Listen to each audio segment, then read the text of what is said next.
We'll just start here with Brad. Brad Leduc, high school art at Washington High School in Topeka. Jonna Smith, middle school art, 6th through 8th in Augusta, Kansas. I'm Kathleen Sigich. I teach at Lakewood Elementary in Blue Valley, which is in Overland Park, and I'm the coordinator for the visual arts for the Blue Valley District. Sarah Barnes. I'm at Blender Elementary in Shawnee Mission. Sarah Windhorst, elementary art in Kansas. Overland Park, I'm with Shawnee Mission, and I'm the district visual art. I'm Andy. No, that's okay. And what was your name? I'm sorry. Toby. Yeah. I'm Andy Corcoran. I teach at Wichita Northwest High School. I'm Alicia Jester. I teach at Hutch High in Hutchinson, Kansas, and I teach 2D art and international baccalaureate. Gina Lee, I teach middle school art at Salina. Robin Schubert, I teach middle school in Olathe, and I'm the middle school facilitator. I'm Jessica Lynn. I teach middle school in Casey County. I'm Holly Blair. I'm a grad student at KU, so I'm pre-service. Christina Lamro, I teach high school art in Queasy. And you know me, Joyce. And we just have another one to add. Can you just give us your name and where you teach? I'm Jessica. I teach in Andover,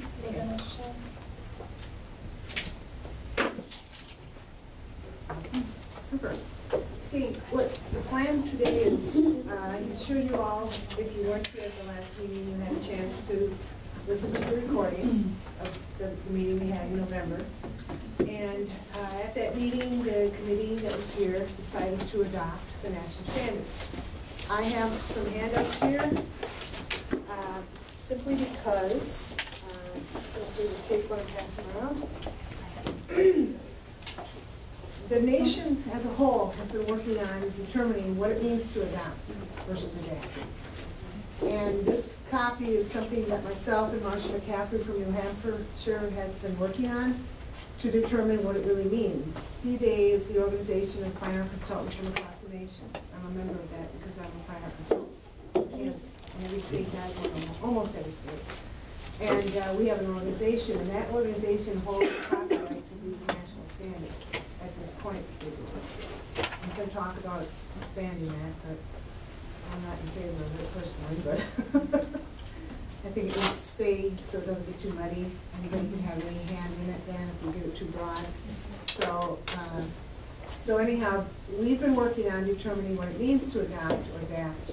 And because Kansas is in the process of adopting, that left-hand column there pretty much describes what we can do. And that's really what we are doing.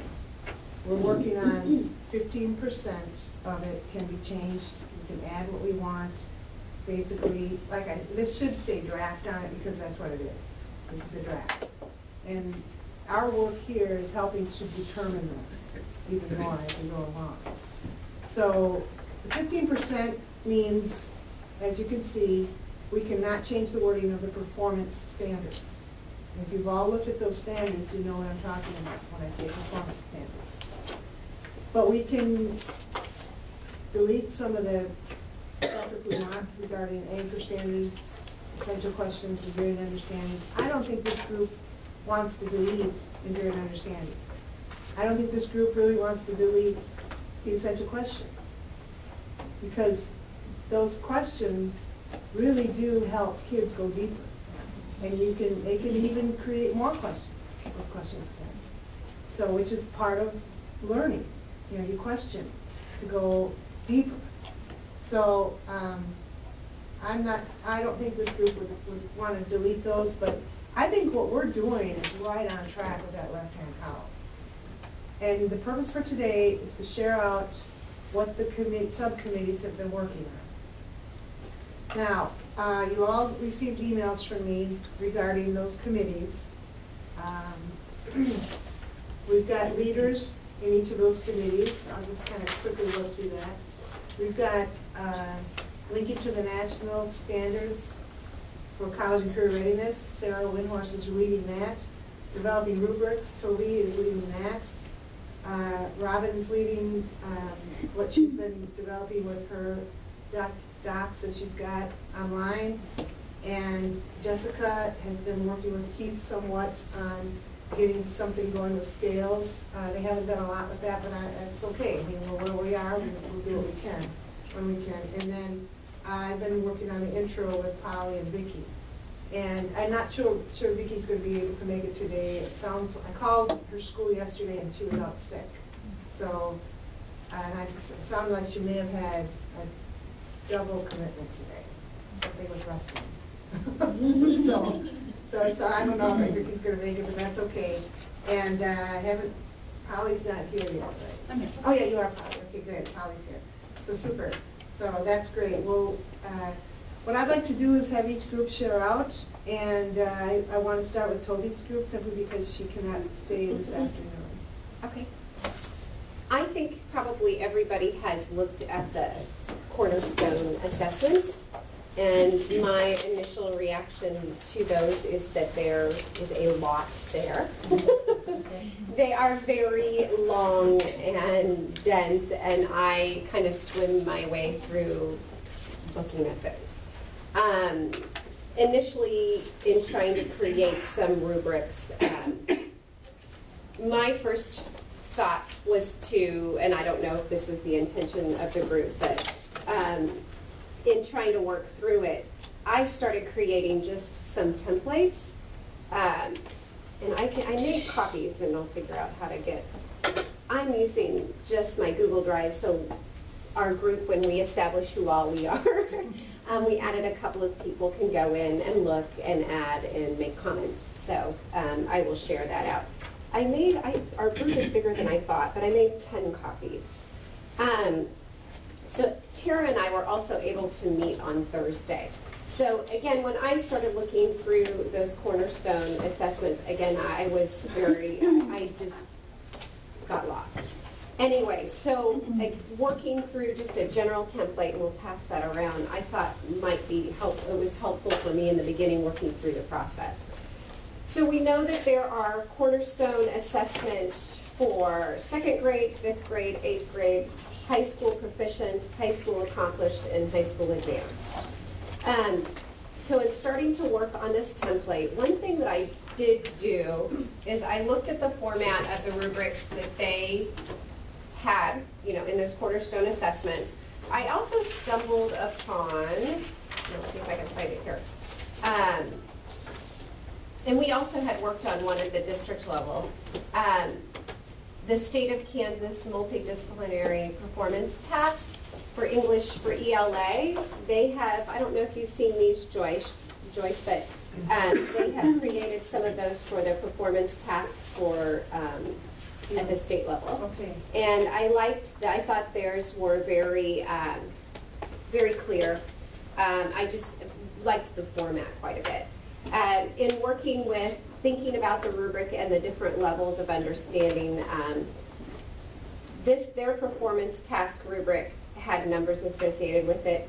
Originally, I had just in format-wise put numbers in this template, and then I ended up taking them out because the language that's in the cornerstone assessments in the visual arts at the national level, they just use strong evidence, sufficient evidence, limited evidence, and no evidence.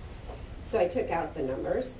I thought in this document that we're working on that has perhaps the rubric template plus a few samples, which Tara can talk about what she created, maybe we would need some kind of explanation of how these could be used. So I had kind of just a draft statement that we could talk about that could be put at the very top, just to talk about rubrics in general. I don't know if that would cover what you're doing already or not. No, that would be helpful. We do have, when I project our introduction, there is a section in there that describes the cornerstone assessments.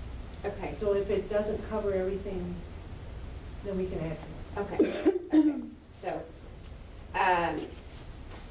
So again, right now these are very broad, and I think that was your comment when I shared them with you. They are very broad at this point. Again, I was trying to drill through, working through the process. And so when I met with Tara to talk about, okay, how could you possibly use some of this structure in actually planning a unit, she was able to start that process. And so I just took a look at a lesson or a unit that I was creating. I tried to plug in how I would use it on the rubric that Toby had started for us. And what I ended up doing was, and Toby, I'm not sure if you had a chance to look at that piece yet, because I just started it And last did night. you make copies of yours? Yes, Unfortunately, and I only made 10 copies of what I'd started I on. can make and I would love to many. project when we get there. I just didn't Yeah. connect it. But basically, on this, I made a column for what piece of creating I was describing in my unit, Yeah. and then underneath that, I put what the district specific This is the piece whole, or that I wanted to address in my lesson, and then started writing a rubric using the anchor standard and the creating piece or whatever piece that I was looking at for the standards, and my district standards to kind of guide what I would put in each piece of the rubric. I have a question. Yeah. And I emailed this question to Toby. Why are you focusing on the anchor standard? That is a good question. Right. You know, I mean, the again, anchor standard helped me figure out kind of what essential question I wanted to choose, that type of thing. So it wasn't just one piece that I looked at. That's why I kind of added the creating piece and all of that information in there. Okay. So, but let me share some stuff with you here. And that's, I guess, why, again, I knew I was going way broad, and I need Tara's help to narrow it down for how would you use this practically in a classroom.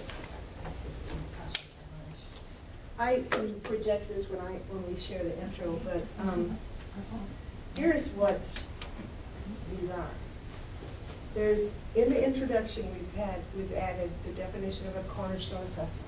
We've added the definition of the anchor standard. We've added the definition of performance standard. We've added the definition of enduring understanding. We've added the definition for the essential questions. And here, basically, the anchor standards are, every single discipline in the fine arts has the same anchor standards. It's like it kind of anchors all the arts together. But if we want to focus specifically on visual arts, which is what we're here for, we need to look at the performance standards, because the performance standards are specific for the visual arts. The reason why anchors are in there is to help see the connection between all the arts. And the other thing I was going to say was, I just forgot it. Anyhow, it's the performance standards that we really need to focus on for our specific subject. And, oh, this is what I was going to say. Those enduring understandings, that is what, if you teach to the performance standards, your kids will eventually, hopefully, develop those understandings, those enduring understandings. And they're called enduring because they are expected to stay with kids throughout their life. They're so broad that they basically say things like art is valuable, period. And those enduring understandings help kids go into understanding why the arts are valuable in their lives. So as we teach to those performance standards, we will hopefully help kids develop those understandings about the value of arts in their lives. Does that make sense? Toby? Yeah, no, I would love to be able to start looking visually. Okay, let's start. I just can't get We're going to have to start looking connected. up here. Yeah, I can't get connected either, I'm not on. So I'd love to see, Okay. but I think with the large size of the document, I think we're all just processing from the top down is what we're doing. And like you said, you added, Chunking. I'm just trying to another, chunk. trying to This is- chunk. And I this is think you not- added an extra yeah. column because you were ready for that column. Right. And maybe as a group, we weren't ready for those performance standards yet. We're still trying to digest the overall picture of what we're Okay, doing. okay, good. So I I'm glad think you that- said that, Robin. Yes. That's helping me a lot. Yes. You know, and this isn't the only state dealing with this. Right. There's a lot of states getting confused. And I mentioned it more than once to our president of C-Day. And her and I have been on the phone off and on trying to get this little thing going too. to help people understand better, because there's a lot of people out there confused about those anchor standards. And I think that's what we need to jump to. And I think art teachers do think conceptually, and they are conceptual statements. So it is an understanding of what's going to happen with the performance yeah, you standards. just gotta plug this in. So it is connected, though. I'm gonna go through each of the elements of these standards.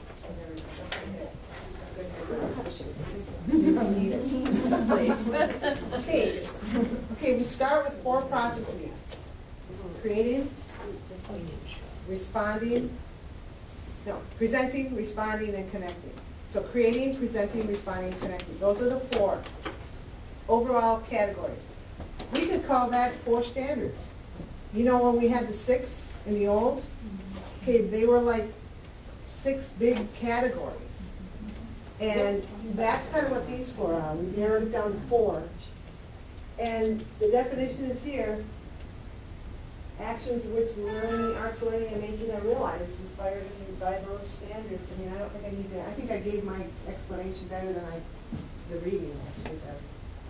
Okay, so then we have those 4. So we start with those 4. And then, I'm going to jump now. I got a bunch of stuff crossed out because of the work we've been working on here. I don't worry about that. Okay, and then in the intro, you're going to see definitions of all those. Okay? And these 4 categories resulted out of the research we did on the NAEP. You know, National Education Performance that they did. If any of you know what NAEP is? Okay. It's Arts Education Performance. It's a test that was given across the nation to certain states. Not every state participated in it. Okay. Then, so we have the processes. This is kind of a visual that helps you see that a little bit better. The 4 processes. There are anchor standards for each process that is intended to connect all 5 fine arts. And I say 5 because media arts is now considered a fine art at the national level, not necessarily at the state level, until the board sees it that way, when we can persuade them to use it.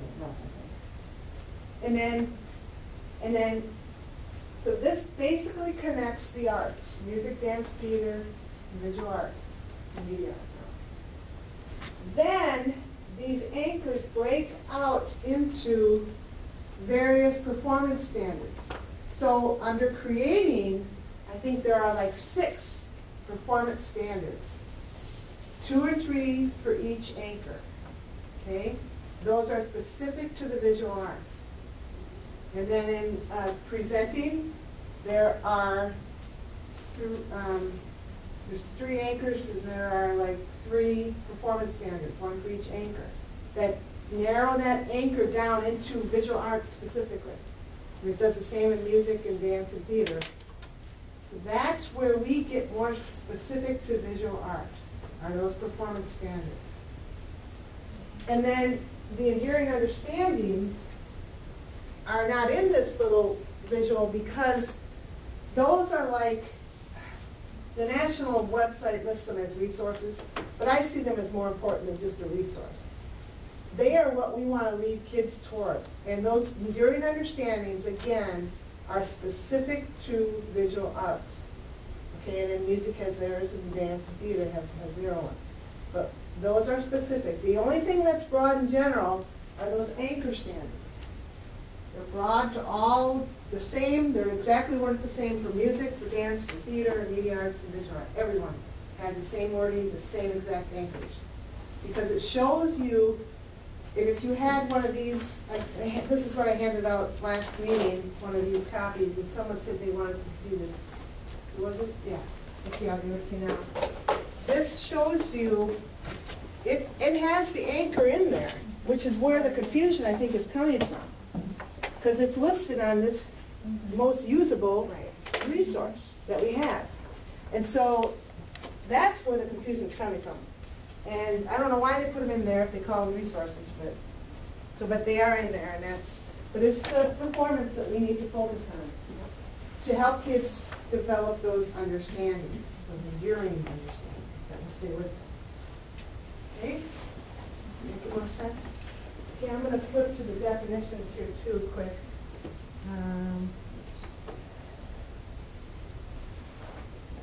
Here's anchor standard, definition for anchor standard. Anchor standards describe the general knowledge and skill that teachers expect students to demonstrate throughout their education in the arts. They are parallel across all arts disciplines and grade levels, which I just said a few times today, okay? In other words, I call it the same, they call it parallel. All right. And then, down here, there's another definition. Performance standards definition. They are discipline specific. They are grade by grade. We don't have to stay grade by grade in Kansas. That's part of that 15% that we can change. If we want to group them, we can do that. If this committee decides to do that. But we can't change the wording of them. That's the only thing we can't do if we want to adopt. And I think that's what this. So what do you mean by, when we say group, like we eliminate some grades and No, pick what we stick with, or that they're all like one big cluster now? basically, when we would lay it out on our website where you've got pre-K through 2, and all those standards would end up being in that group. And you can focus on any of that when you're teaching pre-K through 2. If you don't reach all those standards, if your kids don't reach all those, that's okay. You know, because some schools don't have elementary art in Kansas. So they may not be able to address any of those, but they would go back to, in high school, if the kid is taking art in high school or middle school, they might have to look at some of those elementary standards if the kids haven't reached them yet. And that would be through pre-testing, which all teachers should be doing right now. And they should be doing pre-testing, know where your kids are at, so you know when to take them. So I know that's where I cringe, because we used to go with basic, proficient, advanced, those levels, because we wanted to get away from middle school kids feeling like they're only at the second grade level or something. But if you want to adopt the national standards, we have to go to grade level, or group the grades. Grouping the grades would give a little bit more flexibility as to how the districts want to sequence. And the way the early childhood standards are written now, and the way ELA, language arts and ed, is they're hitting some of these skills too. Kids are drawing in language arts classes. They're reading drama in language arts classes. And so that's all written in the Common Core, which, if I can use that word, or College and Her Ready, is really the way we call it now in Kansas. But we also know that's not the same thing. Like, it's in the support at a little level, but like just because my students are cutting in their own classroom doesn't mean that they're getting the same cutting skills they get from me. That's right. Just because they're coloring in there doesn't mean that they're.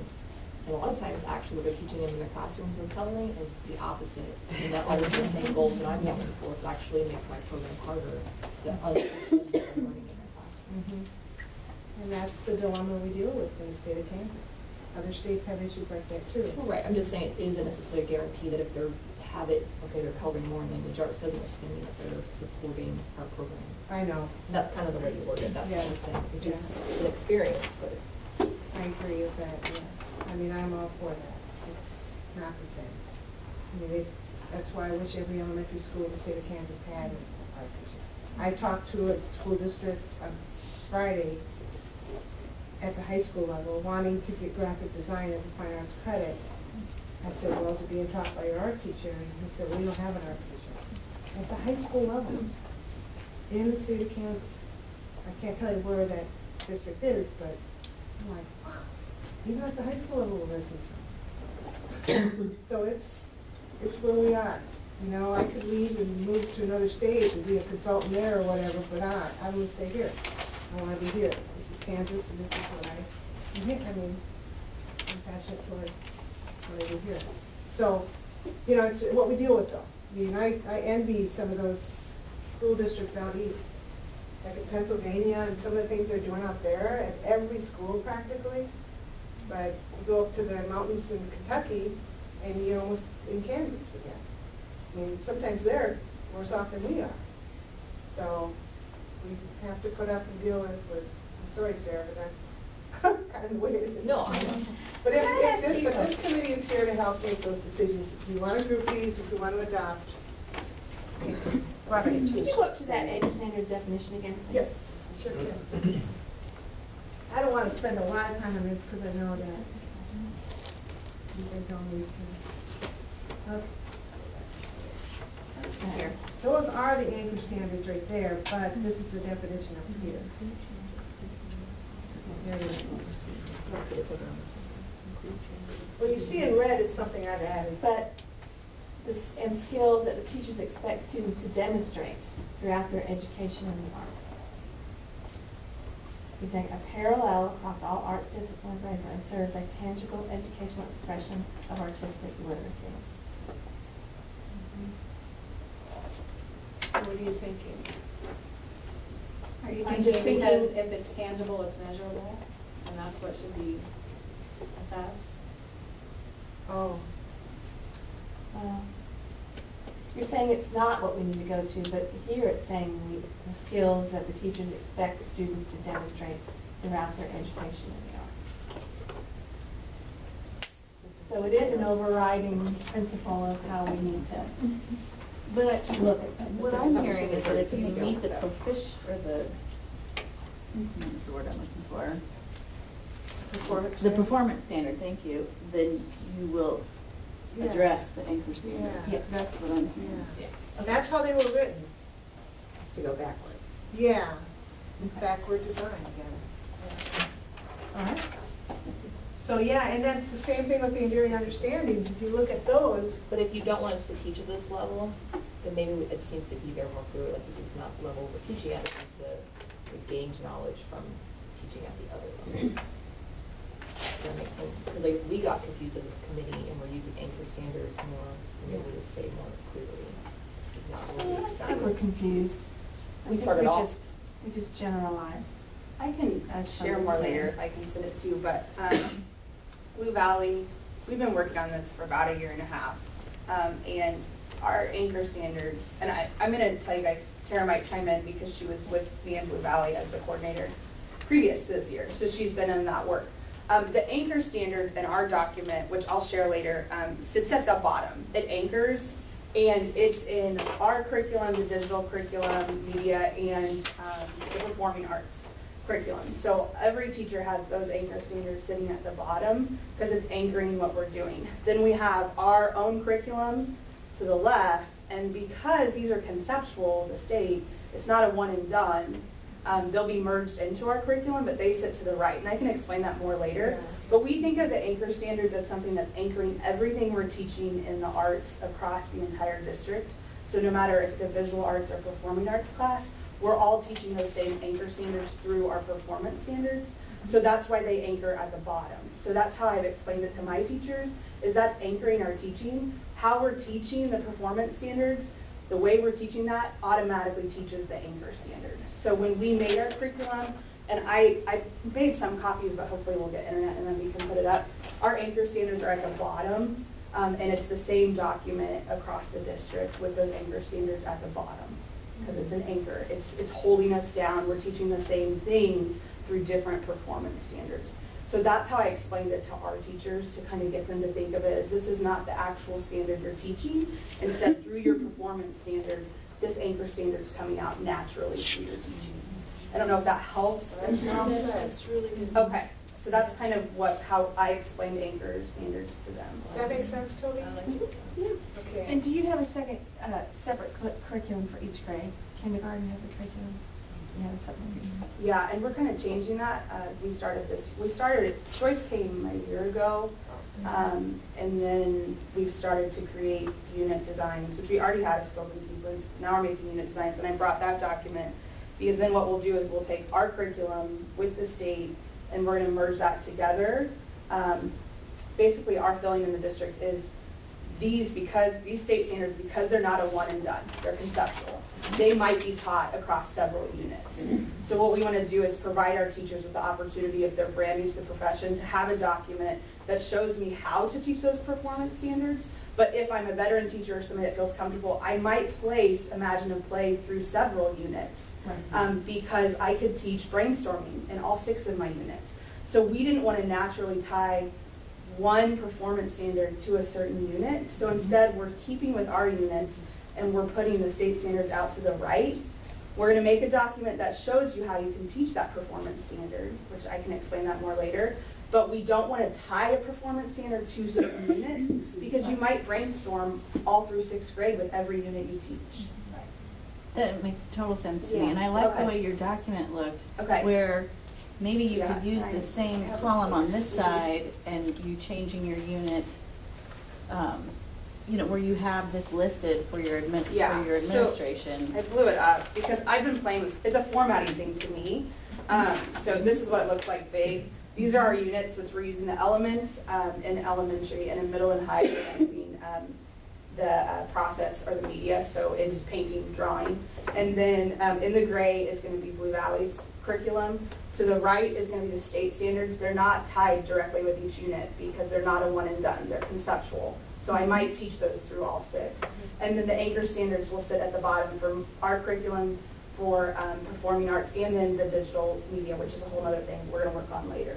So that's, and I mean, Tara and I started working on this a year ago. I've been working on it all this year with just, it's a formatting thing, and it was really encouraging my teachers to think about it in a way that these aren't one and done. I've said that 3 times now, I think, but that's the best way to get the teachers. I even printed for them just the national art standards, creating, presenting, responding, connecting, without anchor standards, without enduring understanding, so they could just look at these without getting confused. Yeah. You know, and so that's kind of where we've been, and it's been a 1.5 year work in progress, but that's kind of where we're at in terms of During things. that last meeting we had, the first meeting we had in November there, during our November meeting, the question came up is, can we move those anchors somewhere else? Yeah, Which the bottom, they're the anchor, yeah. And when I talked to, I mean, we can do that and still adopt. Yeah.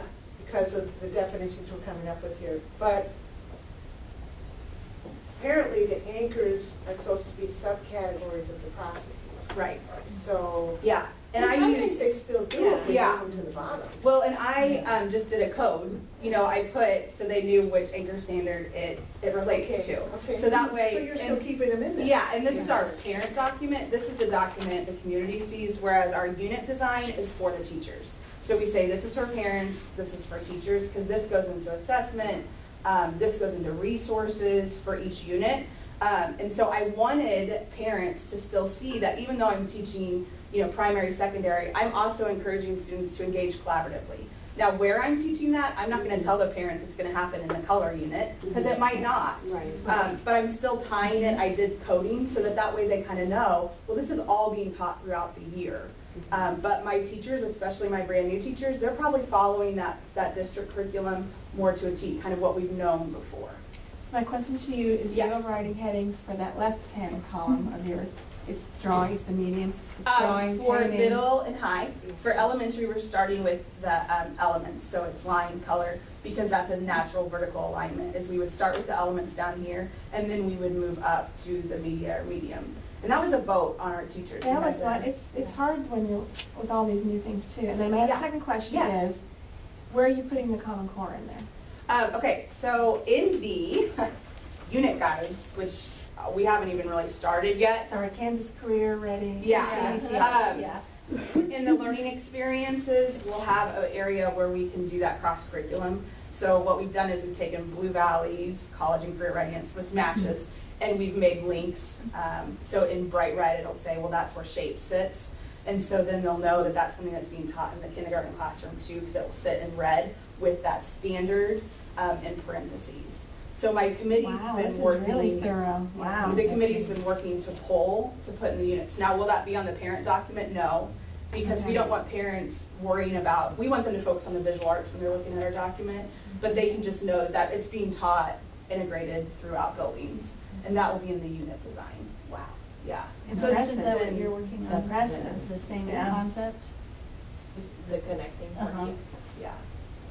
So, I mean, that's kind of where we're at. It's been a work in progress. We started back last March, and we just had all 55 art teachers sit in a room, and Toby was there too, and we went standard by standard. We read through them all, and that's all we really did for that professional development, was trying to get the teachers thinking about these standards and how they fit. And then we worked from there, because even over the summer, Tara and I were playing with still merging the two. And suddenly, with our help of our curriculum coordinator up above us, we realized that this is not meant to be, these are conceptual.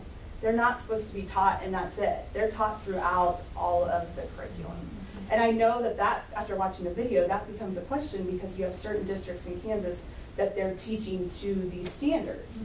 So what do those districts do that don't have their own district curriculum? Because I know somebody in the video mentioned that they teach just straight from the state standards. So that becomes a hard thing, because conceptually, that's too big. That's the big umbrella. So I know that that's part of our discussion here today, is how do we support all the different work in all the different districts. I'm going to ask Sarah, how you feeling about that? Is that something that should fit Kansas City? We got to do curriculum work a couple years back, and I sat on that committee for the district, and we were really fighting hard as the art teachers. They're trying to force us in the same format. They were forcing science into reading and math, and we wanted to honor our teachers with the flexibility of teaching content when they thought was appropriate. And so we organized our units under big questions, like what is art? Who is the artist? And that's how we structured ours instead of 5, the elements and principles. We have a sub-document, scope and sequence, that addresses elements, principles, and like the media that you're using, that you pair up on your own with the big and then the standards. What's nice about this document is this is the same document all subjects are using. And the only thing I got rid of was the suggested time frame, because the science ones would say like August and September, and we didn't want to go for that, so we deleted that.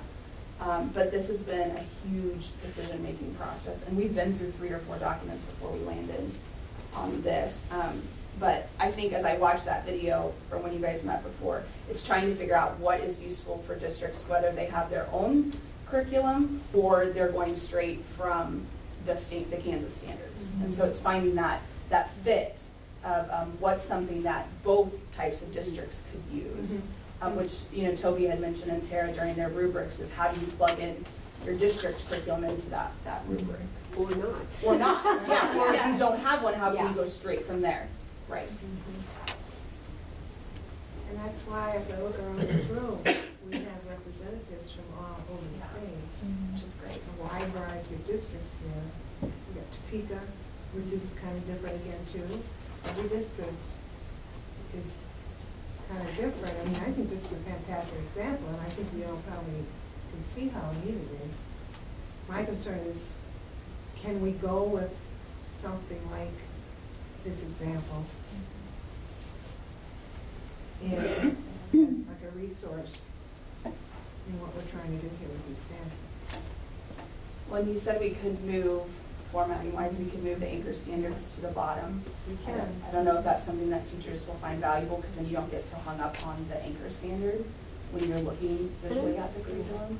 I know music probably won't do that, because music puts a lot of weight on those anchors. I know they do too. Yeah.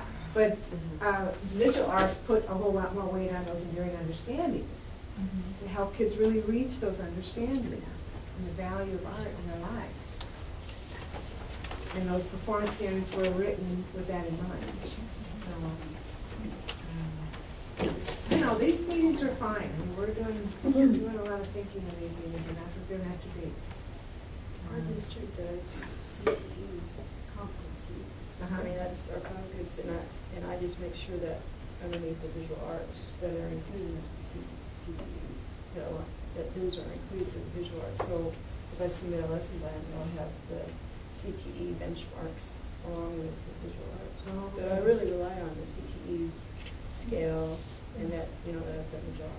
So I don't have a whole committee to go through, and everybody else. Absolutely. But that's, I thought maybe that would be helpful for you guys, maybe, because which is another way, and I'm aligning myself with this committee so that I make sure that I'm Yeah. pulling that in, because I feel like it is a floating boat, you know, it's like putting all those components in.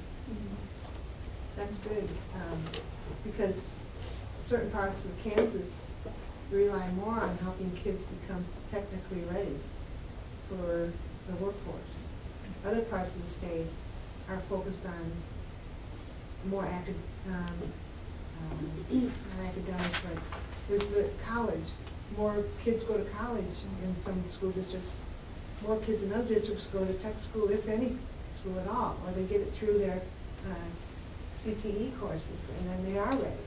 But at the same time, the CTE, I want you to realize that CTE has a long spectrum too. It is not just skill, Okay. because it embraces the art. I mean, that's why they want the art teacher to teach it. I mean, it has to have the art component to it. It's just, you know, skill. It's not, doesn't have any breath to it. Okay. Or voice for the student. That's good.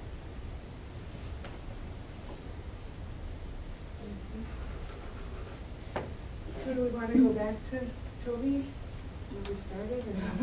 We're in a whole loop here. I think probably Started also with my what throws question. us for a loop is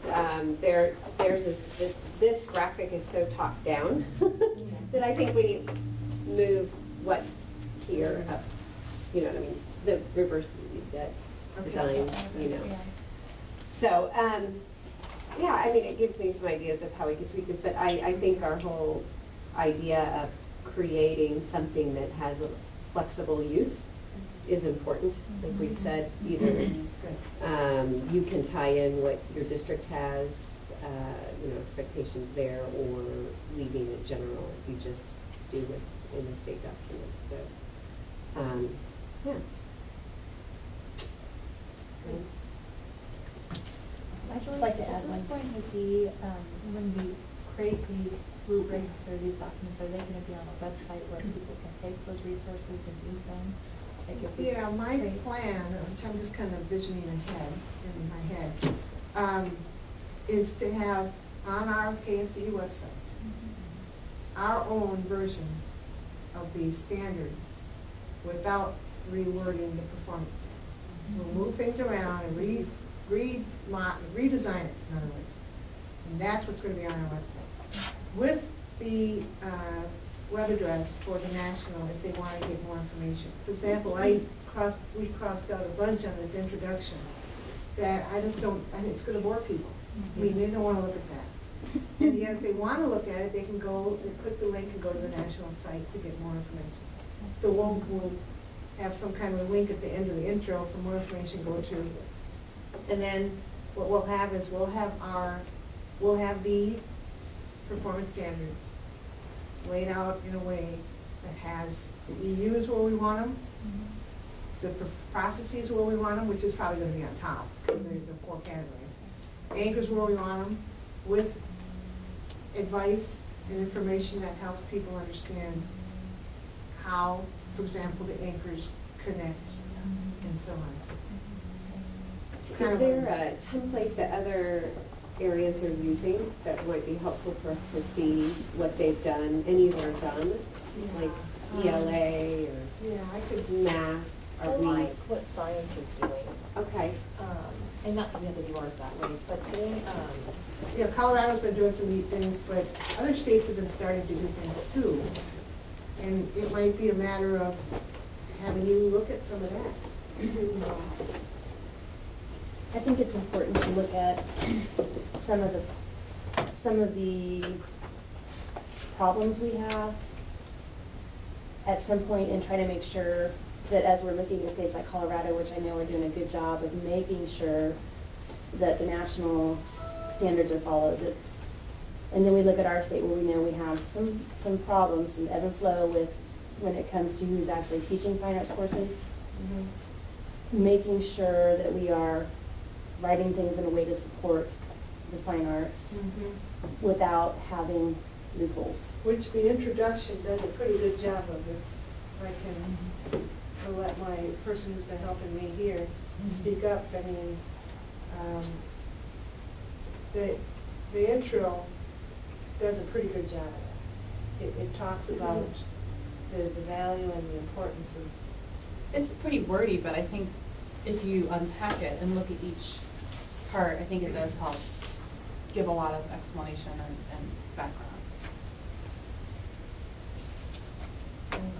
And which document is that? Understanding using the National Core Art Standards, is it that one? As I was looking at the performance standards too, I was noticing that, just like in so many aspects of this, that many performance standards that from different creating, develop, would be under the same unit. Like you could pull from all four processes in one unit, and so that was where I was hitting a brick wall trying to write scales, which I know not everybody's doing that. It's very new to our district, so I'm sure that not everybody's doing that yet. And I'm trying to find a place where it's important and relevant for the kids, the work that, and how does this actually work in the classroom as far as the scale, and differentiating a scale between a rubric. But it was hard to have one scale for a unit and write it based on the standards because there were so many things that you would do. Is it, and I haven't looked at any of that, I was somewhere else with my stuff. I guess when we were talking about that in the last meeting, I was thinking that there would be a scale that went with each performance standard, and then it flowed to be in any unit, but you would just automatically know, oh, I'm using the standard, I'll pull this scale, it's already here, I plug it into this unit. Which is where I started by doing one for each process, So that's where, and then that was too much, and I was writing in teacher language, not student language, and I was trying to apply it in my first unit here as I'm meeting my new second semester kids, and they just looked at me with blank stares, And I think that's what Tara and I were trying to do too, is we were saying, okay, what could we create that could be used generally, and that's why I did that. Or, adding a little comment at the top that, I wanted something that could be used to assess a portfolio, or could be catered, it could be used for a unit or for a specific lesson. Yeah, I know, we were. Yeah. I guess that's why it was easier to start with the broad. Well, and then it's also daunting thinking about a scale for K through 12. Yes. Like I was like, how would I ever even attack that? So that's when I started. Well, they'll just be 4. Yeah. But no, it doesn't really work that. I know. Yeah. So. Too broad, So you wanted to use the same scale, that same scale for that standard would be applicable at the kindergarten level, and is that what you were saying, Kristen? Well, no, and then as I was writing it, I was like, well, this is definitely secondary, what I did. And then I'm talking with our newcomers teacher, kid language learners, and she showed me her scale, which is basically, I don't get it, I get it, I get it, and I can teach my friends. Yeah. Yeah. Then I found this. And then, literally, she just points and, where are you? How are you feeling? How would you assess yourself or whatever? And this was hilarious. I love it. What's that one? But, so for me, it wasn't just about I was not struggling with the new standards rating scales. I'm struggling with how are scales applicable and useful to the student, really, and who are we writing it for? I don't want to write it just to post it on the wall to say it's posted there. You know what I mean? It needs to actually be part of the learning process, and I don't know how that. So. Run your email quick environment. How do you start? J Smith, See, We had USD for. You got it. I think I struggle when you're looking at these big documents for everyone. K. What I would do, as a solution, is really Did I not pop up? Right, yeah, it's the same. Yeah, it's the same. And that's how you can apply it quickly. GICH. Yes. At. Right. But I did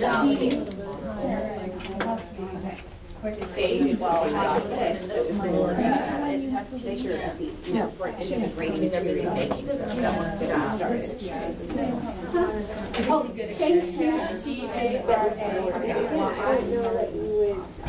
I I guess we were trying to create something when teachers entered their final, their final N-A-S. quarter grades. So we're trying to determine. Because I was like, you stop. Or Let me put it up here.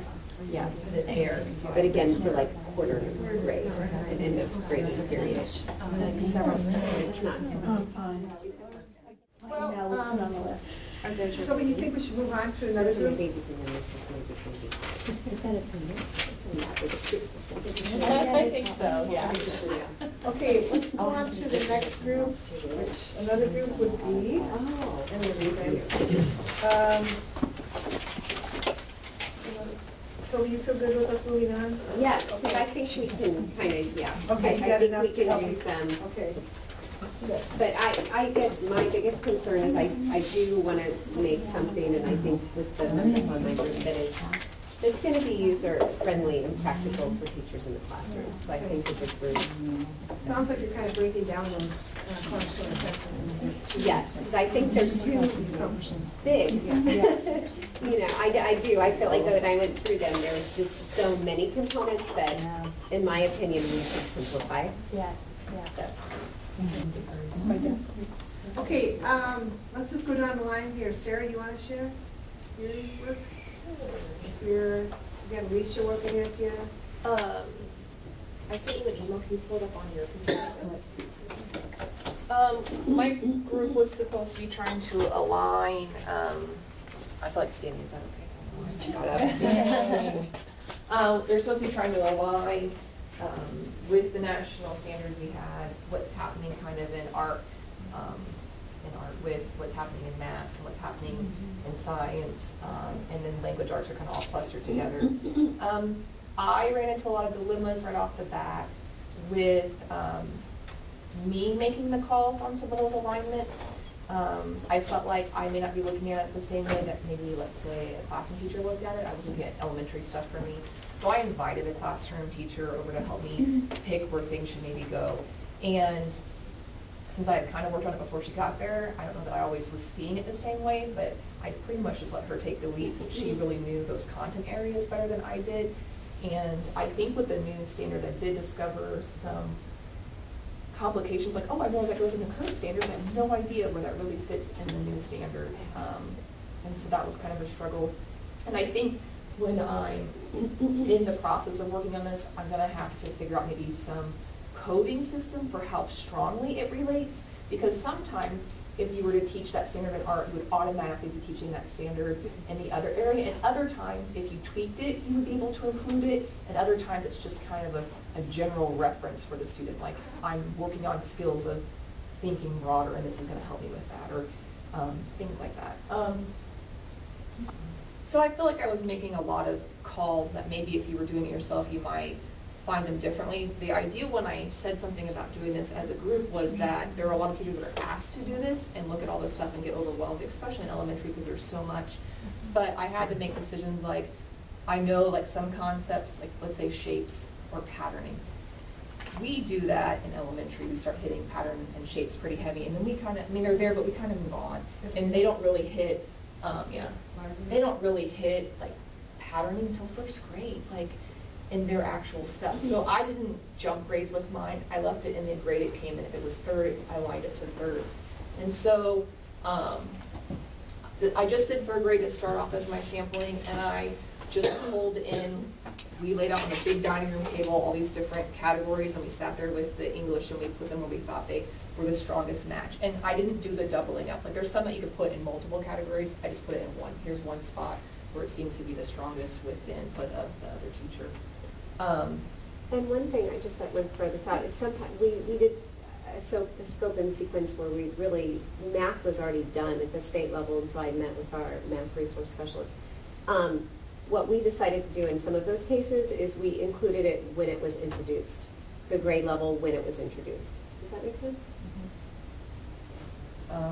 You put the concept when it was first. It sounds like you're saying that sometimes in multiple grade levels. Is that what you're saying? I'm saying that I know that there's things they teach them that I do it in a different level. Right. And that, or the standard's more strong for us in a different level. And I chose not to do any intermingling to keep it simple. So I only took third grade standards and paired them with third grade standards.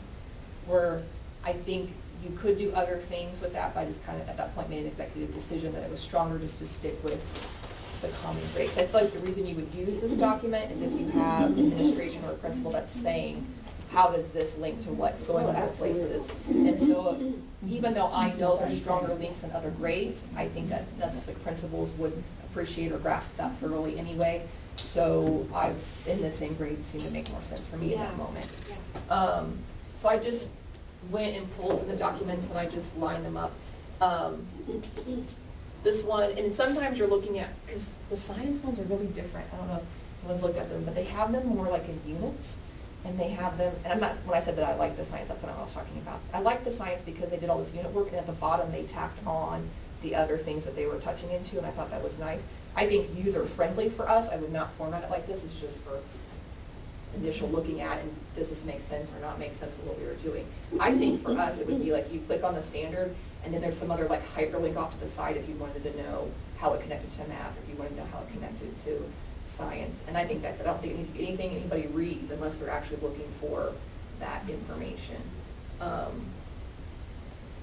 So I don't know. I think anybody could come through and make changes. I'm not set to any of it. I'm not, my whole heart into it. But I think it's just for some teachers that are in small districts that are overwhelmed and asked to do this as a group, if we did it, it would be really helpful to them if they were having asked to do this and having to pull out their own. And my complications were very different than my partner's and what she was up to with different grades in that spectrum. So if you want to, I mean, I don't know if we want to read through it. I don't think it makes sense for us to read through it, but. So the W is a district thing, or is that a KCCR? The VACR too? This is ours. And then underneath it, when you scroll down, if you want to keep scrolling. Yeah. This is math when it has the blue. And then this and that's is their number. Yes, I put in, they actually had their coding spread out, and I went ahead and put it in each statement. Because I think, again, for us, it can even just be a statement, like just this code, it's at the end for math.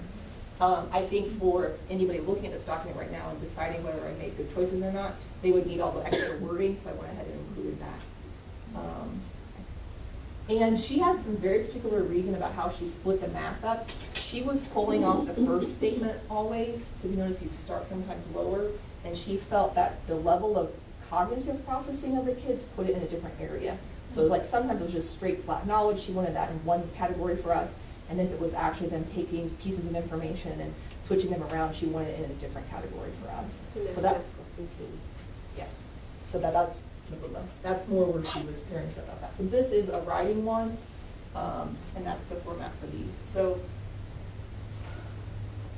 I don't know. She came into me and I had all these little pieces of paper cut up, and she just sorted them out what she thought was the most sense. And we almost everything ended up with something. I think there was one category, there's one right here that didn't end up with anything underneath it. The safe and proficient one? Yes, which is why I was so mad. Science didn't have anything for safety. Yeah, that's amazing. So I was like, that's what should go there. What document did you say?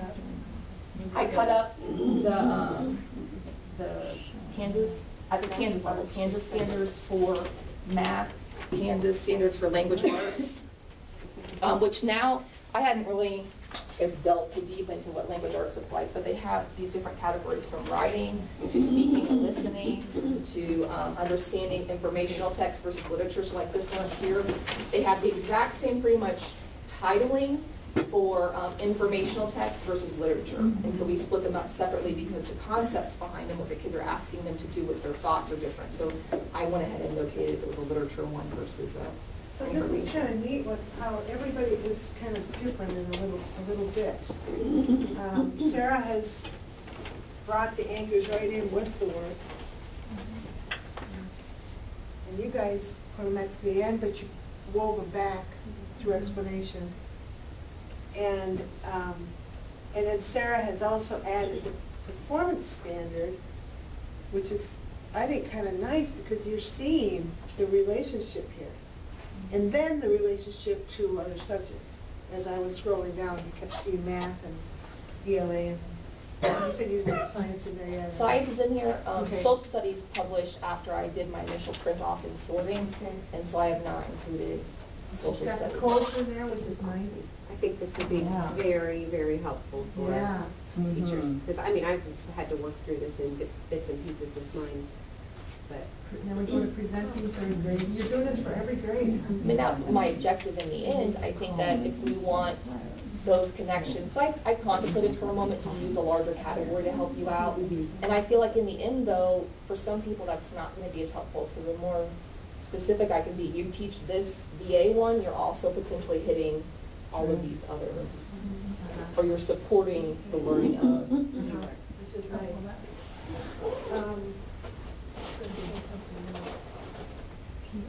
Oh, are you planning to do this for every grade?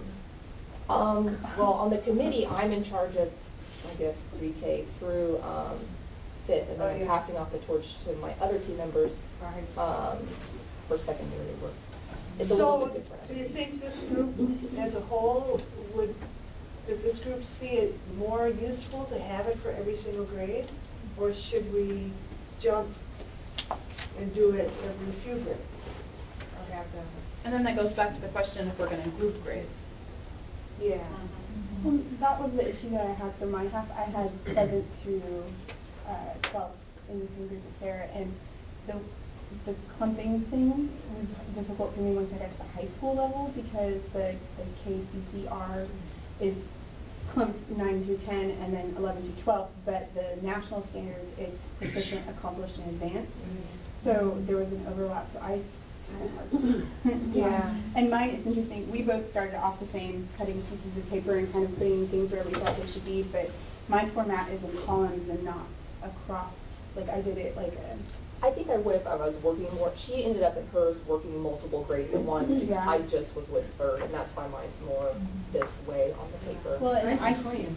I skipped, I mean, I started with the 7th grade because it was, I mean, it lined up, like, I thought it was gonna line up really well, but I'm not as familiar with the 7th grade standards, and there, I don't have access to, they don't use those standards in our 7th grade building with the KCCR ones. So I have struggled with that, so I thought I'd just jump to the high school level thinking that would be easier, and it wasn't. But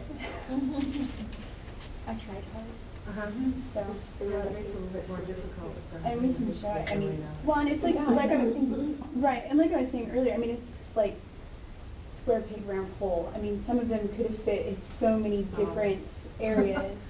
So I just kind of picked the top 3 and just stuck it in and then moved on and then went back and tweaked what I thought needed to be tweaked. So, and I can email you what I have done if you want to look at it.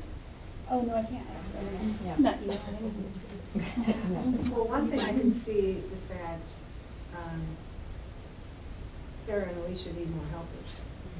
Yeah, we've got a number of people here who are not on committees. Even if you're into like typing and formatting, like I recruited my husband last night. So when I walked down to type yesterday, this is what I handed him to type on my little slips of paper.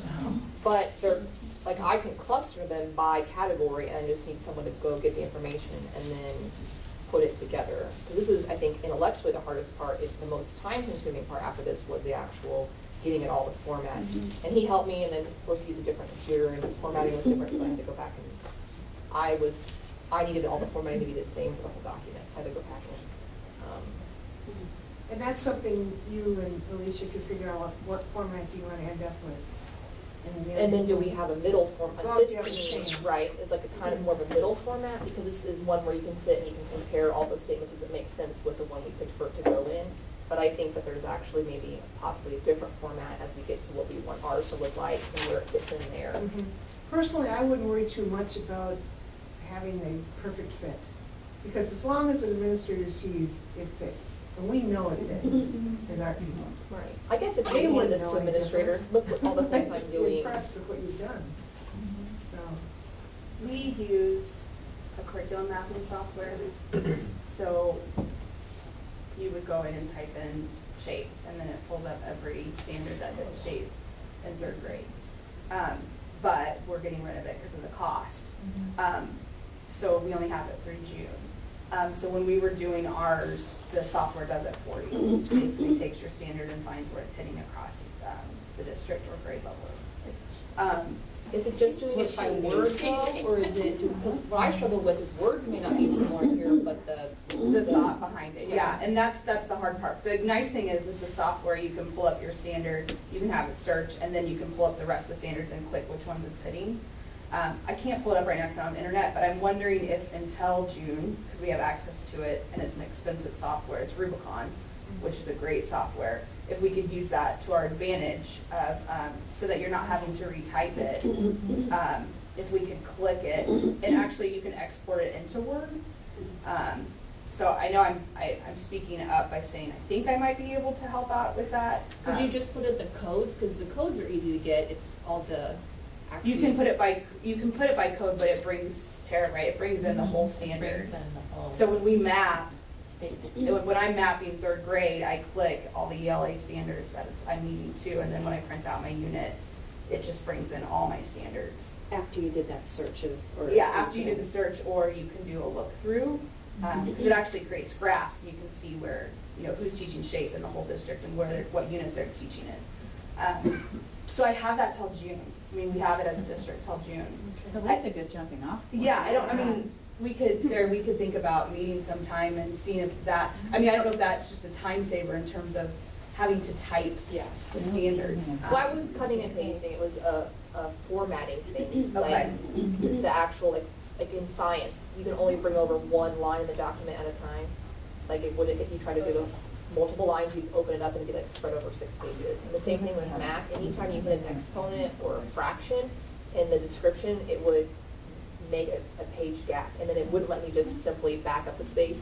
It changed, there's a formatting. Well, and the software, and actually, we called in Arizona, which is Worth House, and they put in all the national standards in the hopes that we would adopt them. We went ahead and had them put it in so that I could start mapping with our new standards.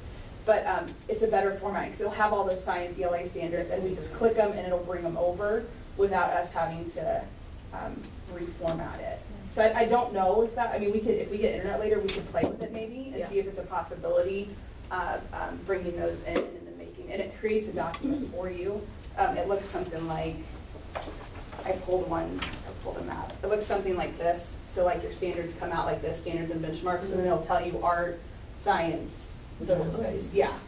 So if we get internet, maybe we can play with that and see if it would be useful. I think, I'm curious as a group what our final standards, like what we're going to actually present. Like, the national did that really cool thing where you could specify on the table what you want to spit out in your report.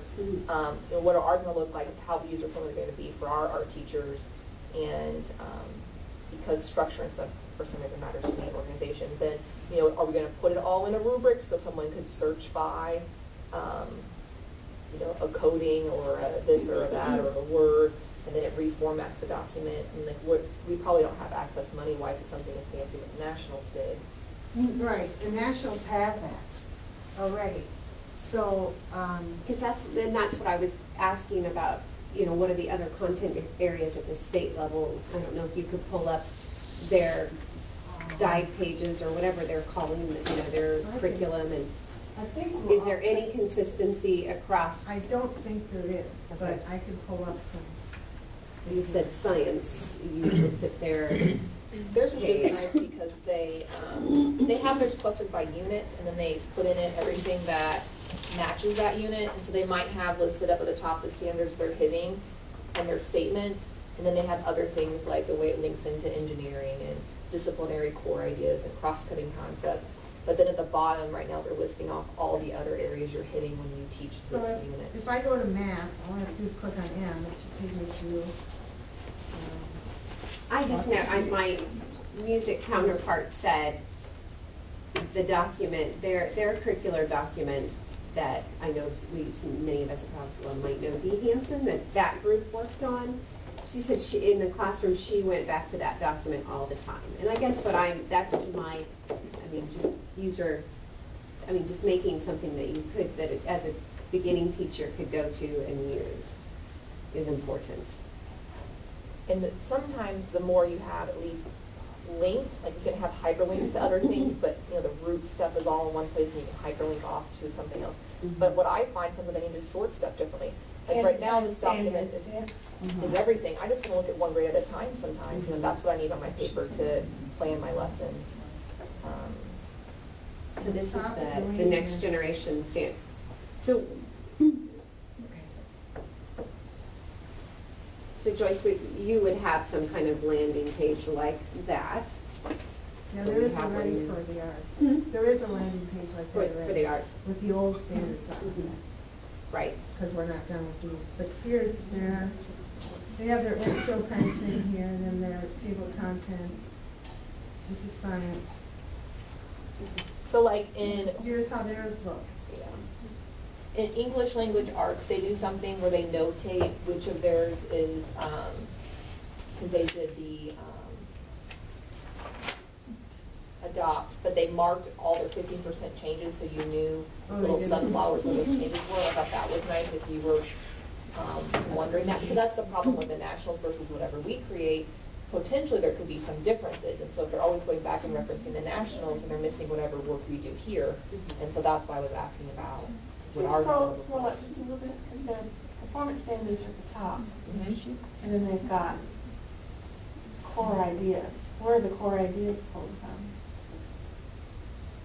I think that's part of, so if they actually have their set up to be organized two different ways, so she can pull up by theme or by core ideas. They have their standards organized in two different formats.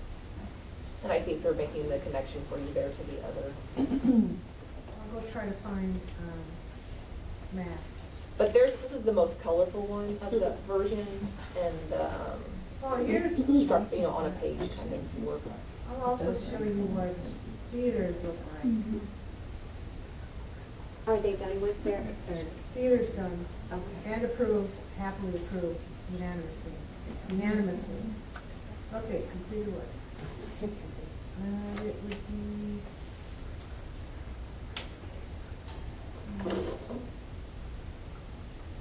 Theater Utah. Theater editing journal. Yep. Theirs is colorful too. See? They were in the process of writing this when the Nationals were in the process of being written. And I got pushed to get this going. So I started with theater, and they kind of got caught in the web, you might say, of everything happening. So theirs definitely was an adaptation. Now, art can be adopted, music wants to adopt, and that's okay. We don't have to all adopt. We don't have to all adapt. We don't have to do the same thing. But they've got it laid out like this, where they still went with the same format. Where they have their enduring understandings, their essential questions, and then their performance standards grouped. They did great. Yeah, pre-K 4, 5, 8, because there's not that much theater at the elementary level in Kansas. I know. So it made most sense to. And they focused on a component for each process. That's why it's bigger letter. You mean like and then go down here to. Yeah, why is it? Wouldn't it be that they did oh, that's what they changed. And then experience. All under discover and create theater. Oh, okay. So it's like our creative. I don't know why they wanted 2 words there all the time. Well, we could group by,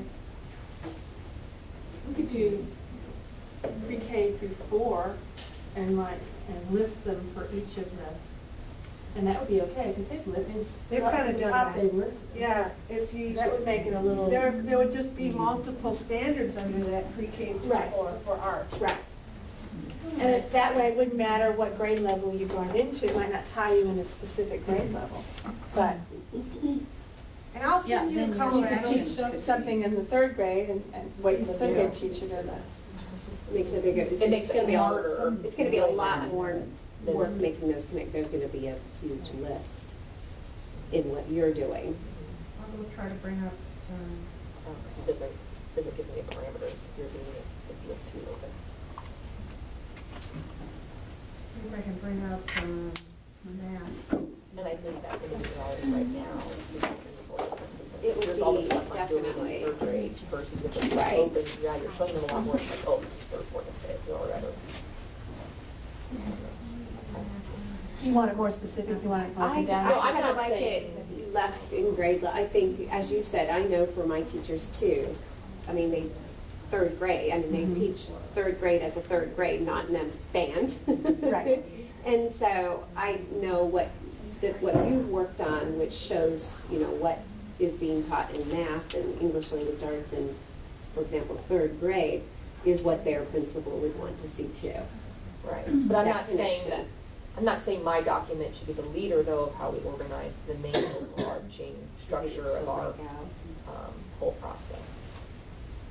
What if, when you put your columns, you put them in sequential order, you know, like all the first grade ones, second grade ones, third grade ones. Then, you know, explain that up on top. But these are placed sequentially. See, math is looking different again from science. That's what I thought I was gonna find. Yeah, math is, I don't know. I think math is tough because the amount of explanation under each standard is really intense. And even me reading it, sometimes I'm really glad she was there because I couldn't always make sense of what they were saying. My math vocabulary clearly is way behind where it should be. Here they are, counting in kindergarten, this is kindergarten. So it's, the layout is different again. It'd be nice to have the fine arts all similar, but we're not gonna have it the same as the other subjects. We've always had it the same in the fine arts in the past, a similar format for all the fine arts. So. Music, where did you say they are with theirs? Pardon? Music, where are they? Music is, they only met once so far too. Okay. We're wanting to meet again next Saturday, but I think they want to cancel that. There's so many different music areas that some of them are, they got something going on all the time. Yeah. So it's hard to get them all together, but we are going to meet at their conference where everybody will be able to come together, and that's in the end of February. But I have to let, our chair is Craig Gray from one of your school districts. Craig Gray? Yeah, over there, yeah. He's chairing the music group, and he's got a feeling we should cancel next Saturday and maybe reschedule it more. But they're in committees too. They're kind of broke up into committees working on different things as well. So. When we think about, We'll have to get a chair for this group eventually. We'll have to decide on somebody to chair this group too. when we think about grade bands, I think my hesitation is the scaffolding's already naturally there. So why would we put them in bands and take that away when the work's been done for us? I mean, it's naturally, there's the scaffolding's been done. There's been a lot of work put into that. So if you go back and put those into bands, when you're thinking of a teacher that, you know, a new teacher or even a veteran teacher that struggles with how to scaffold between grade levels, we're taking away that ability when we place those into bands. So personally, I feel like the work's been done for us, and it makes sense the way that it's vertically aligned. I would hate to take away that work and put them, I mean, we could still, of course, label them, but putting them into bands visually takes away that nice vertical progression. It does a couple of other things too. It doesn't send the message to administrators the importance of every single grade having art. Absolutely, yeah. And that was the intent when the nationals were written too. Also, districts can do what they want with these too. These are only state level, and the district decides how do they want to work with these standards. They can maybe group them, you know, districts can if they need to. So.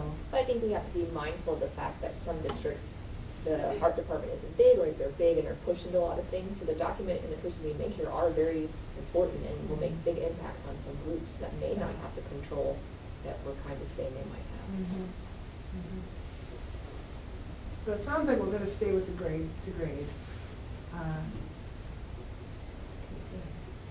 I think this has really been a productive morning so far. I feel good about how this is going. We're really kind of sorting through and wrestling with some issues that we need to consider. So, any more, Sarah, that you'd like to share? What? Or Alicia? Is there anyone here today that is not on a committee already that would like to help Sarah? And I know.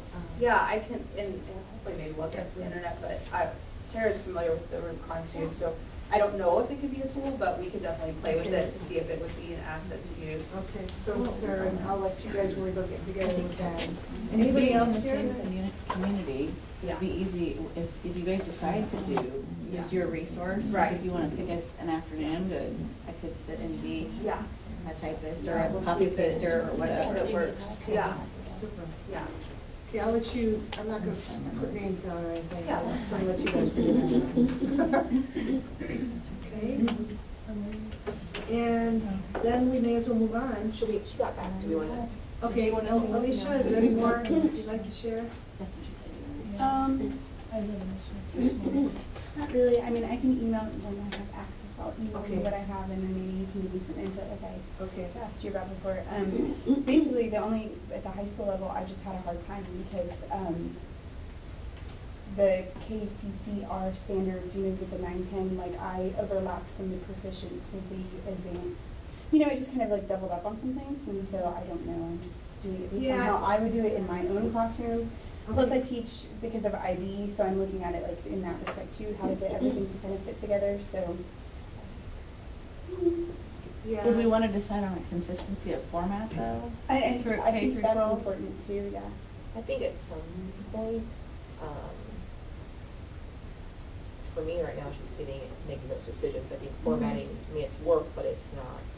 Well, some of it is like interpretation too, because I worked with our graphic design teacher, and where I thought things were appropriate, he kind of laughed at me. Like, so, like it was one of those things, like he didn't have the same opinion. So, I mean, I don't know if I went back and looked at like what Sarah did more closely, I may not agree with where you place things too. So some of it might just be, how you would appropriate things in your own classroom setting. So I think it's a good idea to have like a standard to look at, but I don't know that it should be like the rule. Could you, and I don't know because I'm not secondary, I mean, would it be valuable, like I brought in a classroom teacher, because I do all of them, but if you brought in a science teacher to help you with the science and place it, and you brought in like the math teacher to help you place the math ones, and the language arts teacher to help you place the math. That'd probably be easier. I just went to one that he's already doing he's doing pathways, and I guess it's really similar, I don't know the difference, but, so I just went to one of those because I figured how to think about this approach, but that's a good suggestion. Well, and based on, or the idea that it's based on an opinion or where you think it goes, and then, to me, it's a resource, not a end all be all. Right, Yeah. like it doesn't have to be, you have to follow it closely, so, yeah. There was just cognitive stuff I had in process through that she And I was had more really helpful. success with like the writing, and for the high school level, there's like a whole section on like critiques and interpreting or assessing, what the presenter is saying, and so I had a lot more success pairing those parts up than I did any of like the math or science or anything like that, so that worked out. And we don't really even, there was a lot with measurement and stuff, and those were kind of hard places to put things, like, well, where do you guys, figure out how much you need of something? I'm like, it's elementary, they're not calculating usually how much they need of something or how many times they have to repeat it, but I mean, they could, and so it could be here, so. A lot of it is based on the curriculum, right? Because the standards are so broad, the art standards are so broad that you can do anything with those standards, which will determine how you're really connecting with someone. Well, I was doing things too, hold on, I'm gonna pull it up. Like I was making adjustments like in my head, like it would say, assess the author something for the KCCR standards or whatever. I was replacing author with artist in my head and then plugging it in. So I even sort of like rewrote the stuff in my head. That way I would have a higher success of trying to find a place for it to live. Okay. So that's how I was looking at it. Yeah. Text being visual. Yeah, because the verbiage wasn't the same, so I just, art with book, just replace stuff like that, so. I had to manipulate it to get it to fit in some places. And then when you guys meet, you locals, maybe Alicia could be on Skype or at least call on phone or something, speakerphone or something, so, and if there's a way she could see the screen, I don't know if that's possible, but, okay, good, because she's the one that lives non-local. Local locals. Well, I think Gina wanted to be in our group also, and she's middle level, so she Who would is? be, I don't know, but Gina. Gina, okay. If maybe wants to be in our group, so that would be helpful, Oh, because right, right, I struggled with the middle level standard. I think part of it too for us is that I think like a really big investment with the current standards we've been teaching them for so long. You know how you kind of approach and you think about and where things fit, and these new ones are so new and it's a whole kind of different structure of how things are laid out that I don't always know where the go-to spot, like, you know, where would we be doing that at? Because we really haven't, for me, we're not implementing any of them per se in this format, and so it changes the way you're looking at them right now. And we might get more into using them, look at them differently. Would it be important that there's something, if there's a question of where something fits, should we put it in both places? I started doing that in the 7th grade. I would put them in multiple locations, so. But they're not, But it'd be then different if they were strong in multiple Yeah. locations, but usually it's their weak. But it was pretty big, and then I ended up with like 25 pages because there would be, you know, it started breaking down. But I got a giggle out of some of the career and ready ones where, like, one of their standards was use proper spelling. You can put that anywhere. I mean, so I enjoyed that. I think you could if we wanted to tack some on to like sections. There was one I kind of felt like went with a whole section, an anchor standard. I think in the end you just have to make some kind of decisions and. Well, good. Sounds like the good work that's being done. We want to go on to Robin's group. Is anybody else in my group here? I think I can. Who's your phone? Jessica. Oh, you're Jessica Bloomer, okay. All right, 'cause I didn't know that. Yeah. They kind of started late, and I had my chart that I kind of given to my middle school teachers because they were kind of freaking out about Common Core, and they weren't in the conversation and what was going on. And our district just kind of handed us the standards at building level.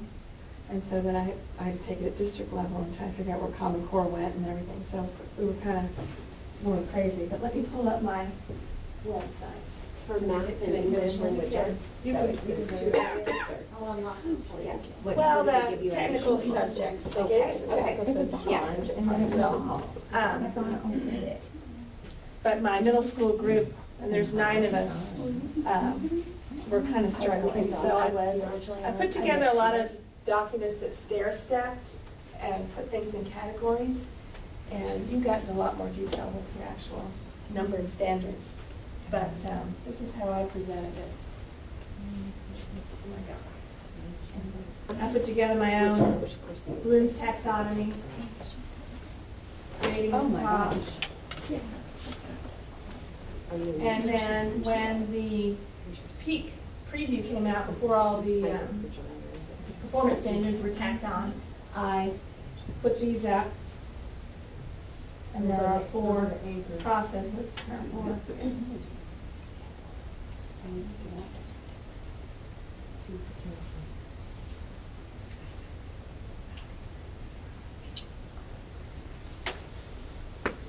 Oh, I'm sorry. That was the Common Core.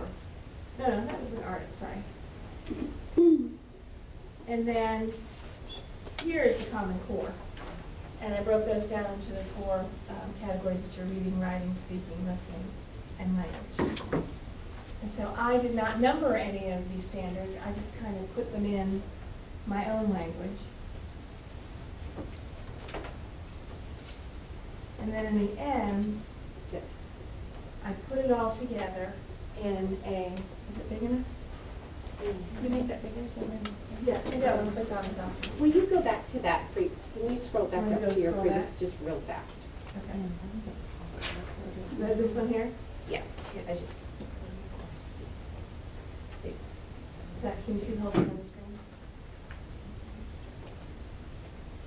And I gave a presentation to the Nelson. Rosie Reardon asked me to talk about the direction I was going in.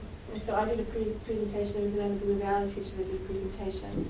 And she did the same thing I did. We went through a creating problem-solving process. And so when we did that, everybody in the room went, oh, I can do this. I can align this Common Core standard to this process in the creative section of the creative problem-solving process. And I can also align the new creating responding, whatever the four are, I could align them right in there. And so what I did is I turned around, I gave that to my middle school teachers, and they said, okay, I can put a lesson together. I know it's conceptually there, and it's not concrete yet, but I can, oh, okay, I can pull that out of here. I can justify that, or I can pull this Common Core tenant out of here and add that to my lesson. So everybody kind of went, okay. But it's not, of course, as detailed as what you did. But it made my middle school art teachers feel very comfortable with the process and trying to figure out what to do. And if I show you the bigger document, it'll make more sense. I think I'll move on. But you can go to this website anytime you want. You can click on the document. You can print it. I don't care. You can use anything on here. I think it's important because a lot of times teachers or if I go back, a lot of art teachers kind of teach in isolation in the building, and I believe in, I don't know if I can make this smaller, but let's take we'll do the. You want to go smaller now? Yeah, maybe a little bit. I'll just take one section first. Thanks, I'm sorry. You can only see all four in that.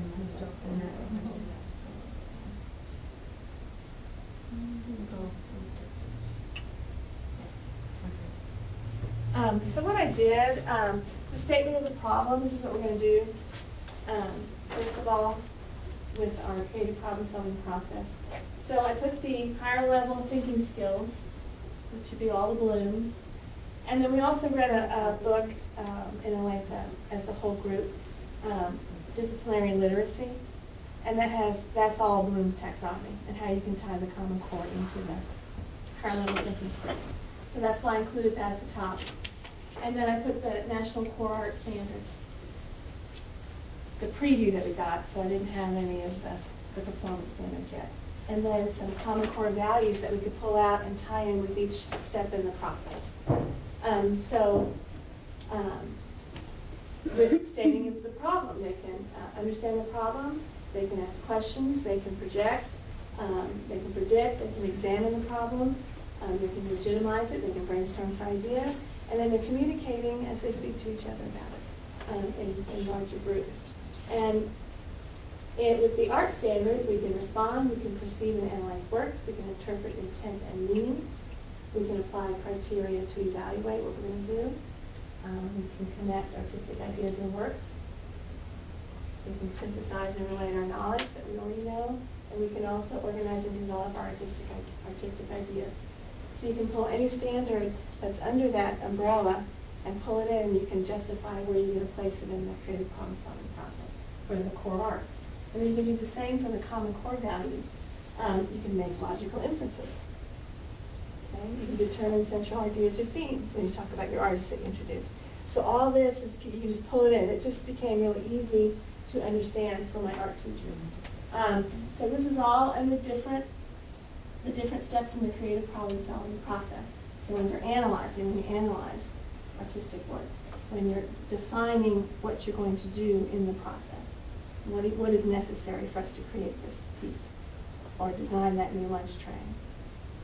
Okay, however, whatever we're doing in our classroom.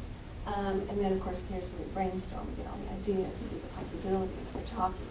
And then selecting what is the best solution. We've done maybe 2 or 3 sketches. What's the best way to go about doing this? And then implementing, that's actually getting dirty and doing and creating. And then evaluating, you can bring all those writing, Common Core pieces, all those kinds of things with the artist statement in at the end when you evaluate or when you sit together and do a critique. It's all there. So it's relevant for us maybe when we're thinking about what we're going to do, maybe to share with everybody, but I don't know if it's relevant to actually our piece that we're going to make. So I just thought it was a pretty good tool just to start the conversation rolling and to take alleviate fears of everybody trying to tackle 2 or 3 huge documents that we had to deal with. So it was my intention to help everybody figure it out. So I don't know if it's applicable here or not. it'll make everybody feel better. It's all, you can align Very it. visual. Yes, it's a good visual to align everything. It's a good document. And I know my teachers, oh, I want a poster of this, because my principal may come in and say, well, I can do this here, here, here, and here. This is what we're doing. So. That's all. It's Schuberth, you have it on the top. It's no WW, it's schuberthart.com. So, and I have an H on my end, and then my name, so.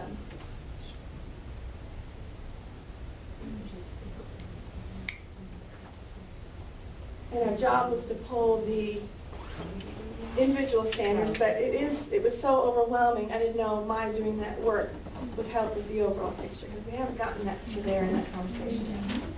So, yeah. Right, and, but it would be very easy to put all those in there when we need to. So, along here. So this is really a connector to the Bloom's taxonomy. This is what it really is, isn't it?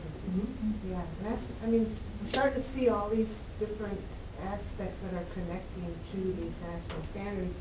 And what we're doing here is providing resources for the field to use in making those connections to their instruction, seeing how they can connect. The one area I don't know if we've really hit on is 21st century skills. Because Kansas is one of the 21st century partners in that P21. We might want to think about having a committee work on something for that. I would start with that P21 skills map, because there's a lot of work in there already done. Well, maybe that's something I can do. The skills map actually lists activities. What is the source that, up there, the universal? Oh, that's a great book. If you don't own that book, that's a great book. It's called The Universal Traveler, and it's from the 70s. Sorry, when I was at architecture school. But it's a problem-solving guru book. It's one of the first, and it's that's where amazing. the headings came That's where the from. headings came from, yes. But every problem-solving book after those guys has it in there. It's pretty amazing. And they have fun ways to do it. You know, the Universal Traveler, you could do this, and then if you don't want to do this, you'll do that. They have all different, it's a visual person's dream, because it's all visual charting and things like that. And it has a lot of humor in it. So, but it's a great book. You have to go to, it's not print anymore, you have to go to Amazon.com to get it, so. Is that a tiny typo? Reasoning. I probably have typos everywhere. It's me. It's on my hard copy here. R-E-S-O-N, under defining. R-E-S-O-N-I-N-G. See it? No, that's why I didn't see it under defining. Up here. Which one is it? Reasoning. Oh, yeah, on the A in there. Okay, yes. Yeah. There's still a reason. That's all right. I don't know why I catch those things so easily. I have an iPhone, I guess, so. I'm gonna start sending you documents.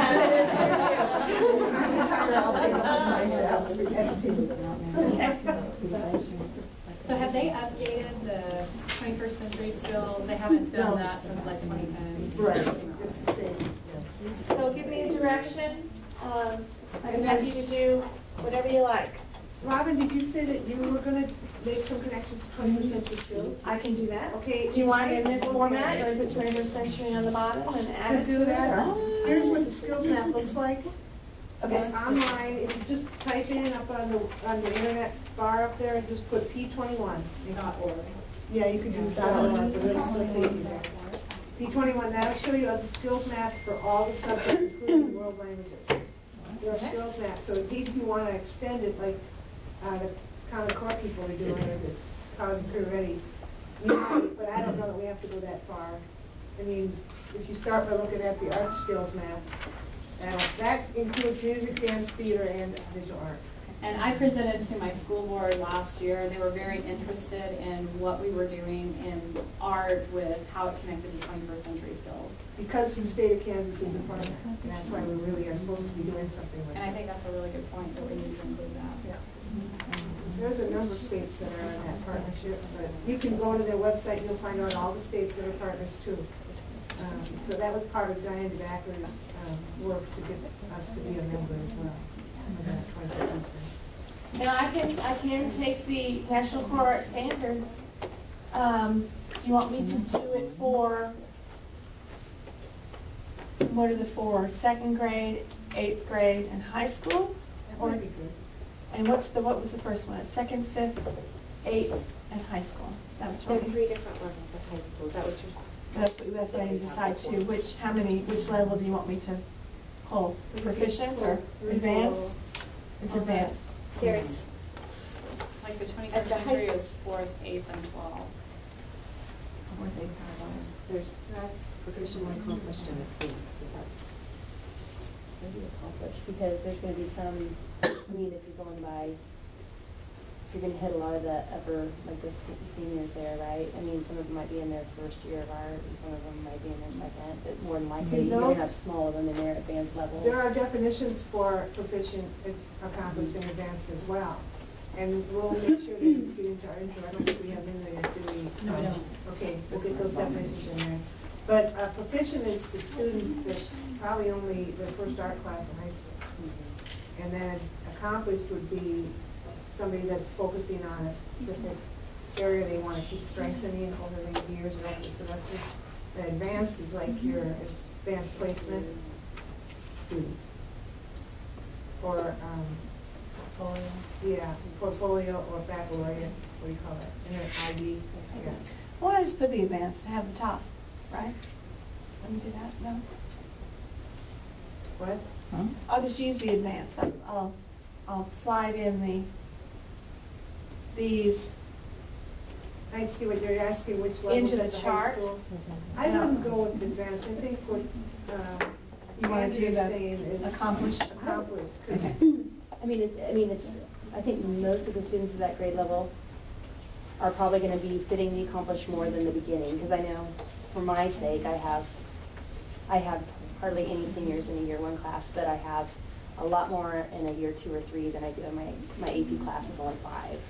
So, and I don't know if that's kind of standard with other schools, but it would hit more students in our district, I think, at the middle level. Okay. But I'm not sure if that fits everybody else's needs as well. It's not like this is not going to be a final document for the state, so it's just a tool to use. Unless you want me to do something else. but I think it could be a resource You want it to be a resource? into it, but I think you'd have to change your wording a little bit Yes. just to refer to Kansas. Yeah, I Rather did that. than- Since we left the last time, I changed, but I didn't put it on my website. I put Kansas College and Career Ed. Okay. But I think it'd be a good visual resource to include. I know as a teacher, I would. Okay. I know my middle school kids, teachers were comfortable with it, so. Referring back to the levels you want to hit, with P21, you might just want to hit those 3. What is it? 4th, 8th, and 12th. 4th, 8th, and then accomplished. Just go 4th, 8th, and accomplished with P21. And then with these, what you've got going on right now here with Blooms, you might want to go with 2nd, 5th, 8th, and all 3 at the high school. That's where the cornerstone assessments are addressing. I mean, it's Is our just next a goal to thought. have a further step in our sampling, or is it for us to be? Sampling. She'll sample it. Yeah, that's what she's providing as a sample. So she doesn't, there's no sense putting the work into doing every single grade level. Right. So you can think about it too with your committee. And would you like more people on your committee besides you and Kathleen? I don't know. Sure, if somebody wants to. I don't know if anybody. I'll get on those other folks that haven't been responding to me. Okay. I'll ask some of them or appoint them or something. So, because Aaron has been so busy with the conference, I think that's why he's not getting as involved. But he can be a research, he can be a reviewer. He can just take it, even after the conference, well, it'll have to be before that, and take a good look at it, and then he's still part of the team that way. Okay, good. I had one thing that's been on my mind all morning, and especially after what I'm seeing today, and I'm so happy with how it's going today, and the work you're all doing, we might want to consider submitting a proposal to NAEA to share with the nation with how the state of Kansas has chosen to adopt the national standards. So we can think about that. It's something to think about. And then some of the people on this committee who are able to attend the conference could be, we could do anything. We could do a roundtable, we could do a panel, we could have a bunch of you guys sitting up somewhere in front, and then do kind of everybody share your part of your resource. Anything. I mean, there's just all kinds of ideas. It's just kind of something to think about. That's actually about the great idea. Okay. Planning on going. Okay. Okay, good. I'd be willing to. Because I know what we're doing this year in New Orleans on the national standards. We're going to have we're working on having in the set room where they have all the vendors, we're going to have a section of space in that hall or wherever it is, where we're going to be doing something where we're starting to hit on how you can apply these standards to your curriculum. Some activities that you can do, some lesson plan ideas. Curriculum starters is what we're calling them. So that's going to be happening, I know. And then a number of presentations are happening. And then Olivia Good's got her something she's got going on. Let me see, it's in here. So there's a lot of focus on the standards at this conference, and I'm sure it's going to continue next year with the focus on the standards. I have a feeling it's going to be. And NAEA is doing a webinar, just a heads up, if you're a member, it's free. I signed up, it's I think for secondary teachers on January 20th. Okay, good. Say it again? The National Art Education Association, they're doing a webinar on January 20th. It looks like I have it on here, it was Eastern time, so I think it starts at 6 o'clock. And all you do is you can go to the NAEA website and you sign up for it, and it's free if you're a member. I think it's $50 otherwise, and so that's coming up. It's going to be on the standards, isn't it? Yes, Yep. and on how to implement them at the secondary level. Okay, great. So that might be good Yeah. to be part of. And they have done other webinars. Yes, they in the have. past, This is and the you can, first one. they're archived, so you can go back and listen to any of those too. If you need that address, I can get it for you, but I'm sure, who does those, sends out those notices? Not Deborah Reed, it's somebody else. I think mine comes from, I mean, it just comes in my email. Okay. From somebody the association. Oh, who it comes, whose name is on it? Yeah. Let's see. Forget now.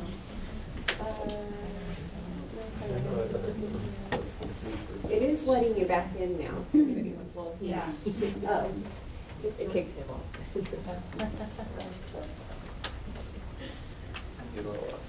So, okay, I didn't mean to sidetrack us all there, but we've got, what I'd like to see us do, for the sake of anyone who has to leave at noon, have Jessica chair, and you and Keith have been doing some things, it sounds like, a little bit here and there, but that's all right. There's time, we have time to work on it yet. It's not like we had to have everything done today.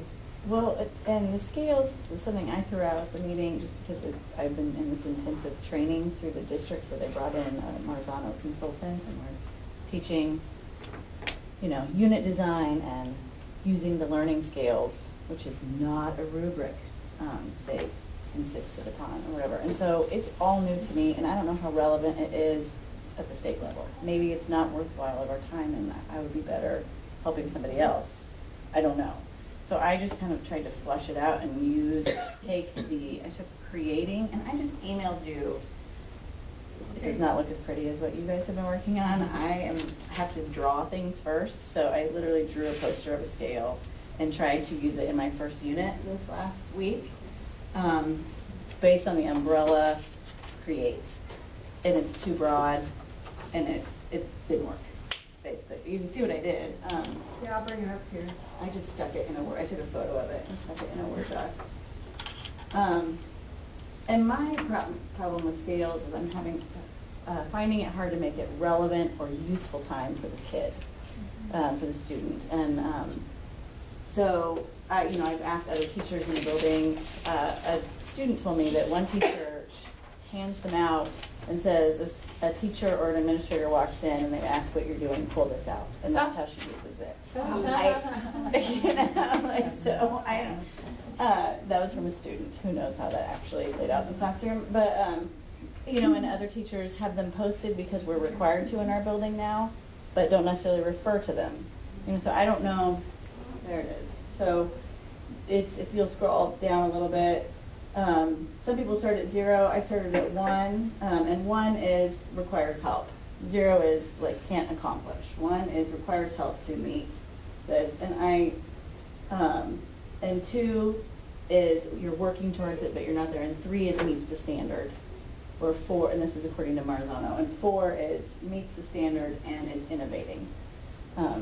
As far as using scales. And it's not for grading purposes, it's as it is much supposed to be for the student to see their progress.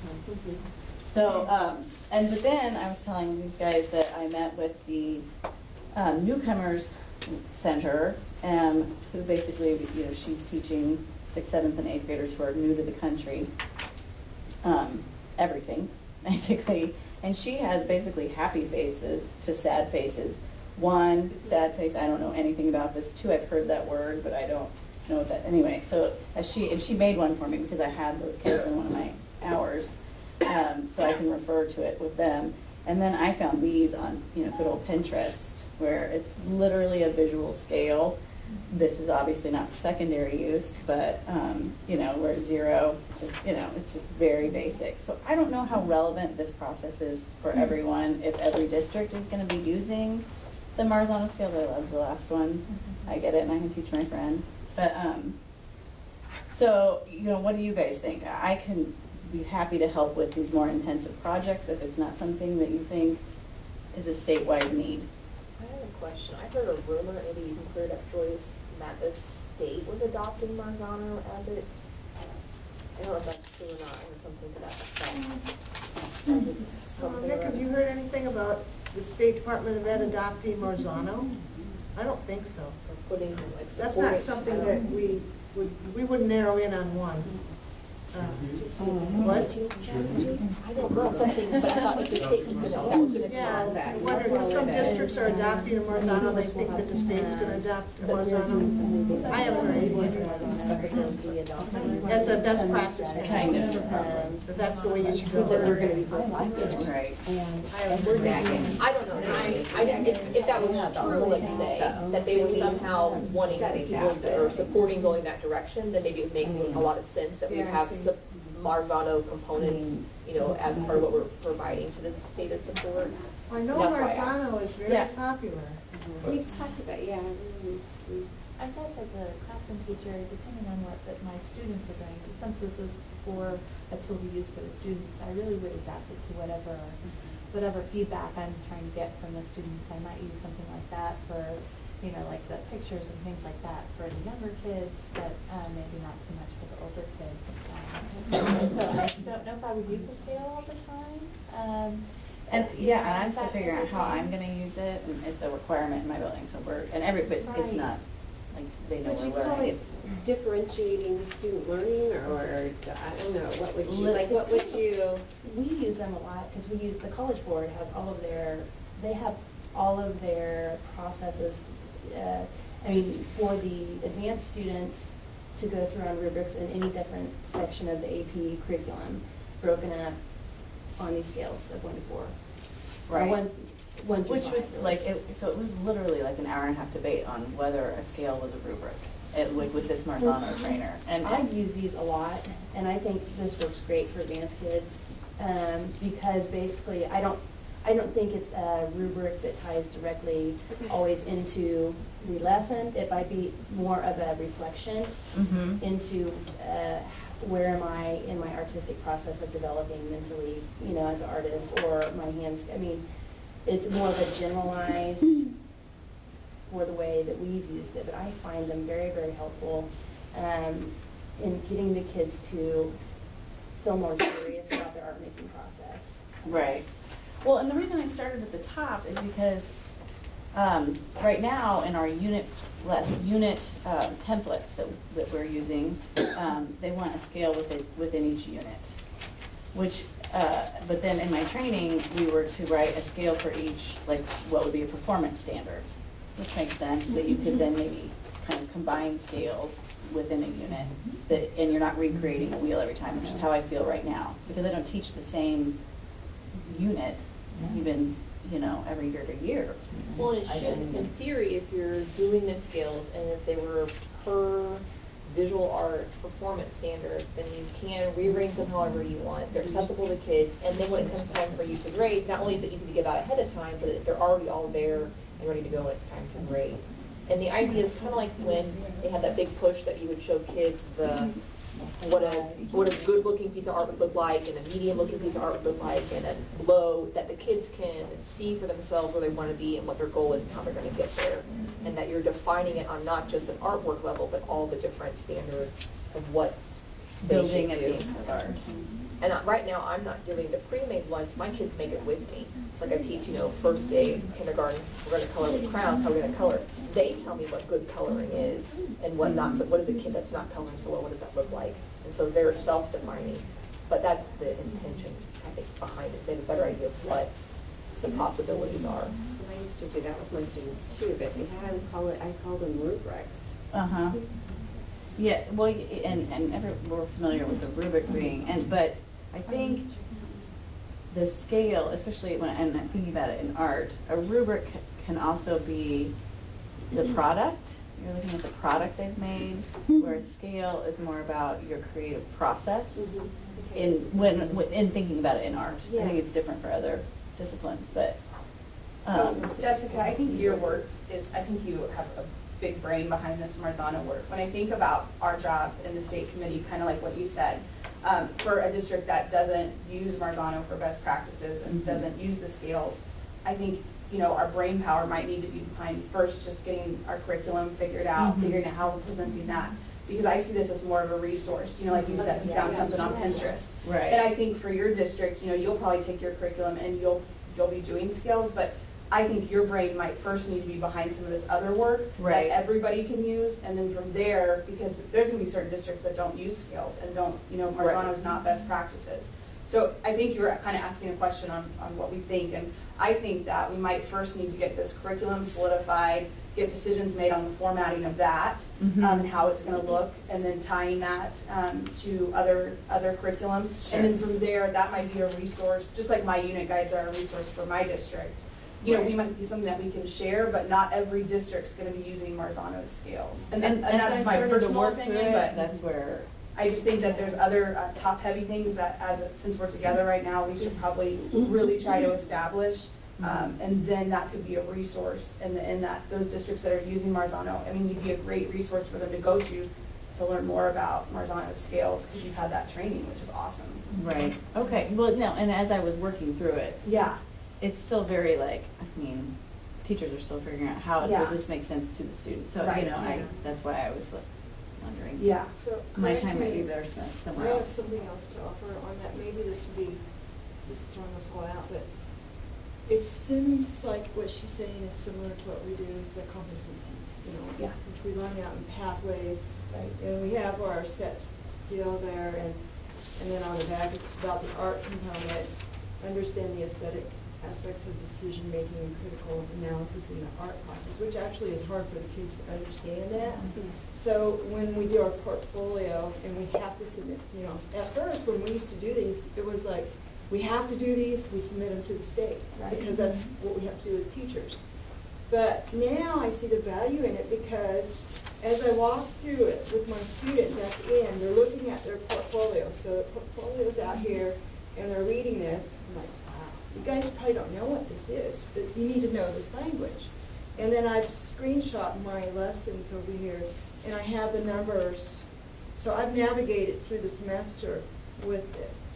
And I have the numbers of the benchmark on each part. I said, you did this in this assignment. Look at your grade card. What did you get on it? How did you value, how do you feel that you did this actually according to how I graded you? And so they can check it. And it's the same rubric, or sorry, not rubric. 4-3 is the scale. 4, 3, 2, 1, and 0 if they just absolutely were absent that day and didn't have any contact whatsoever. But if they feel like they work independently, they've got it. And it does teach them the vocabulary along the way, because that vocabulary is going to be with them the rest of their life, knowing it. So it helps them to reach a little bit. So I guess that's helping me to understand that how it goes across. I have a feeling that another committee is being formed here, and I like it. Christina needs a committee, so she can lead this new committee maybe.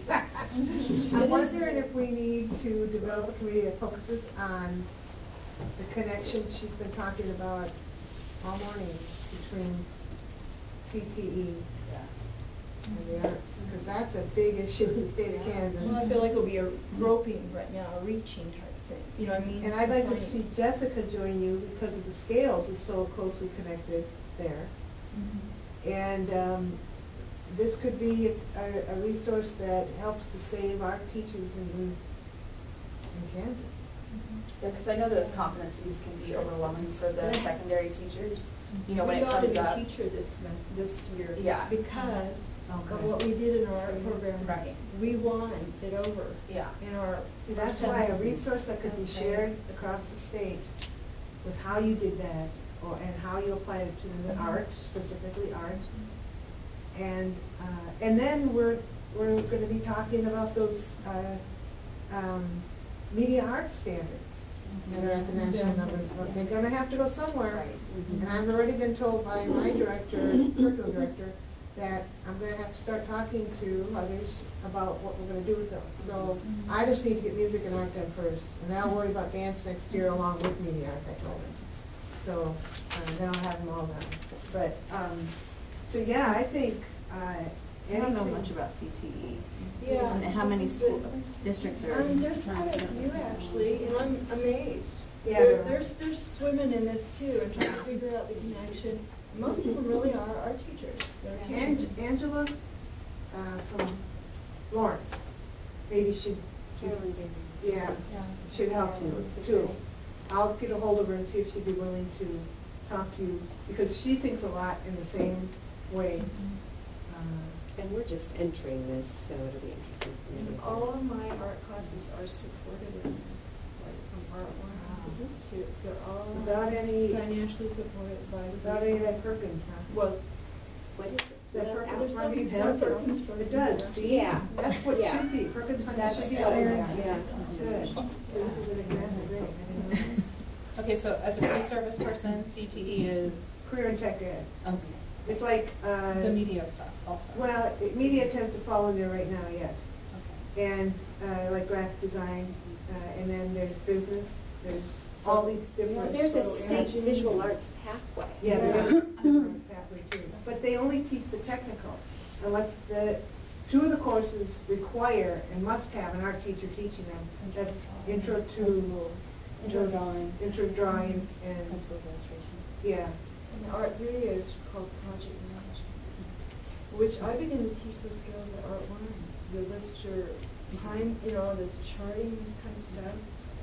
At high school level now, Polly, kids are, I don't know if they're, I could say required or expected to choose a pathway they want to start following during their high school years. Some are introduced to it in 8th grade already.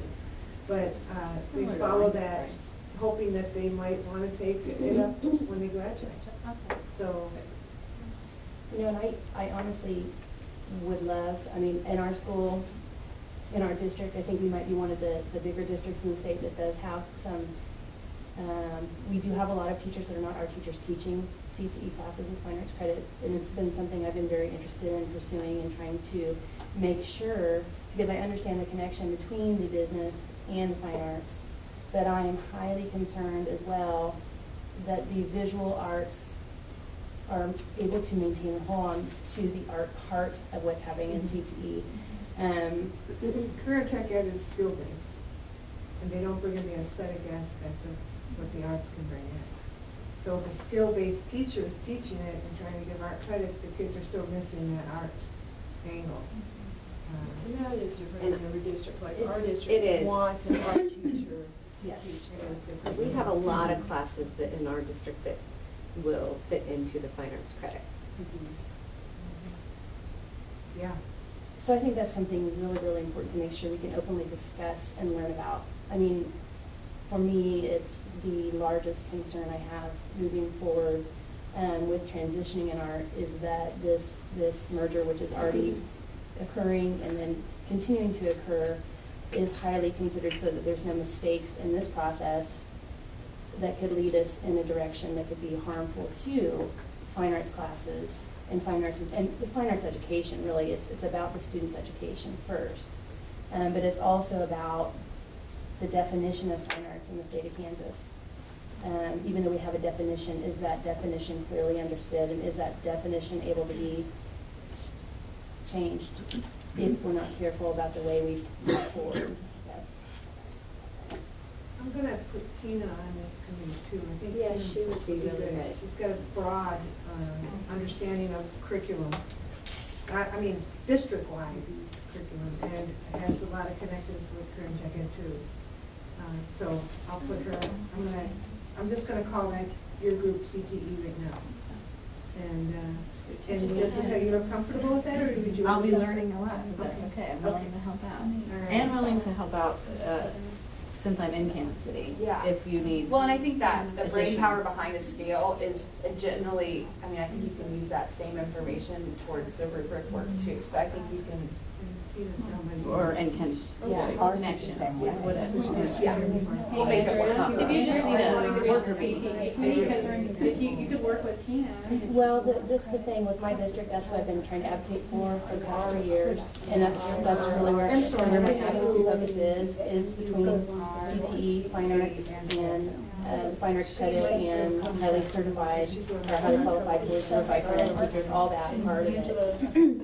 Is something that's my utmost interest right now. So maybe, I think I could probably learn a lot, and I could take it back to my district where I think we really need, Tina needs support with this.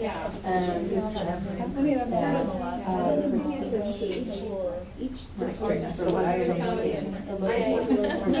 But right, the local board can't override state policy, which our local board is, state policy still says there's only 2 classes that are approved, which is, you still have to be able to, you have to have like and you teach and offer fine arts credit, issue credit. Now they can pick what classes, like in my school, they can say they want they can cater some things online. Well, like, no, why, for example, like, okay, that's your one that. yeah, see, some of it. and that's something that's really on for a long time. But she got hired to teach back Yeah, class. I'm kind of sad I thought on this because. And we went to the licensure guide, Yes. we looked at the licensure guide. But then you, at your district level, they're the ones that map Oh, well, I was saying courses Audra. to your She courses. couldn't come. She was originally going to be. Yeah, they can map courses and Well, her son's link. average, but she has to have this I know we have quite a few that Yeah, fine arts talk about courses, people and we have some that are CTE fine arts courses, and we have some that aren't, but they decided they really, because Maybe you again, should we're talk not more trying in the to- group. that is all fine. What we could do now is get a break for us. Take a break for us for that. Like somebody who's. But they have that. And then We'll be offering, we're gonna meet again, but Somewhere in my. We're we're not meet getting any back. other. Oh, No, I mean, like, does that make sense? Oh, Okay, I went to And conference that's one. really what John's calling. He teaches at one of the high schools. I'm trying to think what. Sorry, I got off. No, I'm trying to think what he teaches, don't, and I should know, but. It's okay, I got off topic. Go ahead. But there's this thing to get online, Yeah. you can If take I all don't these have tests, any meeting next Saturday, I'm and pretty sure then you are. you can go and teach that. So by helping us And that, share out what we're. Shelley. Shelley called during our last. Yeah. She told me she wanted that. So if you draw all teachers in there. Well, and then I think. well, and she is an artist. Show up to the meeting. I heard the. She would be, she is a large teacher. And she sews and all this, and she wants to have more certification. Because she doesn't want to have it, they, necessarily Well, want folks, to you see. know, you can do straight I to think lunch. the ones I know that do it. We have the intro to share some more, but I think I started sharing it with you. I also sent it to some of you. I mean, I'll have to ask her, because That's she's something that's that's bizarre. She's very. And you can look at it, and and we'll share a little bit about that this afternoon. We'll come back together. And then I think this group should talk more about what we would like the CTE group to be addressing. And Toby, what time do you have to leave? Like, I don't know, I mean, that when you go first for lunch, but I don't okay. know. Okay, but well, we could also take 20 minutes here before Toby has to leave to talk a little bit more about what we would like the CTE group to develop. That's why I kind of want Toby, because she's at the district level as well. You could have some real good input. And I know you said you're only starting to We talk are about starting it. this journey, yeah, So- because we need it financially. I know Jessica's leaving also, right? At 1:30. 1:30, okay. Basketball game. Okay. Yeah, I mean, we just needed to, well, and I think that, I mean, my biggest, I mean, there's a visual arts pathway, why are we not? More involved in it, yeah. Yeah. And so, What were you saying about, when we were gonna meet again? I guess I better catch that. I figured it would have to be by conference call when we meet. I was asking if We don't have a date face-to-face before you either left. yet. Maybe we should talk about a date first and then go to lunch and then come back to the CTE topic, which then Toby won't be part of, but, okay. Somebody Well, can take maybe- notes for me. Okay, well, let's do that. Let's look at dates for our next come together to share. And it's probably gonna be by phone or, you know, go to meeting, something like that. I can set it up, it's really easy. Adobe Connect is probably what I'll use. Really easy to get to. What's gonna happen at that meeting again is sharing out how we've been coming along here with our different groups here. And Brad, are you on one of these committees yet? Yeah, Yeah. Like I said, Yeah, you are, you're a reviewer, I got that all written down again. All right, I got that. Okay, let's look at our calendars. And I also have a suggestion, we've got lots of documents going. Could we, I mean, I don't know if everybody has, you know, Google has changed all their sharing options now. Yeah. And I don't know what your thoughts were, Joyce, of putting things in one spot. So like at the meeting, we could all go and see Right. if there was a folder. Yeah. If we made a folder on Google Drive or. We can do that, I just haven't developed that folder yet. I think all I have to do is go in and put in my password code and just create a holder folder. I went in the other day and brought it up with my password, and then all these documents that I've been part of in the past 2 years or more all popped up. And so I'm like, no, I don't want it in there, it's gonna be a mess. I want a separate folder, so I have to figure out how to get that folder created, unless you know how to. Yeah. Okay, you can show me maybe. Is there a risk with Google Docs?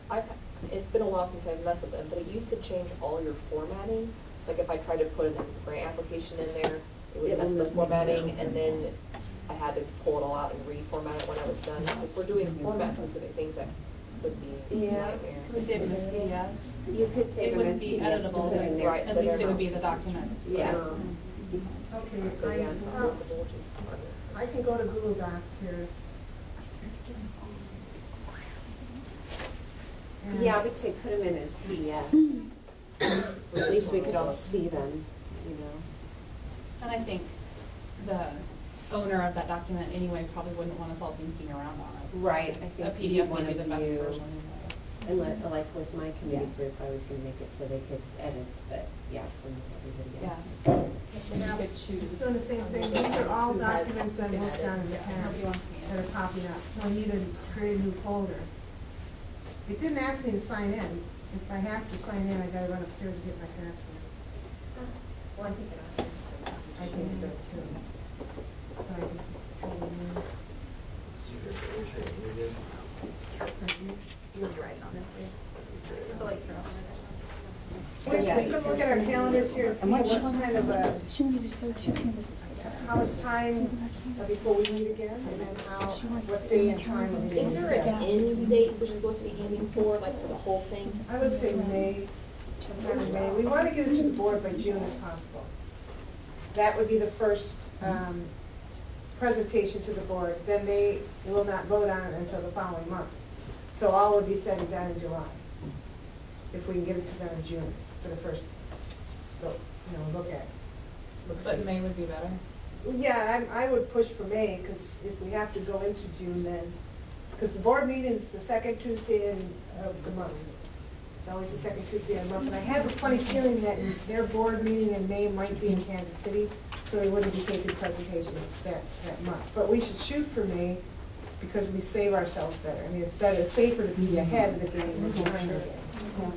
So, and I know I have to get notices in to get them on the agenda and stuff at least a month or more in advance.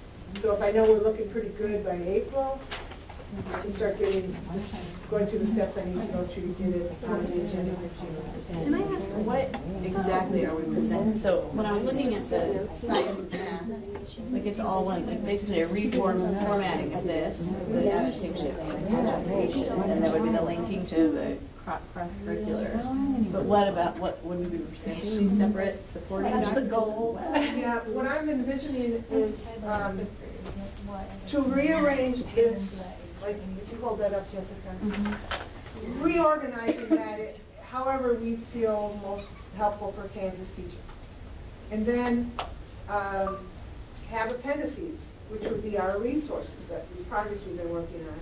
Remember how we had all those lesson plans in the old document? Yes. I mean, I really didn't care for all of those, but that's what the committee wanted at the time. Music is feeling the same way about their old music standards too. They're like, they're no good to them anymore. They're not useful anymore the way they used to be. They had a bunch of lesson plans in Yeah, theirs too. that's what she was saying too. My counterpart said she used those a lot, but I don't know. Yeah, and I think they were very useful and helpful at the time, but as time changes, of course, that's why we have to revise, because, and so, yeah, we'll reorganize that formatting of it any way you think necessary, like moving the anchors lower, but making references and so on. And then appendices with our resources, we should have a glossary. We could pull the same glossary that's on the national, and I would do that if I were you, especially since we're using the same performance standard. And I could pull that with help from Polly and so that, and then our introduction, of course, which once you get a chance to look at it, I'll get it out to everybody. I sent it to some of you already, but we'll get to talk about that a little this afternoon. So I think that's pretty much it, unless we come up with more needs. Glossary is definitely a necessity. Intro is definitely a necessity. Your credits would be definitely have a page with all your acknowledgments to acknowledge all of you as workers on the committee. In the past, the last page of it has always been the State Board of Ed. A picture of all them. You know, you remember how that looked on the so that's kind of how it's looking, if that helps any. And then the definite references to the national website if you need more information kind of thing. You can go to this, click on this link. So this afternoon, should we hash how it's going to be formatted, how we think it should look? We could do that, if that's what you want to spend the afternoon doing, some of the time anyhow. Yeah, so we can start getting that Okay. iron down maybe. Yeah, we'll get, we're going to talk about CTE, and we're going to go a little bit more over the intro, and then we can probably do something like that. I left the stay real open, because I knew you guys know how to run the show probably better than me sometimes. So I don't spend time making any specific agenda or anything, so. Okay? Could we maybe even this afternoon do some splitting, like at elementary CP really has nothing to do with me. Okay. But then maybe if someone else also felt that way, we could work on some of the other areas Okay. that we had talked about or pull in some other. Yeah, we could probably do that. And in the meantime, too, between now and when we meet again, it wouldn't hurt to keep kind of open minds about any other possible resource you think this document might need.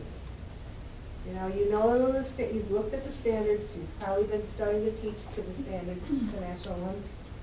What's working, what isn't, what could, so think about that too. Just kind of keep your minds open a little bit as you're driving home from school or something, and something pops into your head. Well, the principles of core values that our state has adopted, empathy as the biggest, like we're one out of 50 states who adopted empathy in their mission statement as a mandate. And so our school is really big on the principles of core values. principals, and that's a character development. Uh-huh. Maybe that's. Yeah, character development is another one of those things that the state board has approved. And so, you can think about that, what that might look like. Yeah. I brought, what was helpful for me, one of our in-services was the curriculum framing question practice. Basically, they were trying to make sure that all teachers understood the difference between like essential questions, unit questions, comment questions, and then we had to come up with examples. So I know there's already some built into the standards, but I think you were welcome to come up with other essential questions, right? From what I understand. At least that's what we'll we go were over, told. that's partly in the introduction. Yeah. We'll go over those definitions, and then I think that'll help us. Maybe we do need to provide some examples. I don't know.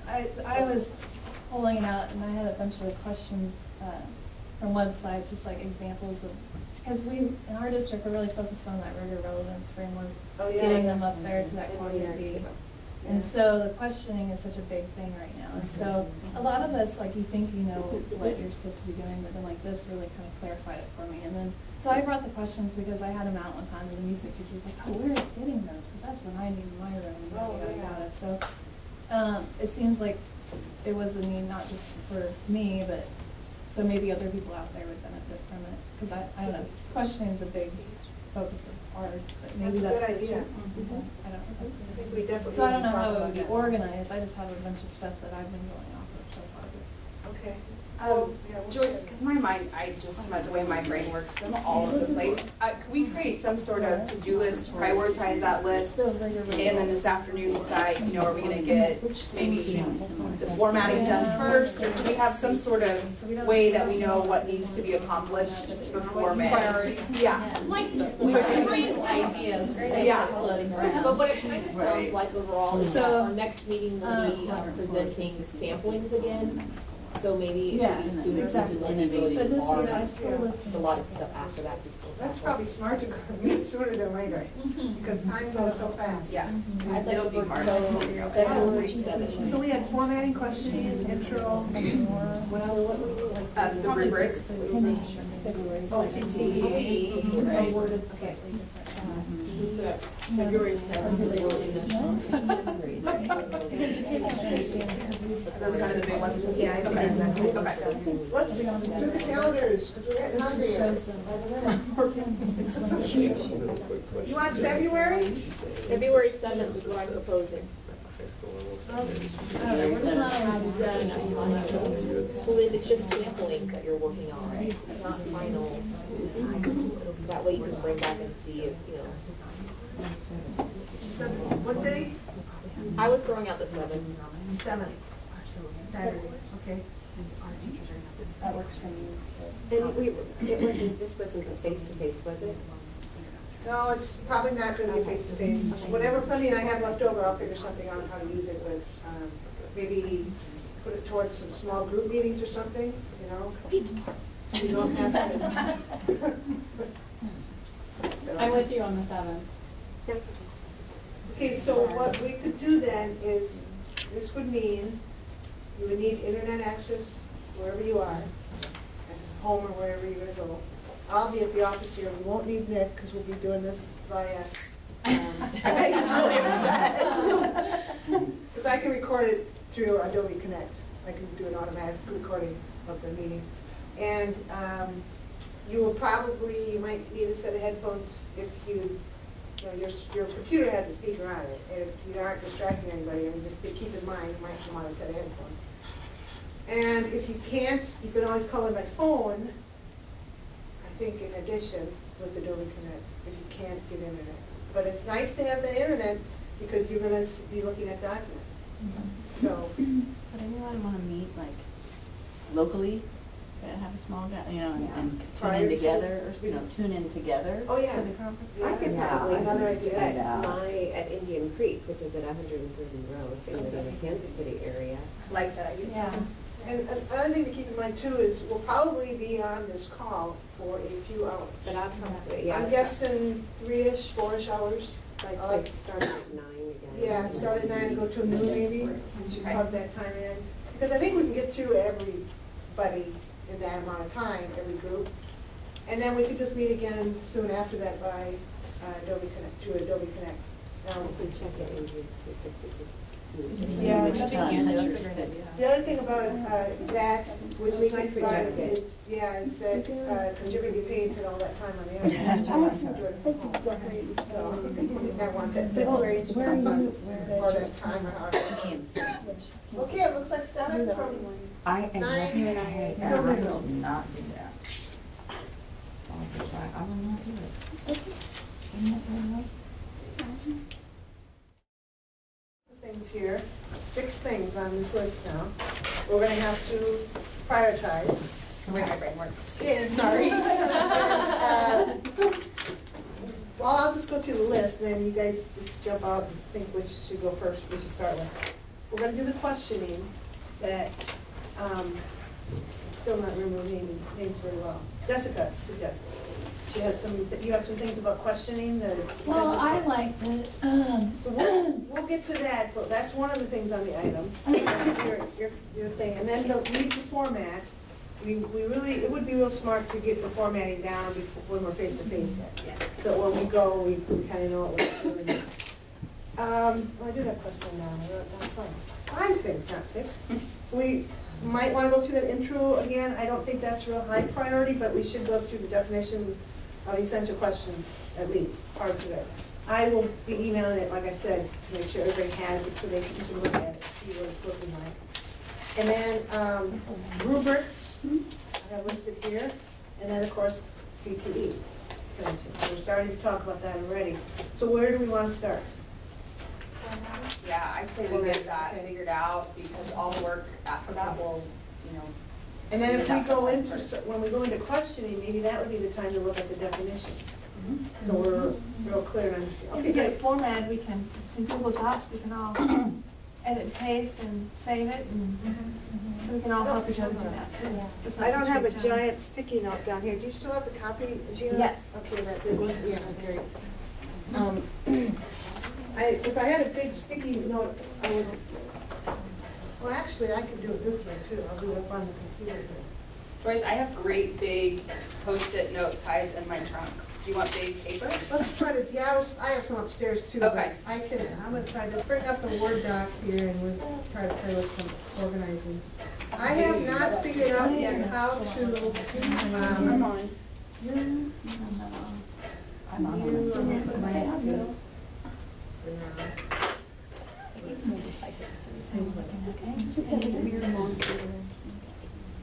Okay, so we have, basically, these are the elements. Okay. We have the processes. I'm sure I have this all written up somewhere. We have anchors.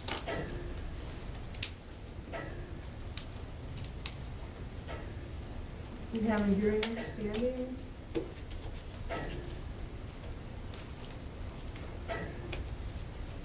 You also have these listed, by the way, on that handout I gave you this morning.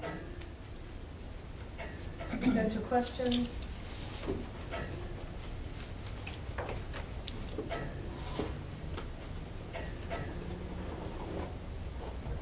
And the performance standards. 13 levels of performance standards. What was that? 13 levels of performance standards. So, yeah. I can tell you how many we have of some of these things. Is that large enough for you, or do you want to increase? Kind of. Yeah, that's better, much better. Okay. Thank you. We might have to bounce back and look at the definitions of some of these too. Why don't I pull that up right now, the definitions? I think it's going to be important to have that. I think it's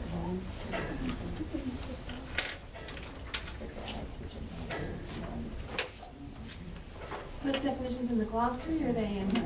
They're in the intro on the National Standards website.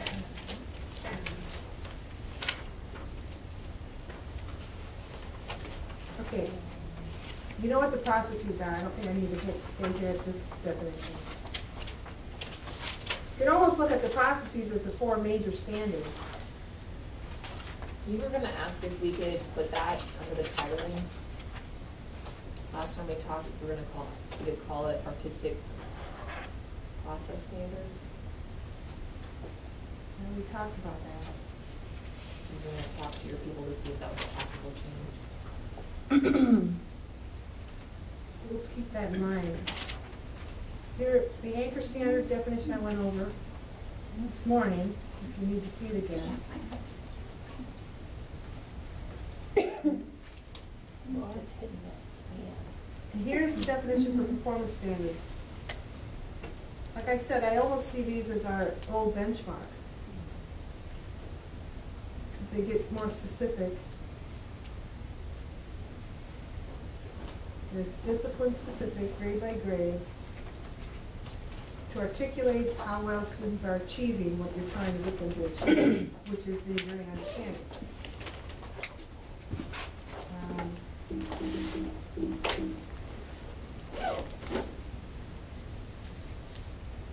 They progress, these performance standards get harder and harder as you go up the grades, which is pretty much common sense to everybody, I think.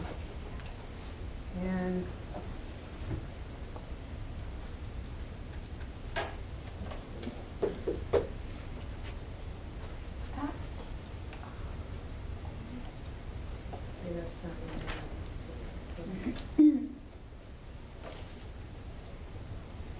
here are the enduring understandings.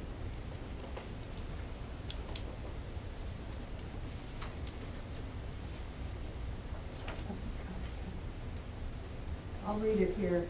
They're meant to help both educators and students organize the information, skills, and experiences within artistic processes. So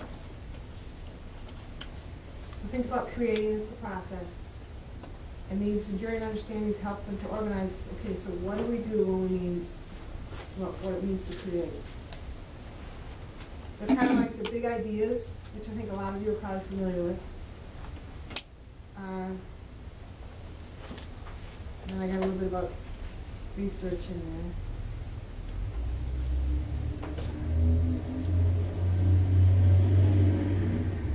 there. Or essential concepts, is another term I've heard used. Yeah. See, it's these enduring understandings that make these standards so much more in-depth. They're really having kids go deeper than we've ever had them go before.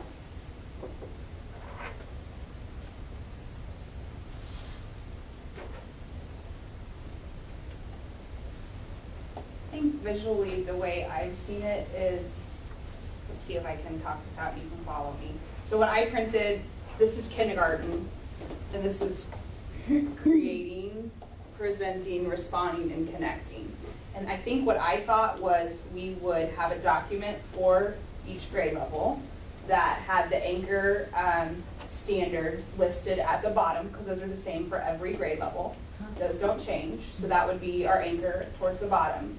We would list the process component, so we would have that be in bold, like VA CR1.1 KA, engage in collaboration, imagine and play with materials.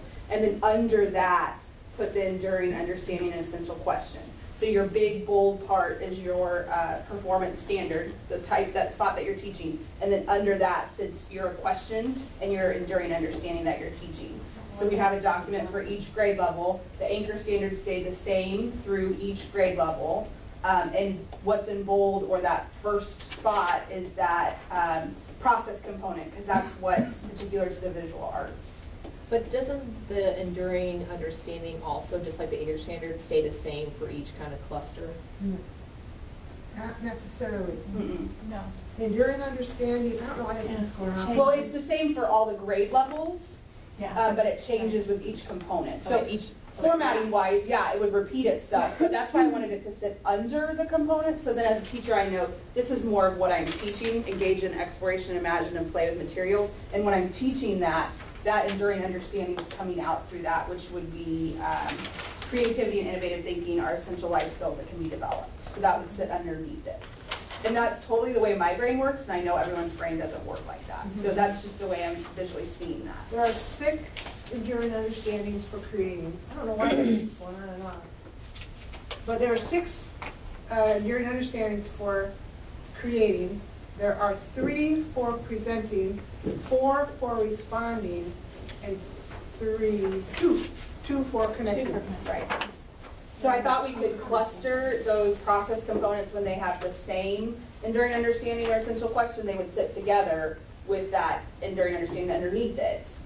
I know that's just a formatting thing, but visually that's the way I see it. It's kind of, we want those components to stand out to us, to be the forefront of the curriculum, with everything sitting underneath. And the anchor standards can sit at the bottom, and that they would repeat itself through grade levels. There are also process components that I didn't put up here. Okay. So what those things are is, Oh, when I'm saying components, it's probably the wrong word.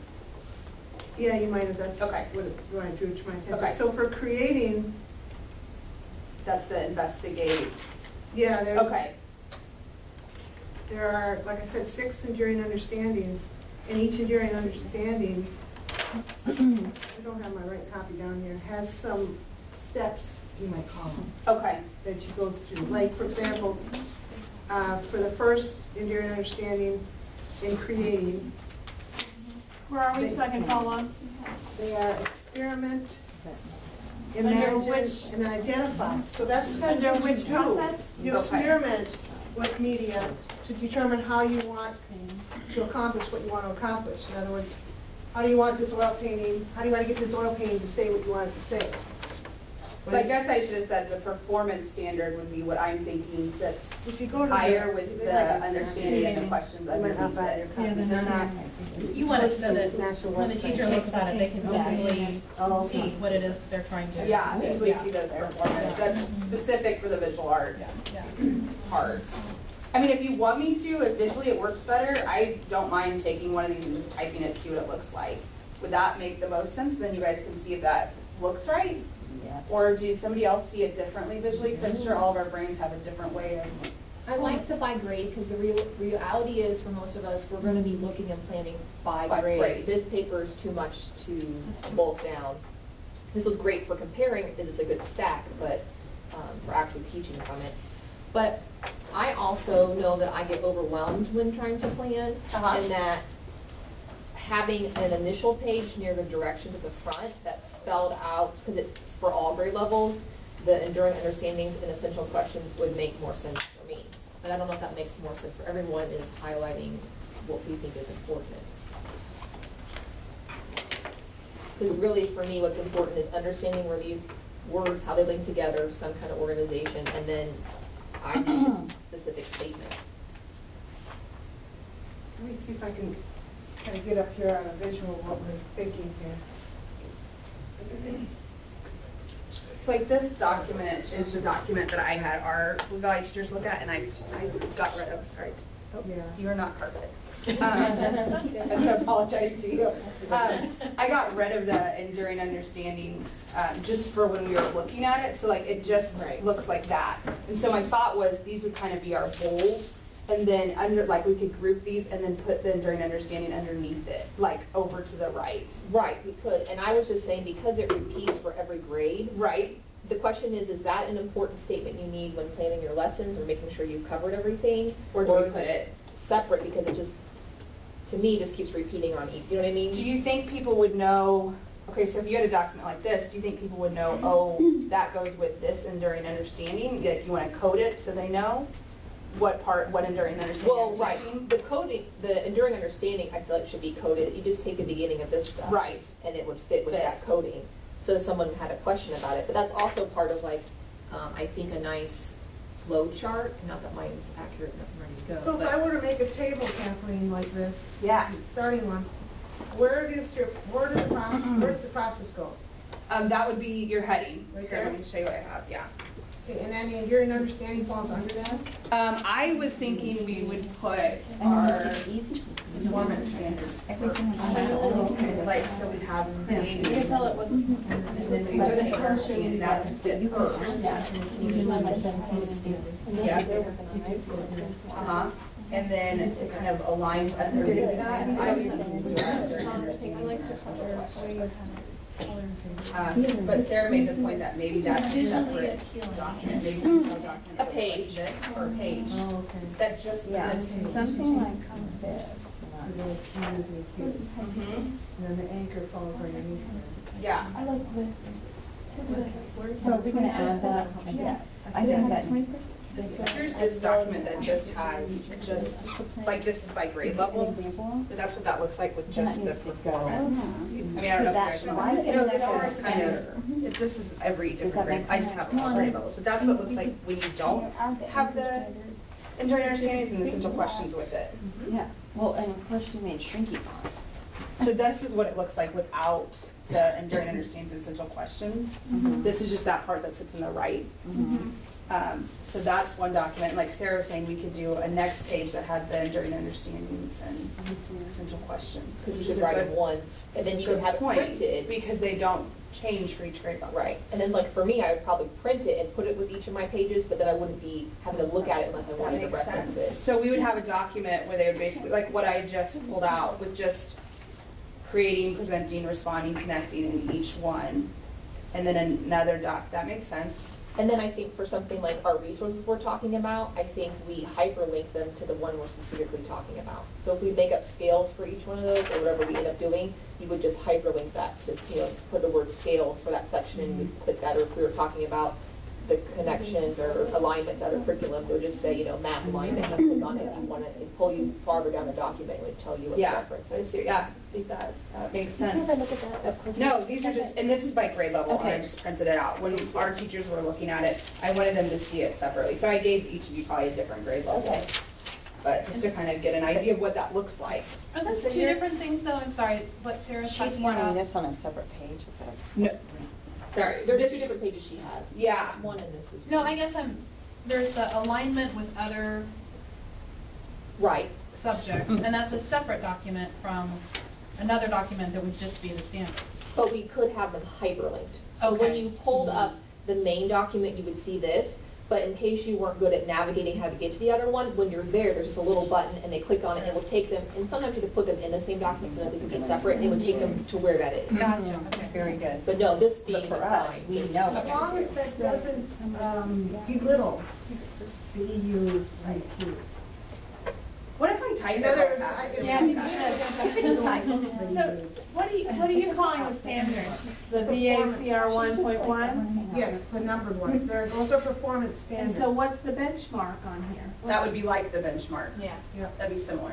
Okay, so you're calling it the same thing? Yeah, but since I'm just a visual person, I'm just gonna go type one grade, like a part of it, and let's see what it looks like with it sitting underneath it, and then we'll kind of know if that looks crazy or it doesn't make sense. Because I think We also have these, Yes. that, I know Blue Valley, when I was there presenting, really wanted on that, on your, okay. These over here, She just thinks like that. those are process components. In other words, steps a student goes through to achieve their task. So, I think the process components change for every anchor. I haven't done much with those. I think it depends upon how you're looking at it. So right now, us looking at this large document with all the grades scrolled across it, we're trying to make some kind of sense of what's in common in that band. And there's a lot of like words happening at the top, and for us visual people, that's tough. And so I like to pick a word to kind of describe that section, so I have a feeling for what's going to happen in that area. And so I went through and made up words that are similar to the reflect, refine, continue, so that I have a grasp of what's happening there. But if we're planning on presenting this to other people as a whole grade at one time, it's not as important to understand all of that. Does that make sense? I think I follow you. So, I mean, So it's all in one area. we already know we want to put the anchor down here, right? She's, it sounds like there. Yes. So what we could do is have a very similar table. So we want to go backwards. So what? We want to go from the bottom up. Okay, all right. Yeah, so what I'm thinking is, we might just want to keep a very similar table, put a different spot down here where the anchor would be put, right down in the right corner so they can see it on that Bullet page. with the anchor. Bullet the anchor with anchor. I like this. Bullet to anchor with anchor? This is With too the much. implement. And that's what anchors, anchors. A little symbol. Yeah, it anchors it, with a little anchor. We'll put, Yeah, we'll yeah. put the little picture there. Yeah. I was thinking about it. Everybody knows the anchors everything. Yeah, I love Maybe that. they'll like it. And then we have, then you want to go with the process in the middle up on top, like she's got. And then I would keep these, because I've been told by some school districts the teachers want them. These process components. We help to guide them. It is a process. And these are kind of the steps you go through the So process. those were on paper though, Yeah, right? they're not on my papers, they weren't on. Now I know, you've got a future copy. You know, the newest copy online is this. They're still tweaking that website. Because I And there's agree, some I mistakes had to in there come up too with that I've got to those bring words. to Dennis's attention. What, Sarah? I said, I agree, when I was trying to make sense of the whole document, I had to come up with words like that. Okay. And so I agree, I was just like, I didn't get those words, what's? Yeah, so we can maybe even, you might want to keep these rather than have to come up with, it doesn't seem to make any sense to come up with new ones if you like these ones. But are we talking about even making a grid like this to present? I think we are. I think we're thinking of, from what I'm hearing you say, we should keep a very similar grid, just move some of these things around. Yes. Put the anchor down But here. that's not what we were saying. I would like, Play around with it. I would like to see, I would like to, us to be careful about where we put the enduring understandings and essential questions. If we put them on a whole different place, people won't want to go to someplace else. They gotta have it all there, they're not gonna waste, they're not gonna take the time. So. So the grid right here is just an overview for everybody, but we're planning on then doing each grade level like this separately though, with the essential questions, is that right? Oh, that's what, Because, I mean, is that kind of what we're understanding? I think we're split. I think you're talking about the original grid we've been looking at, and I think some of us were thinking about by grade level, what it would Yes. look like. Right. And then including the essential questions and all those things down here in the anchor standards, like you say. So the grid is like the big picture, and then you can go specific by grade level. You know what? But if we're not changing much on the big grid, that's already available national, so. Well, I mean, like, yeah, I'm just trying to make sure I've got it right. It's, I'll set the 5 page.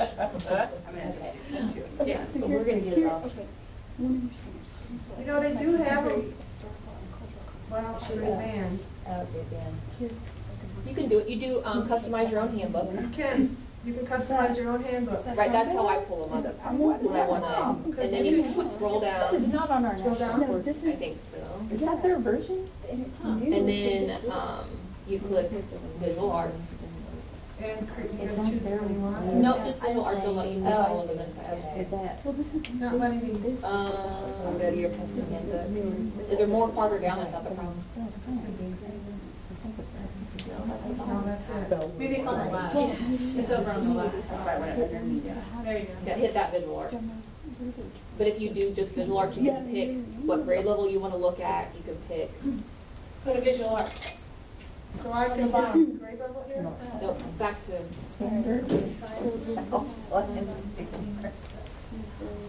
that right? Is that? this looks different than when I pulled it up yesterday. Maybe they changed it again, Sarah. People, Yeah, click on that. I think it's I what you clicked on just visual clicked. arts. yeah, it actually, There we go. No, wait. What? Ms. I'm looking at it. Here we go. So then I clicked it. Oh, it's no wonder. Nebraska's like, everyone can be an artist, benchmark wise. It seriously said that. I'm looking at Like other state standards, so there's Nebraska, it's like 4 pages long. And It's now, way I'm too on big. Missouri right now, and it's kind of terrible. Colorado, I dig. Colorado, yeah, we're good with Colorado. Those are nice. We can use in Colorado. I like them. I'm just using it to like compare with Go what to theirs Nebraska, look because that's like fun stuff compared there. to, okay, so. Let me see Colorado. See, Colorado, To read down the- So this is Colorado's, like blah, blah, blah, blah, blah, but there's the, I know, I'm just, like, this is, I was looking at this. because they incorporated like 21st century skills. You know, they have it like all on one page, and then you go to the next page. And I don't know, not markdowns, but they have different things. But that one page I've got. Yeah. But go to Oh, sorry. But it's kind of formatted in these, so that's why I was, yeah, I was looking at. Okay, They have comprehended it. Yeah, so here's the, They changed to comprehension. this is Nebraska. Where's the one I left at? No, it wasn't there. It was a different page. There's only 4 pages. We'll find it fast. What is that one? You don't know. There was one like. Select the work of art for this life.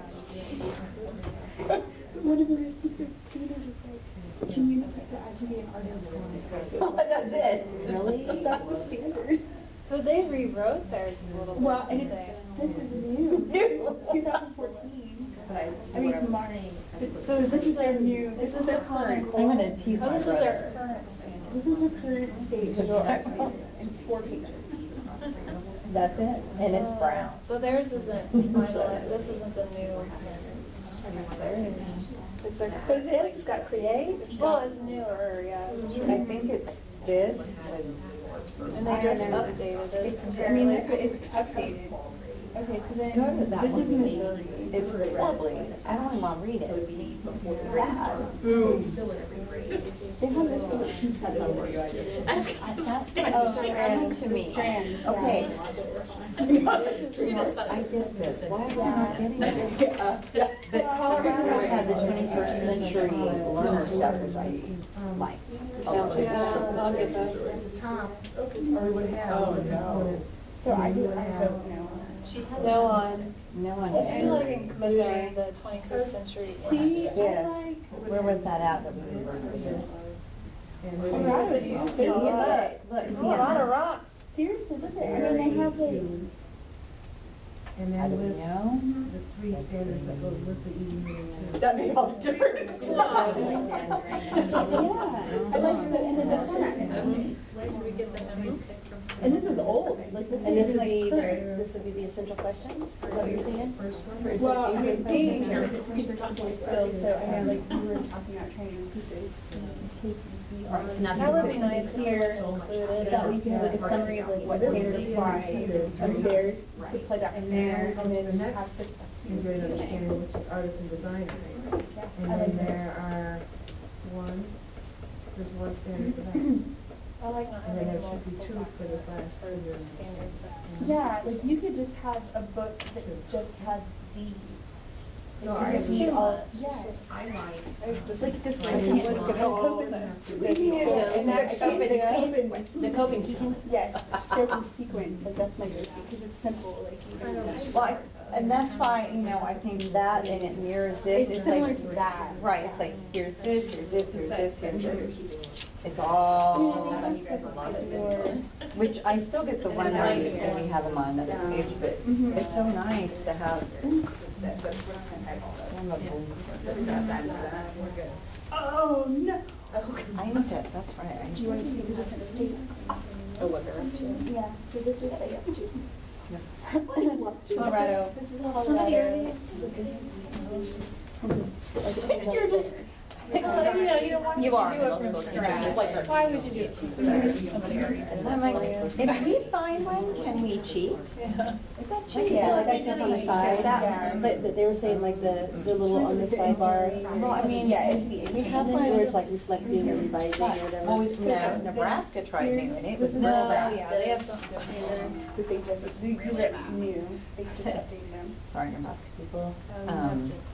But like, if this had 21st century stuff like Yeah, I would. It has, well, and I love how they.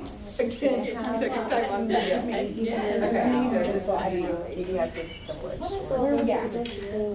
Those are their line, Listening to, shapes Oh, I don't know. for I don't grade remember 1. who else. So they focus that, They've got the and elements in then, so there. there's Nebraska. I wondered about that. Yours are so broad, but Sarah was helping me with.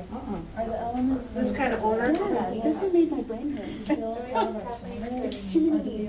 Well, then there's the, there's the, There's a common core. there's the Common Core, Here it And comes. here's the I'm anchor. sending you something. See? And so are we Right. district-wise supposed to come up with this sort of Has a stuff? smiley face. Well, state wise. To make you Right. smile. I mean, well, Smiley faces make everything but I better. think, I mean, this one, that's like told. Or say bless your heart. That's 7. No, no. Hijack. And then put a south. I know. Feel good about I it. do like that they came up. Who's this? This is Oklahoma. Pulling up to anger. How about this one? Black and white's better. This one? Yes. Positive. Simple. You want that Good. one? How about this I'm one? like you. See if they have a little, Blue one? Are you married? don't they have a little symbol, like a bullet? Well, so you have, you do have a person, and it's two that you like, and find like, Black and white will be better. Oh, go navy. Well, I'll put that blue one in for now. Blue.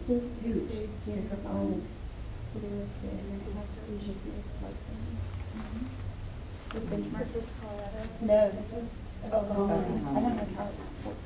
Their format's a little different. I like Yeah, Word is square. not easy to read. I'm not a square person, but I like square. So, I I'm need gonna a open box. up that I do one like that Kathleen was sending us. So which one do you like, so I can research one? I liked Colorado so far, it was quite I nice. do too. It was visually appealing. Do you want to see Oklahoma's really quick? Because you kind of get it. This I'm is, just, it's not. I'm not as fond. Oh, no. See? It's fun. We need rectangles. We It's not, need I'm them. so big to hear this in here and here, it's not as organized. That, well, the way, this one, well, like the Blue Valley, Blue Valley's is very similar to how Colorado's, and it's easy to find and it makes sense. Everything makes sense. Okay, let's have one. What to Wisconsin, because they have their. Okay, that's the attachment, right? Yes. Oh, yeah. And I They didn't got do very nothing much, to do there should I on just there. kind of? Too much now. Okay. All they do is make it. Yeah. So your process component, no, your performance standards in red. Or. And then you would have your EU and your EQ underneath it.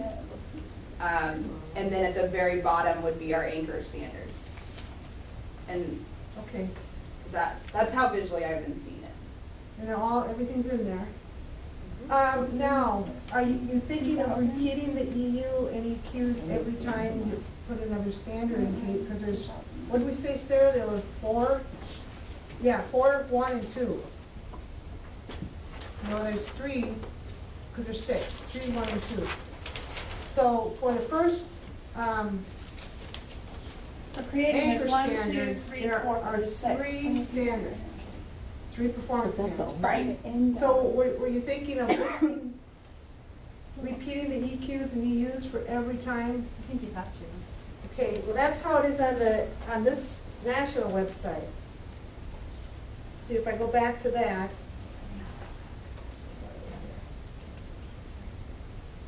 This one. See, this is a national website, when you pull it up per grade. And you check all the boxes. We checked process, we checked enduring understanding and essential And questions. see, it's the same enduring understanding and essential questions for 3 performance standards in creating. And then the next performance standards has a whole new EUs and EQs, EU and EQs. Well, can't we group the performance standards together that have the same EU and That's EQ? what I'm thinking, And then that's we what would Sarah set them was- underneath. That's what But I Sarah think was if we pull them into separate documents, you're right, people won't go there, and it doesn't validate that work. Right. Let me go back to yours. Yeah. So how would we do it on yours here? Would we list them right underneath here? Yeah, so if they have the same, okay, so you're saying that some of the performance standards have the same EU and EQ? Yeah. So we would just list the performance standards first, and then we put the probably the EQ first. I think you would question Okay, first. someone, and I could probably go and copy and paste it, but I got somebody window up right now. Can you just read the second creating standard to me? Well, that's the next one down there. Oh, it is, They are okay. different. Oh, yeah, okay. So, But those two have different EUs and EQs. these two do? Yeah, right? Am I reading that right? Are you guys I with me? think so. Yeah. There's different ones. They're different ones, that's why I did them separate. Yeah. Okay, then let me see. Unless I'm looking at it. Something the same around here, I think. I didn't see, I did my notes. Artists and They're designers. all different. Okay, that's what I thought. Artists and On your designers. big chart, I have them all different. So the second one and the third one are the same, have the same EU. Okay. 1.1. And so does the fourth one, has the same EU. It's artists and designers experiment. No, artists and designers balance, so that one's different. So They're there's, all different. They're all different, because They're all the different. first one's artist and designers shape artistic investigations, the next one's experiment with forms. So we would set them each separately under each performance. okay, then we have to, Cheryl, we have to teach you almost the same. But what, I guess what I was saying is that if you made this up once to match those words you talked about to the left, that they are the same for each grade. And Right. so when, as a teacher trying to process through what you need to teach, this is a lot of extra information. And right now the red is really helping, but as you know, I don't have access to a color printer, and I work from a hard copy. It's going to get a little bit lost in all the. Well, we could and always. the boxes definitely helps in our. We could make a box, and it couldn't be, I just put it red so when we're looking at it, but we could make that box centered, we could shade it in gray. Light gray. You know, we could do different things. I think mostly it's the decision, do we want the EU and EQ to sit underneath? You know, so that way that performance standard becomes, you know, what we're teaching. That's the part we want to look at. And it doesn't necessarily have to be red, I just did that for the sake of. I think it makes a lot of sense. I think it makes a lot of sense too. They have it this way. And I think it's okay, I mean, everybody's gonna have to learn it, okay? And everybody in there, after we become familiar with these, just like we did the old standards, eventually, we're not even gonna need to really look at this document. You know what I mean, eventually. And once you learn, I mean, just for, but for now, the EU and the EQs, I wouldn't care if they were repetitive, because repetition is gonna help everybody understand the big picture. And Yeah, but sometimes it can also, for beginners, make it so cloudy they don't even, then they just get lost to begin with. So the question is, do you, yes, repetition is good, it makes it easier to remember something, but then also it just becomes extra stuff you're trying to, you know, visual stuff you're filtering out. Do you think though that if we think of a brand new teacher or somebody that's starting new, I mean, we could have a document at the end of it that just lists those performance specific, like the list I showed you guys. But I think when we think of the state standards, we need to, you know, make sure that the national work is validated. Those The pairing is evident. Yeah, Yes. but maybe we, like Sarah, like you're saying, maybe we also need a document that just it's a stripped lists. down version. Holly could comment on that. What do you think? Well, I mean, we've been referencing the national standards, so I feel like I'm really familiar with that format. So for me, even talking about format's really interesting because I have just been using this document as it is so big. It didn't even occur to me that that would be a thing to even discuss. So I have nothing to say about it because I'm fascinated that we're on. That's very good. I think this would help in the rubric process too, because if what's in red is what we're teaching, then what's in red is what we're evaluating and assessing Yes. as well. That goes on the rubric. I would If rather, you want to. I would rather have the EU, personally, have Yes. the EU and the EQ every single time it appears, because otherwise, I mean, I need it to be stuck together. Otherwise, I feel like it would And be. do we think EQ should be first, the question first, then the understanding? Yeah, I do. Oh, yeah. I guess just for the official The EQ first? one. Yeah. Because that's what they No. want us to I don't have know on why the you board, wanna the do essential that. questions, Right. you Ask know? the question and then you get the understanding after. Well, I see this, I'm No, the I'm understanding playing with before this you ask for the Sarah's sake. I was just thinking of a sense of what your students, the sequence that their students. But you're the one are bringing it to it. They just had, yeah, but I. Grade. Yeah, and then you just use gray. I think. Oh, okay, yeah. Well, The teacher's um, perspective. Yeah. The under. I see these as, That is. enduring understanding That is is mainly the teacher's focus. That's mainly there for the teacher, to my understanding. I could check those definitions again, but, because you're watching to see if your kids are developing this understanding through the years, as they go through the years. And these questions are here to just kind of check for understanding. Of course, we're going to probably whittle those down a little bit because they're pretty broad, I've been hearing. And that's part of our 15% change. So, we talked about that this morning. Okay. No, yeah. Linked in the video, you guys talked about 50% last time. Okay. But not that, you haven't said anything about whittling those down. That's new. Yeah, we're going to talk about that when Jessica takes over with the questioning activity. I don't know about the whittling, but. Well, I'll explain it more. But, because who was sitting with us at lunch? Who was with me at lunch? Yeah. We have an example we could share when we get to the question. I don't want to bring it in now. What I did here is I enlarged this to give it more attention.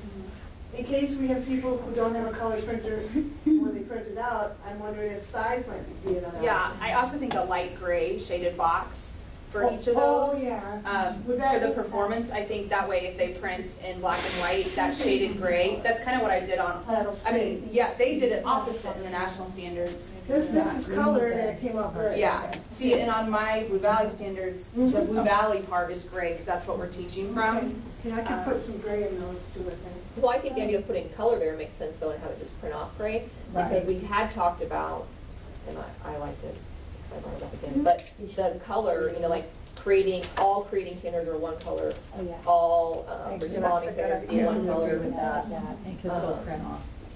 Yeah. How does this thing work? Anybody know? We really like they have them the like Colorado's. Here I come. They should do the same color. It's It's awesome. They have a mixed out art. I think that sounds arbitrary. Colorado takes so much of that organization, but I don't know, whatever we want. And save some time. Yeah, and it's Not as fast as, well, yeah, most And I of it. wanted to want to get those. No. It's sucky doodles. They were in your tag stuff. Well, they are not in the forefront of this. That's smart. Verbiage. It looks like. If we're looking at formatting, I really like the Colorado's formatting, and they did a lot of stuff with And it's already done. some of their formatting ideas. It looks like It's that formatting. It's like exactly what y'all are talking about. Yeah, I think it'd be a good, because it's really. And there's has like 21st century skills and. Yeah, Adria Corcoran, yep. CORCORAN. Like it looks really I hoped good. I was looking at the right year. There's that rabbit. So they have the standard and then it has the. My goodness. See?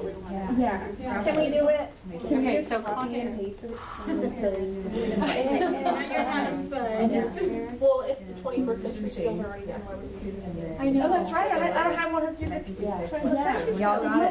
That's your job is already done. My job is Well, I done. had another. But then, Do it. well, I'll type up standards and have Well, them and they have, And Jessica, they have they have the inquiry collections on there too. Yeah, I didn't know how they did the line. So How do underlines run through beautiful things are Did we get this decision made today? Colorado's website already has all the 21st century skills typed.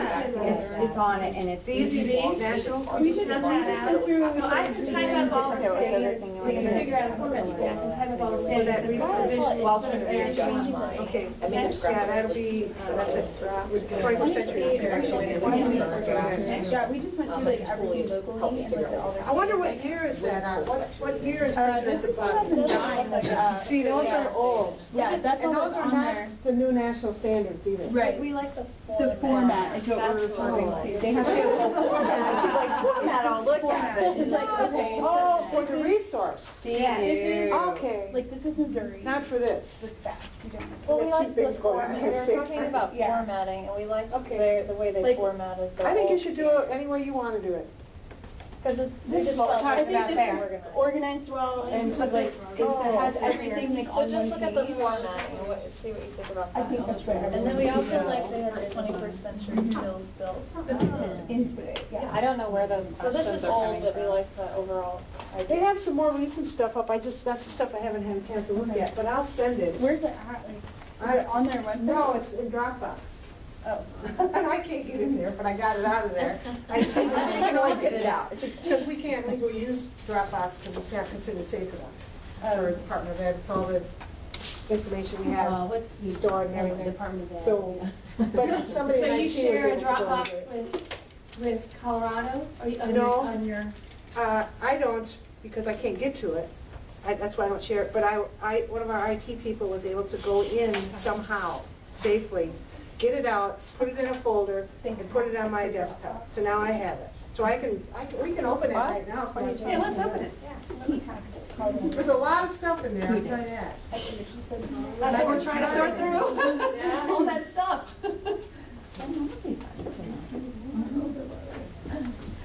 Oh my gosh. So these is just which is on here,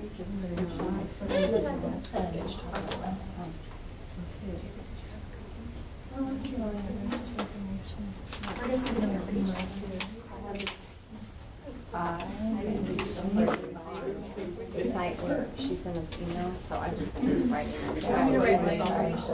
Do you want an extra copy? An extra copy? Should I write mine? I'm pretty sure she's gonna be writing yours down and just type How'd you get it? like, I have glasses, but don't Okay, here it is. All this stuff is in there. Yeah, that I won't remember. I wasn't at the last meeting. Yeah. I know, but she's like writing people's things down. So and then if I'm describing looking, them. because if I see, I'll be like, okay, which one? I'm really bad. So, I don't have any numbers. Yours I don't. I don't have.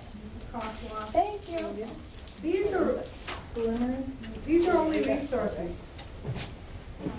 J I They E haven't S D sent me the, 385.org. I don't I know, see the okay, standards. So I got Yeah. Google Mail and all that, so. These are just resources. So how different is what we did compared to the Colorado one? So I have a Sorry, feeling how different Colorado is will this do format? And then I'll get your, and then I'll get like your address if we're gonna get. I mean, honestly, instead of, hold on, you can go back up.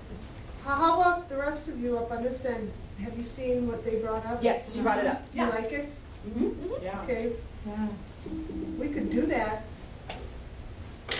So does that mean every single performance standard has a whole page to itself? If we're adding in 21st century skills and evidence outcomes and all of that? So that becomes a pretty hefty document. That's almost more of like what Sarah was talking about. If it's an electronic resource, then you can click those. Right. But I think the paper document just needs to be just this, right? I mean, yeah, there definitely needs to be like the overview document, the user-friendly, Yeah. you know, and I see, 21st century skills are like so important in our district. I know like they really are enforcing it. For me, from my perspective, it's nice to have it together in at least one document. What I I'm need to be able to, Yeah. I have to be Visual able to do arts. both. Why don't I just I could, make this document a little bit And longer then and to the do left, the 21st grade century level down specific here? visual arts. And then have that in High resources. school. Yeah. Put that in Planning school? tool for Yeah, I all put your down the PDF curriculum version. needs. Well, Sound good?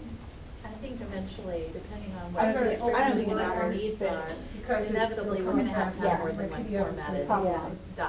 yeah, So- and then just Well, scroll if down that's like. true, then is there a way that we can have a system that makes it easier to format it the way you need it? right there? Yeah. I mean, is there like a, if Here it you is put for it those of you who haven't the seen right it. way in This is Excel or a Colorado. database, can you get it to call up exact, kind of like the program they have, but Is maybe there a a more new one? rudimentary call up. No, they're I think people are gonna use it 2009. different See, I was ways, on and here the on needs are Friday, different for each district. and I saw this Right, as but I'm well. saying if the document itself is flexible. And then I it's checked in the year. Excel and you say, I This want was to 2009, they're probably these are my gonna revise priorities, and that's the something stuff that comes up in first. more alignment maybe, I don't know, within the next couple of years. I can talk to Carol, who's got my job there, and ask her. But I like it, I mean, I think it's very attractive. I think,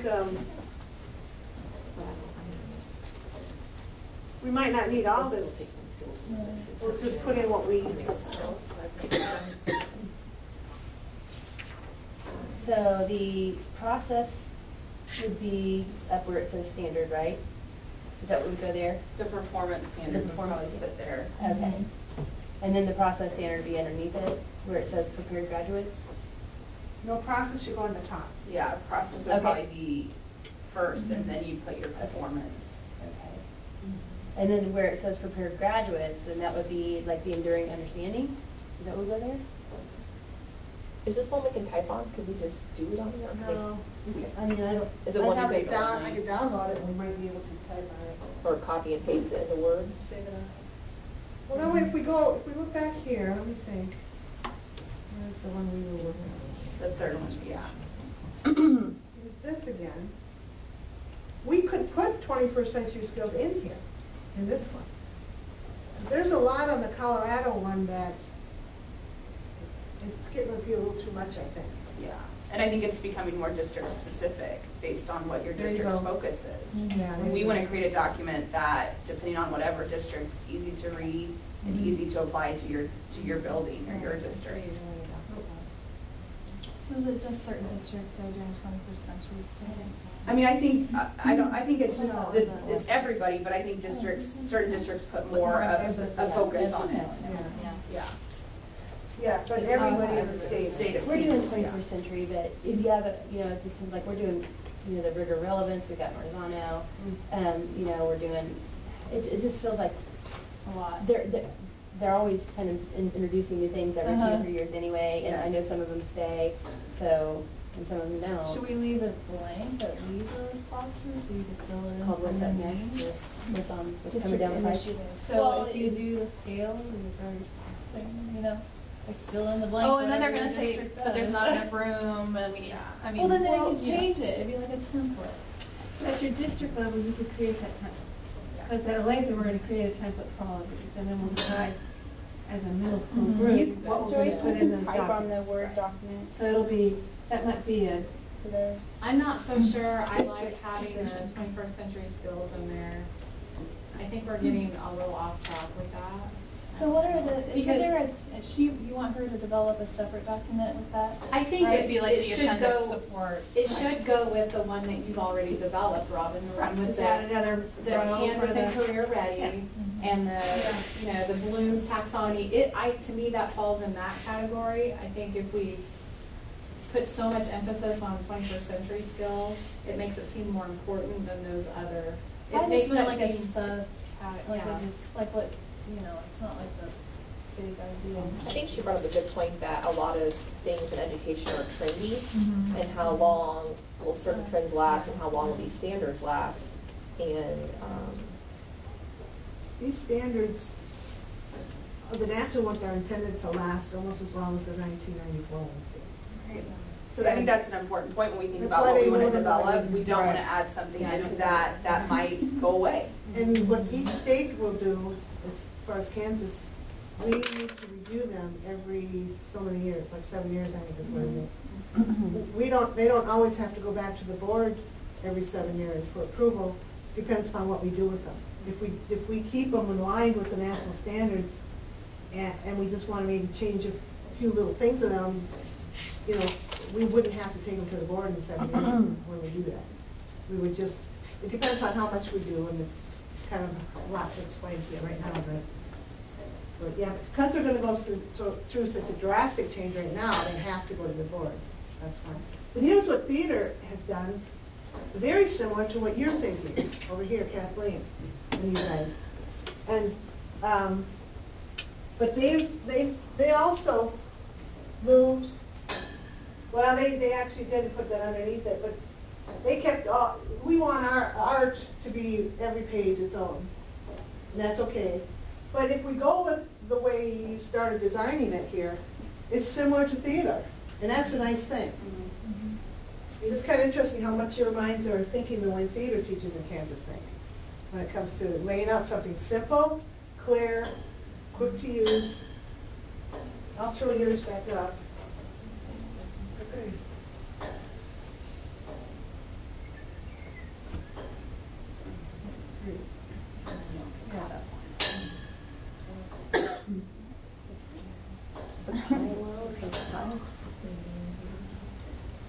I kind of like too what I've been hearing about keeping the 21st century out of here and in with the other resources. Yeah, because you're right. Some districts don't put as much emphasis. Right, and if it goes away for 7 It's years gonna from date now, it. there'll be something else we're focused on, and our visual arts standards will still just be the meat of what we want. We want to, I kind of like having the pure document, you know, if we're adopting the pure document from the national level. It definitely validates the work of the national committee and Yeah. what they've done. Yep, and it's a nice example of adoption. Yeah, So, because it's just really a formatting. yeah, Just- and the title will keep as Kansas Curriculum Standards for Visual Arts. That's Yes. part of that 50% change, and then the intro, well, we've been pulling some of that out that we don't think we need, might even be pulling more out. But, so that's part of that 50% change, and, so yeah, and then we're adding things, which are the resources. Right. So there are 15 standards. Uh-huh, there are. So each grade level will be more than one page. It'll be about 3 pages I would think. in this yeah. format. Okay. And what's the font on there? Well, I think that's something we can play with too. Okay. I'm one of those that likes to put it kind of all in and then see how to, you know, what we can adjust to. You know, I did the count when I knew there were 15 standards, performance standards, but we had 22 benchmarks in the old document, because I counted them. So we really have less, you know, when you think about it, so, which I think is kind of nice. Well, why don't I will volunteer to type all this up Okay. in this format. Okay. And Yeah, then I we can can, send you that. we can, I like the fact that you want to keep the word processes instead of, like earlier this morning, somebody suggested maybe go with calling them standards, but I wouldn't, because this is a process way of teaching art. It's process focused, it was meant to be, and so it's good to keep that, and that's what administrators need to learn do you too. want to call it grade 5 process? That's what was brought up. I just say keep it simple. Okay, Process. grade 5 creating. Yeah, grade 5, and then put the process there.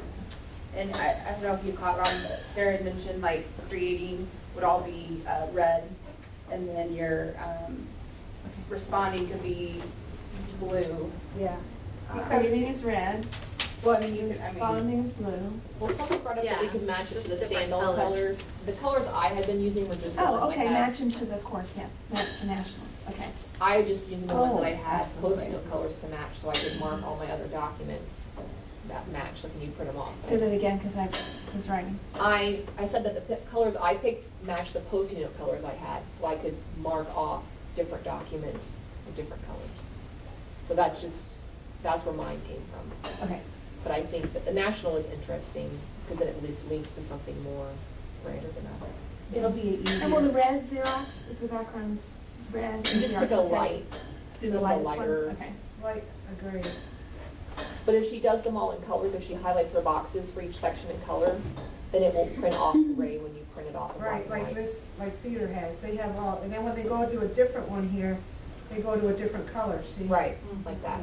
So, but that's all gonna come out gray, Right. and I so would- I might change that, yeah, I might change, something similar to what you're doing, I can do that. Well, my suggestion is that darker value often, kind of like on the ones we had print off, can get so dark you can't read the text in it. yeah. So even if just one section, that endurance and anchor standard section was in red, then that would tell you that the whole page, that lighter red color would tell you the whole page belongs to Back on ours, that section of the I document. mean here, Sure, wherever she wants it to be. okay.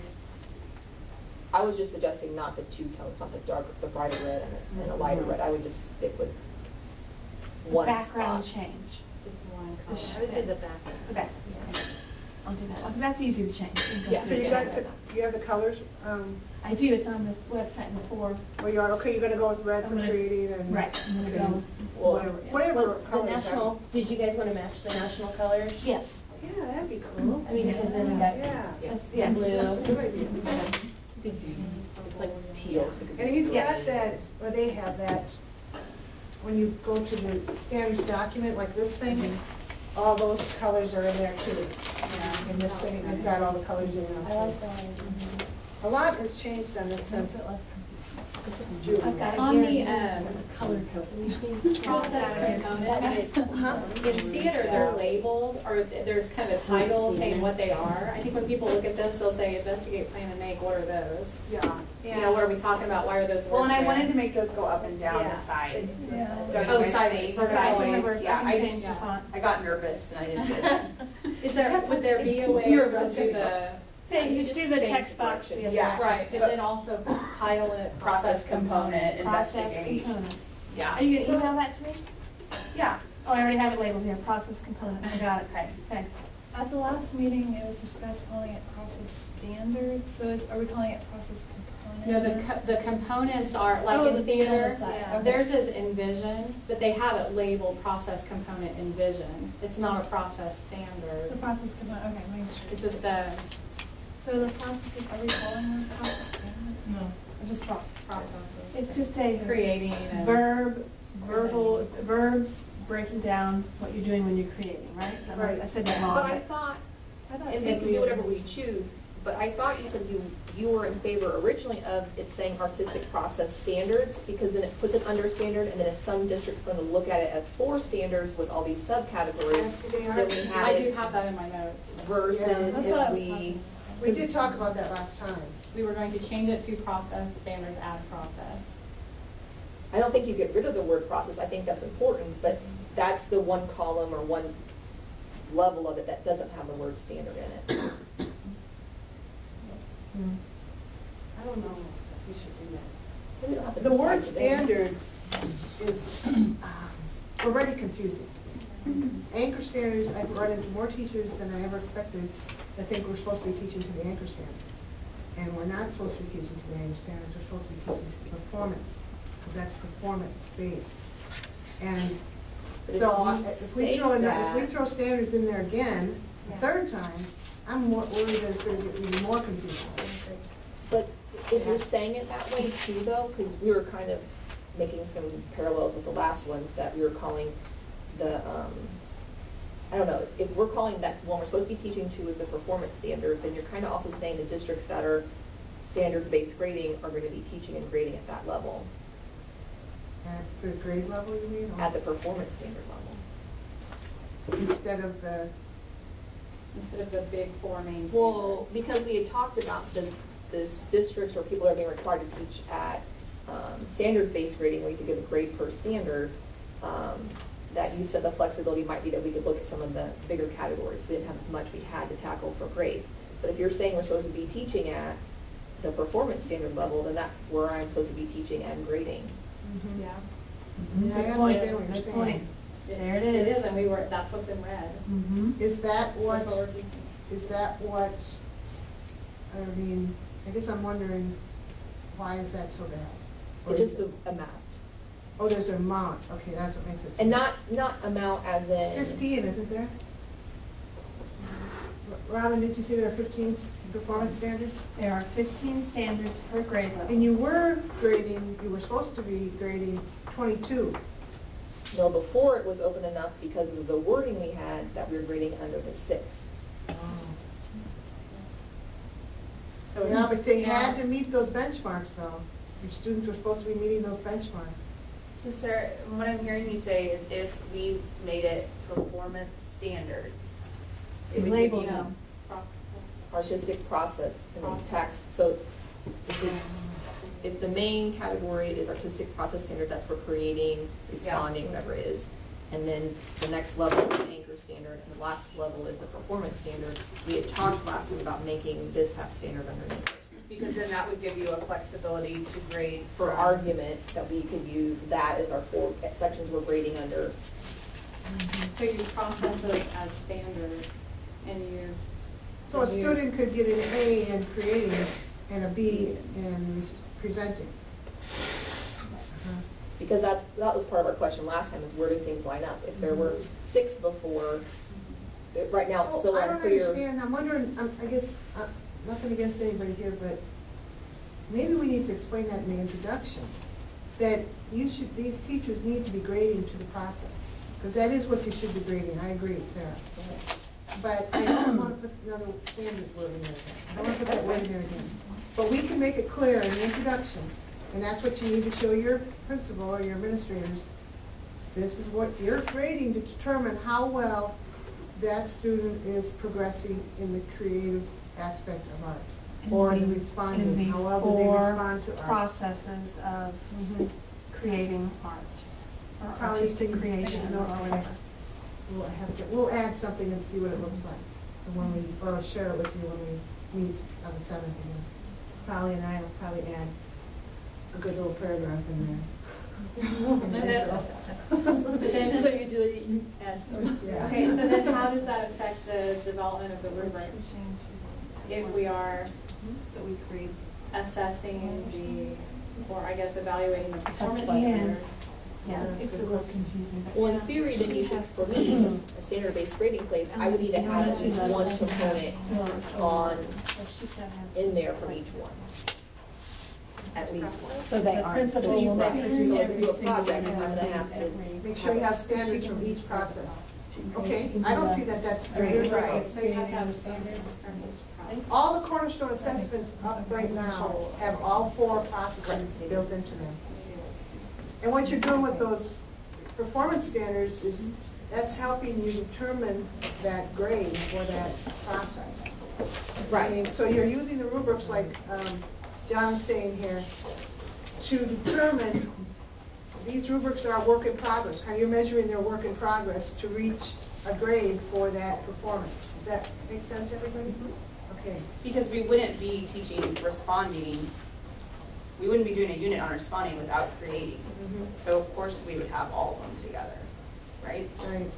And because the anchor standards, and I'm almost wanting to say the enduring understandings, kind of are subsets to the process, that is what, if they're getting a B, for example, in creating, they're I would say that student's getting a pretty good handle of that understanding, of that enduring understanding. And if they're getting a C, they're getting an average understanding of that enduring understanding. So it's going to take a whole, not a whole different, but it's going to, for some teachers, it might be a different way of assessing in art, which is kind of nice, because now we're assessing not just your skill, your primary colors thing, but these standards encourage us to assess more importantly the understanding of the value of the art in our lives. So. I'm struggling with a bit of a concern that if I remember reading the other standards right when I was comparing them, they're listing off in my district grades on the full code. So they're using all of these levels, the other content. Say that again. So I'm trying to picture what you're doing. And when we code off, like creating a CR, then we have the numbers that take us through the anchor standards, so like CR dot 1 dot the next whatever. And so that full code is what, in my district, they have on the grade card for the other content areas. So they're taking them across the whole thing. So I'm wondering how much we'd be able to convince them just to use the CR code, and that's the level we're. That's kind of nice, because when you see the website, the national website, those 4 boxes are CR. Well, right. Yeah, I think that we could do something like that. Well, I'm just We can saying- change the coding in any way we want. No, I think the coding is fine. I'm just saying, I wonder, thinking about the coding and the other content areas, they're being asked to teach to the full spectrum, not just an artistic, not and grade to the full spectrum. You mean the whole spectrum, meaning all the performance standards? The artistic process, the anchor standard, and the performance standard, right? That whole code shows up, and that's So they're grading. indicative. I think that's fine. Are you on the I website? think we should be grading, because that's the whole, what we're shooting for. The anchor and the, I printed out the rubric that came with the model cornerstone assessment in media arts. yeah. But they have, kind of like what you were talking about, here's the process components. They've got it far over on the left, developing, constructing, synthesizing, and perceiving. Here, enduring understandings are next, essential questions, anchor standards, and then they have key traits, gathers and organizes assets and materials, writes with script and images, and then the performance standards, this is for grade 8 over here. And at the bottom it says, anchor examples to be collected and scored as the MCA is piloted. So We're scoring the anchors. scoring the anchors. There's something to say here for that too. Music puts more emphasis on the anchor standards. Visual art puts more emphasis on the enduring understanding. And there's nothing wrong with that. That's at the national level. When they were written, that's where the emphasis was put. Media arts must have done what music did, focused on the anchor standards. But it was unanimous in the group of 12 writers that we thought the enduring understandings were so much more important. And they're listed first here, but what are we assessing on? We have to figure out is it the performance standards? Because that's measurable. Is it more measurable than the enduring understandings? I mean, Wouldn't you think that maybe that would probably be the best way to present it, but then also as individuals, as teachers, you're all going to find different ways to assess the other things. But sometimes with those really gray area, like enduring understandings, that's not easy to put on a rubric. I mean, you know what I mean? You almost have to have that experience with the student to be able to assess that. And I think that would be something that would be really difficult for the group to put together. it's just not very tangible. It's not. So it's our hope that they're grasping the enduring understandings. We're hoping that that's happening. It should follow when they're achieving the performance standards. That's kind of where we're at. They should be getting those enduring understandings. I mean, I think it's good to ask. So, yeah, that's not how we're going to be testing them on our standard 6 EOCs. No, that's not what we're testing them on. For pre-testing and post-testing. So we can't even assess them on the 4 main processes. Can we? Is that tangible? Can we say creating, or is it supported by the performance standards? I guess I'm getting a little confused. I don't know if I'm answering your question, but when I teach a unit that includes, engaging collaboratively in an exploration, using observation and investigation, preparation for making a work of art, I would be doing some sort of rubric for my own assessment to know if they're learning, and then that in turn, there would be an overall grade I could give them for creating. For collaborative. Yeah, but that would be over several units. Okay. But that's the way I interpret it, is I would be teaching this over several units, and in turn at the end of the semester, there'd be a grade that could go for creating. So it kind of goes with what you were saying earlier, Jessica. At the end, it matters. With the standards-based grading, what they do at the end. Yeah, we're only supposed to, in their grade, the only thing that matters is the last 2 things they did in our district.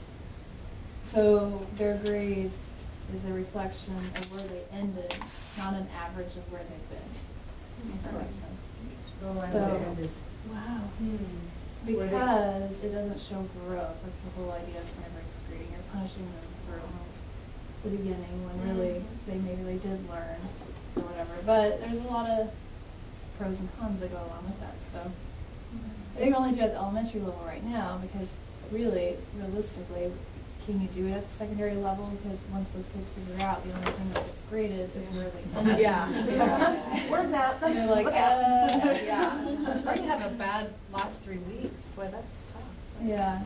Ours is a little bit different because it's supposed to be kind of like the idea that all these things are so important that the kids should have mastery of each of these separately. And so at any point that they show true mastery of it, and sometimes that is that they score consistently, then they've mastered it. And so it's the idea that like you can walk into a job and say, look, I have all these specific skills, or look, I have this very specific area that's weak in art, and that we can identify that on the nose now. It's not about how much effort I put in. It's not about how creative it was. I understand this concept. And so it's a different way. There's a lot of things we put in other grades that no longer. We grade by standard, but in art we don't. So we're seeing even differences in how standards-based grading is happening in this. Well, we do we do each, it's supposed to be each standard. In art, they don't make us do that, but. So for Sarah, assessing the 4 main processes would work. If I could convince them. because they have this skill, this skill, and they're creating, so I'm proficient in creating, so, but then with you, that wouldn't work because it's not cumulative. Yeah, we just do want like a content and grade and effort grade. They don't make us, all the other subject areas do a grade for each standard. And Does mine that has to make be sense? I trended. don't know. They have to, like, they That can't makes have to have sense. 4 grades, and it's not an averaging, it's a trend of where they are. And they use some weird. Yeah, we formula to don't figure do that out. averages on math. Percentages are gone. Right. But like if a kid is, you know, consistently here, then the trend will be, that's where they are. But if a kid is trending always up a little bit, then it will trend them up. I'll show you, I had the same thing she did. This is what like K through 2 uses that. You get a 1, I do not understand skills. Step 2, I understand skills and I can teach others. So you don't give percentages and minus this, minus that. You look at their work and you have to know how you're going. This is the hard part, figuring out how they decide and you decide what's the difference between a 4 and a 3 without percentages. You know? So it's kind of like how we grade art, because I feel like it's more subjective for math and reading and stuff, and everybody's interpretation is so different. But like she's using scales, but I don't even know what that is, but I have the exact same thing that she did, so it's kind of funny. But I don't know what the older grades are doing. I just saw our K through 2 had this hanging up in the hallway, so I stole a copy. So. Well, my mind just keeps going back to it's important to know, in order to develop this really well and clear, know how, kind of work backwards, how we're going to assess. I think that's what we're being asked to do in assessments, rubrics, score, whatever we're using. And that gets tricky Going too, because backwards. some districts will take the state standards and still have their own curriculum.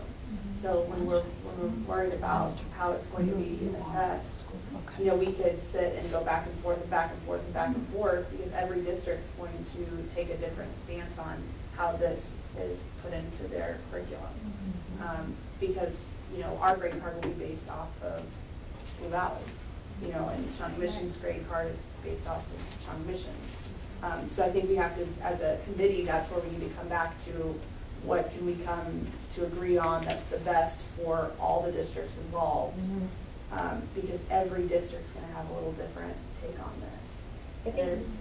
Go ahead, Sarah. A little bit to that, though, is that I think we have to think about it as a document that won't be changed.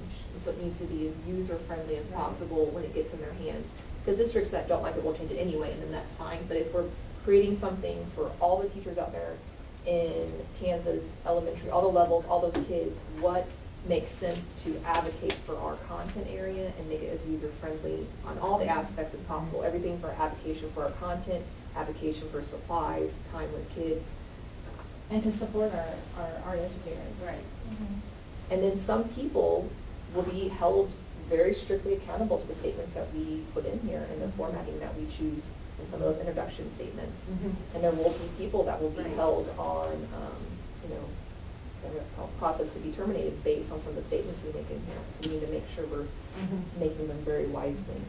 I guess the statement or the question has to be asked is the number attachment to it's attached to the performance standard, right? So we can't change the performance standards. We can't change the performance So we have to standards. keep the numerical attached. That has to stay. We don't have to Because keep we can't the- change the wording of the We performance can take the standard, codes right? out altogether. I'm sorry? We can take the codes out altogether if we want to. If that causes trouble or whatever. We aren't gonna change them. I don't see why you'd wanna change them. Subject Know where matter. they came from. Yeah. When you present, Yeah. you can use those. I think they need to stay, but that's my opinion. The numbers need to stay. And the other content areas have the codes. Yes. Yeah, they do. And it ties it back to the anchor standards.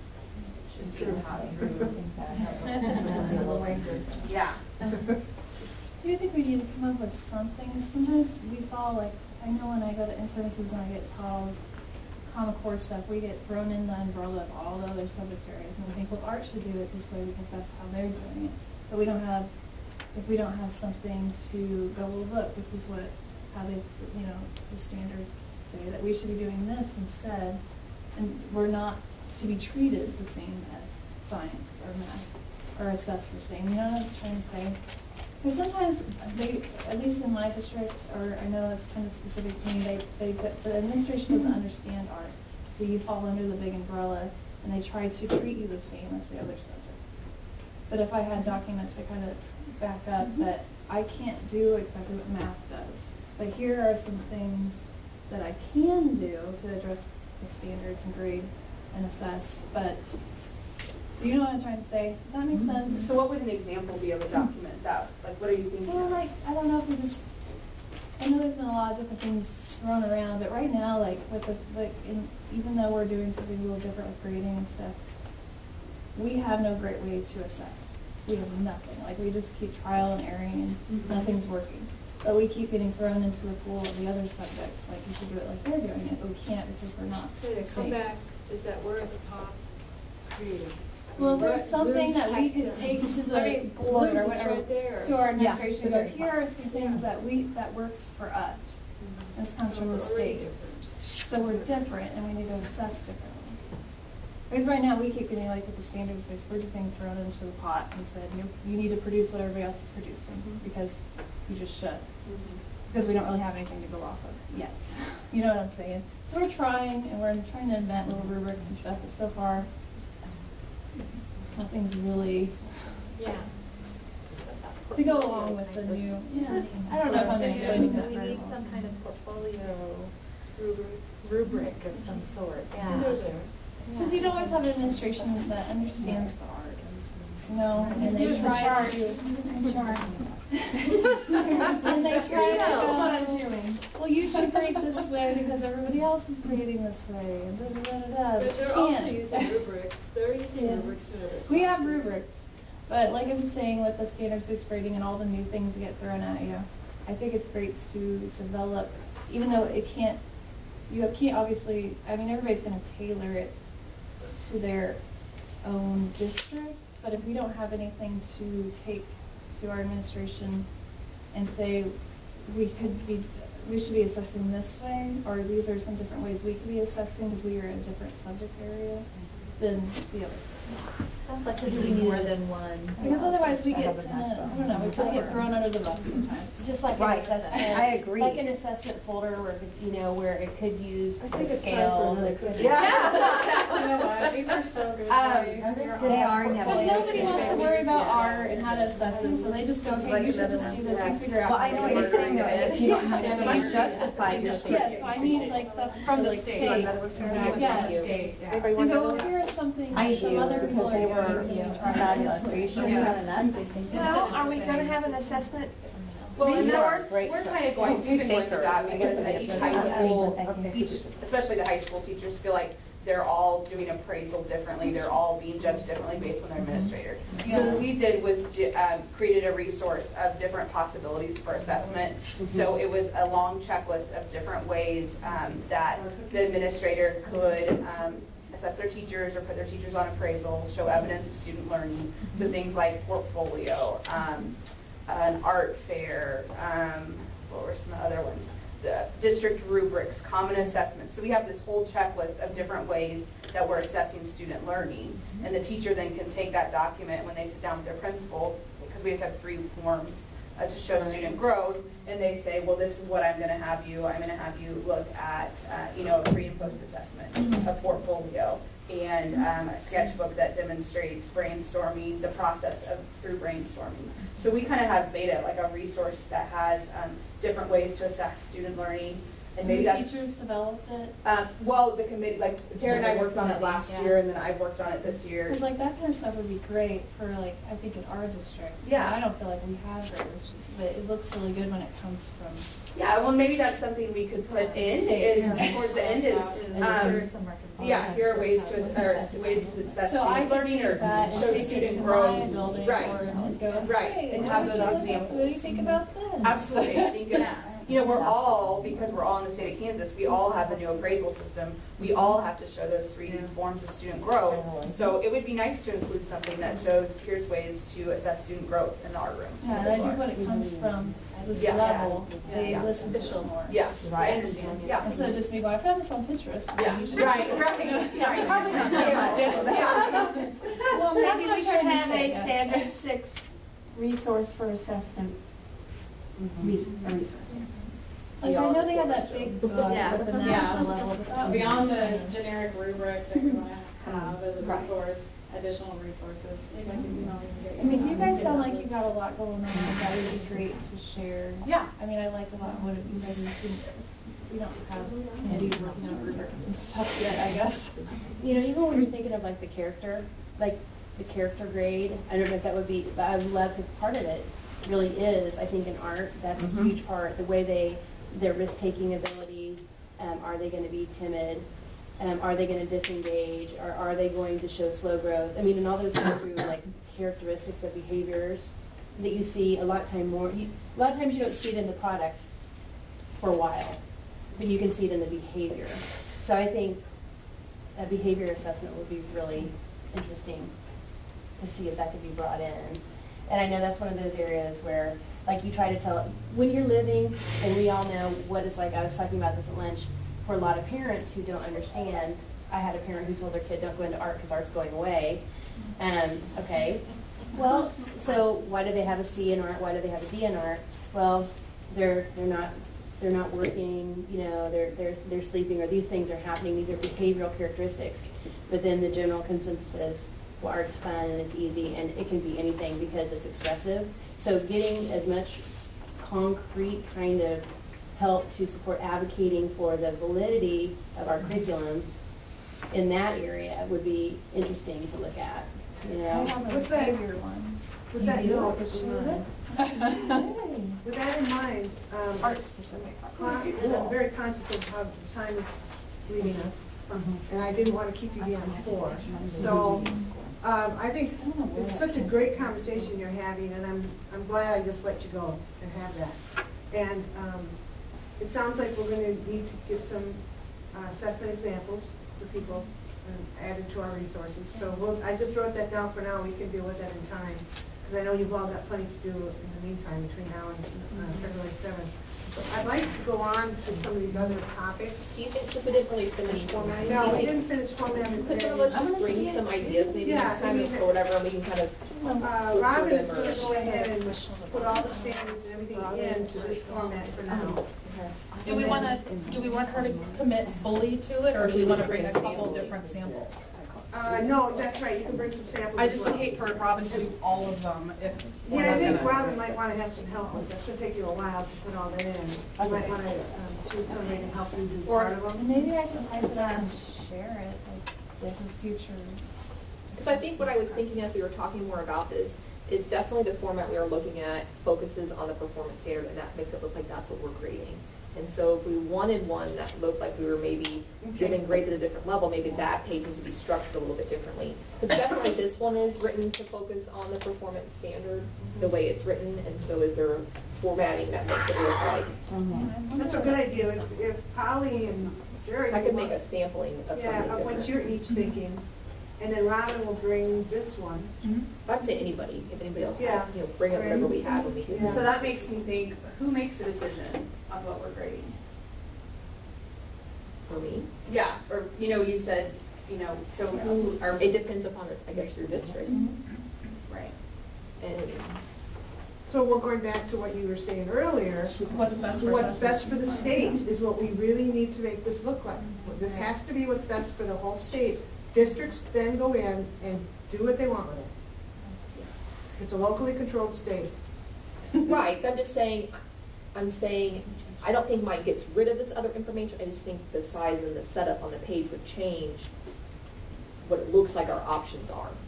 With the emphasis. Yeah, and that's why I think if a couple of you want to try a couple of other examples and bring them to the table and decide. What does the national standards want us to grade on the performance standards? Is that not correct? I'm not here. If we are choosing to adopt, yes.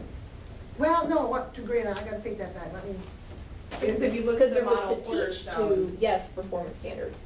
Grade I have to- said, here's what the national wants to do, and I've repeated this so many times already.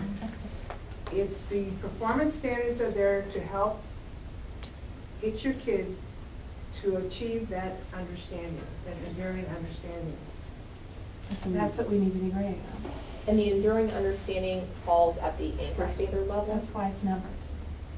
Or the enduring understanding, they fall per performance standard. Every piece in here is in the number. The code contains everything, even the performance standard. Right. So That's what, a I guess letter. we're going back to the question, whatever works for your district, I what can, you should do. I can for hear you. someone at my district saying, whatever is measurable. What's the most measurable thing on here? What can you physically measure? What is the most objective thing you can measure? That's the performance standard. Yeah. Yeah. That's what they're gonna say. And there are 15. And if your district requires you to grade on every single 15, maybe your district has to change that policy. Or you can Come more convince them realistic. otherwise. Yeah. Well, I think we should move on, just to kind of touch a little bit on one or two more of these. We can let the intro go for now, and we might not even get to it today, and I think that's just fine. We've got some stuff we need to add in. Yeah, we have so. to add some, and then you can take it and read it yourselves. That's You can add to it too, if you want to comment in other words. The other, formatting is complete, and it wasn't intended to be complete today. We're gonna work on it, but we had a discussion, and that was great. We have questioning, and we have CTE. Maybe we should go to CTE. I think a lot of people are still kind of confused about that. Here's what I'm envisioning from all of it that I've been hearing from everyone, and that is, I don't know how many of you saw these. I brought them from downstairs. This is career and technical education teachers. Each in your schools teach one of these pathways. And these are the courses listed here with the black bullets that student needs to complete in order to complete that pathway. Okay? That's kind of how that works. Now, there are things, skills, knowledge, understandings, how to be creative is one, that are taught through the arts even, through art. And if a student is getting art and they take that, what they've learned from there, and apply it to these courses they're taking here to complete their pathway, I would think that student would be further ahead than a student who didn't do that. So I'm thinking that it might be a good idea to have a resource in here as well that is like a crosswalk between these courses, some of them, not all of them. Maybe one or two from each pathway, something like that. And show how there are direct connections to the benefit of having an art class as well. Not that they have to complete an art class to finish a pathway, but that's a real plug for that fine arts credit, right there. That students will do better if they have art. And we know the research is out there all over the place. That kids do better in the long run if they have at least an art class or more than one. And the other thing is, it can work this way as well. A kid in middle school gets art, they can take that and apply it to when they get to high school and they're working through this pathway as well. So with that in mind, I'm thinking we should form a committee. We haven't formed already here. To do that kind of crosswalking. So it's pathways to a career in art, in visual art? No, these are pathways to a career in agriculture, food, and natural resources, hospitality and tourism, architecture and construction. These are all different careers they could go into if they get this background in high school already. It's all about getting college and career ready. Does that make sense, Robin? Okay. Okay. And even though it's just looking at high school content here, I would suggest the people, I've got Jessica and Christina and Tina and Angela Perkins. I'll call her or contact her and ask her. And I might even contact Shelley Sally and see if she would be willing to put a little bit of help into that. They're not on those last two aren't on this committee, so we'll see how that might look, but, what was I gonna say then? I was also gonna say something about, it'll come back to me. I think I said that about elementary. Oh, here's what I was gonna say. Here's what I suggest that committee do. Look at the course descriptions. They're online. They're all online. All these course descriptions are online. And then use that description to help you determine how it connects to these art standards. I mean, you might come up with something better than that to do the, but I'm just kind of throwing out some ideas that I have in mind that might help you develop some kind of resource that does that. I think with the focus on tech ed, even at the governor's level, there's such a push for that right now. I think we can do the arts a plus by maybe having something like this. If they're going to like it, I think the board's going to think this is really cool. It's an architecture school. I know at K-State, they don't sit them on AutoCAD until your junior year. Okay. They're drawing, except they have to catch up and not have any drawing before they get into architecture schools. I mean, it's still kind of, they want the old school drawing skills. Yeah, So. yeah. And sometimes, look at us, look at all of you. You could teach drawing, I bet any money, better than, and you could teach a kid how to see things better than a lot of teachers out there that don't teach us. So I just, I think that's enough on that topic, isn't it? Or is there any Joyce, do you care if I join that one? Just because I want to learn. I'm going to do this to really learn, okay? Joyce is like, oh, here goes Andy. Yeah. But seriously, I'm trying to find a way to bridge and help that communication piece, and I think that it would help me understand ways to connect. It would also help me understand CTE better. Okay. You know? Yeah, anybody could be in this group, or any of the groups for that matter.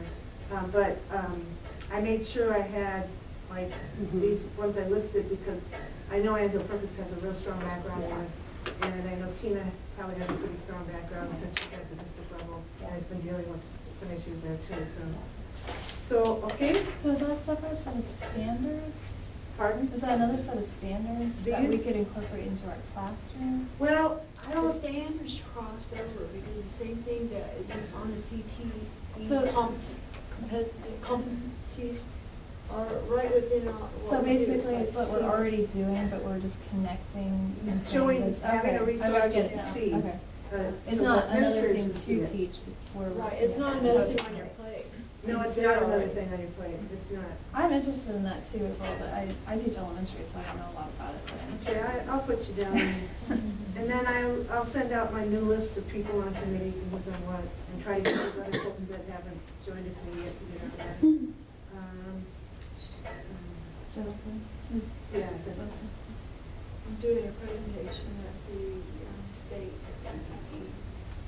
Project management, how it's done, with the art making, so it's like balancing the art making with the project management. So there's kind of like just an explanation of how, and I'll have a visual of what we've done and how it crosses over. See, I love this. I love hearing this.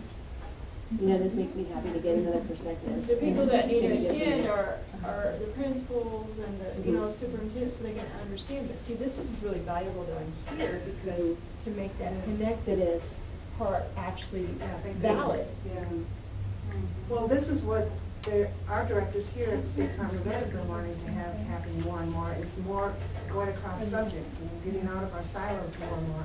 They even put us all in one big space up there up on 6th floor now, so we have to see each other. Whereas the state like. What do they look like? Like New Hampshire has CTE people in a whole different building. At their Department of Art. And I'm like, wow. So anyhow, well, we'll move on to the next topic then, which I think we should, what did you want to talk about regarding So photography? Well, I'm wondering if it would be better to like have assessment. Yeah. As a standards at CTE also. Okay. With that. So that's how I always with that. Yeah, well, and I kind of got into It's one of the better use of our time. Then developing a rubric that may or may not be used. Oh, okay. Fit. I'm gonna have to draw an arrow and connect rubrics with this. Yeah, we need to all let Toby know. I can email her.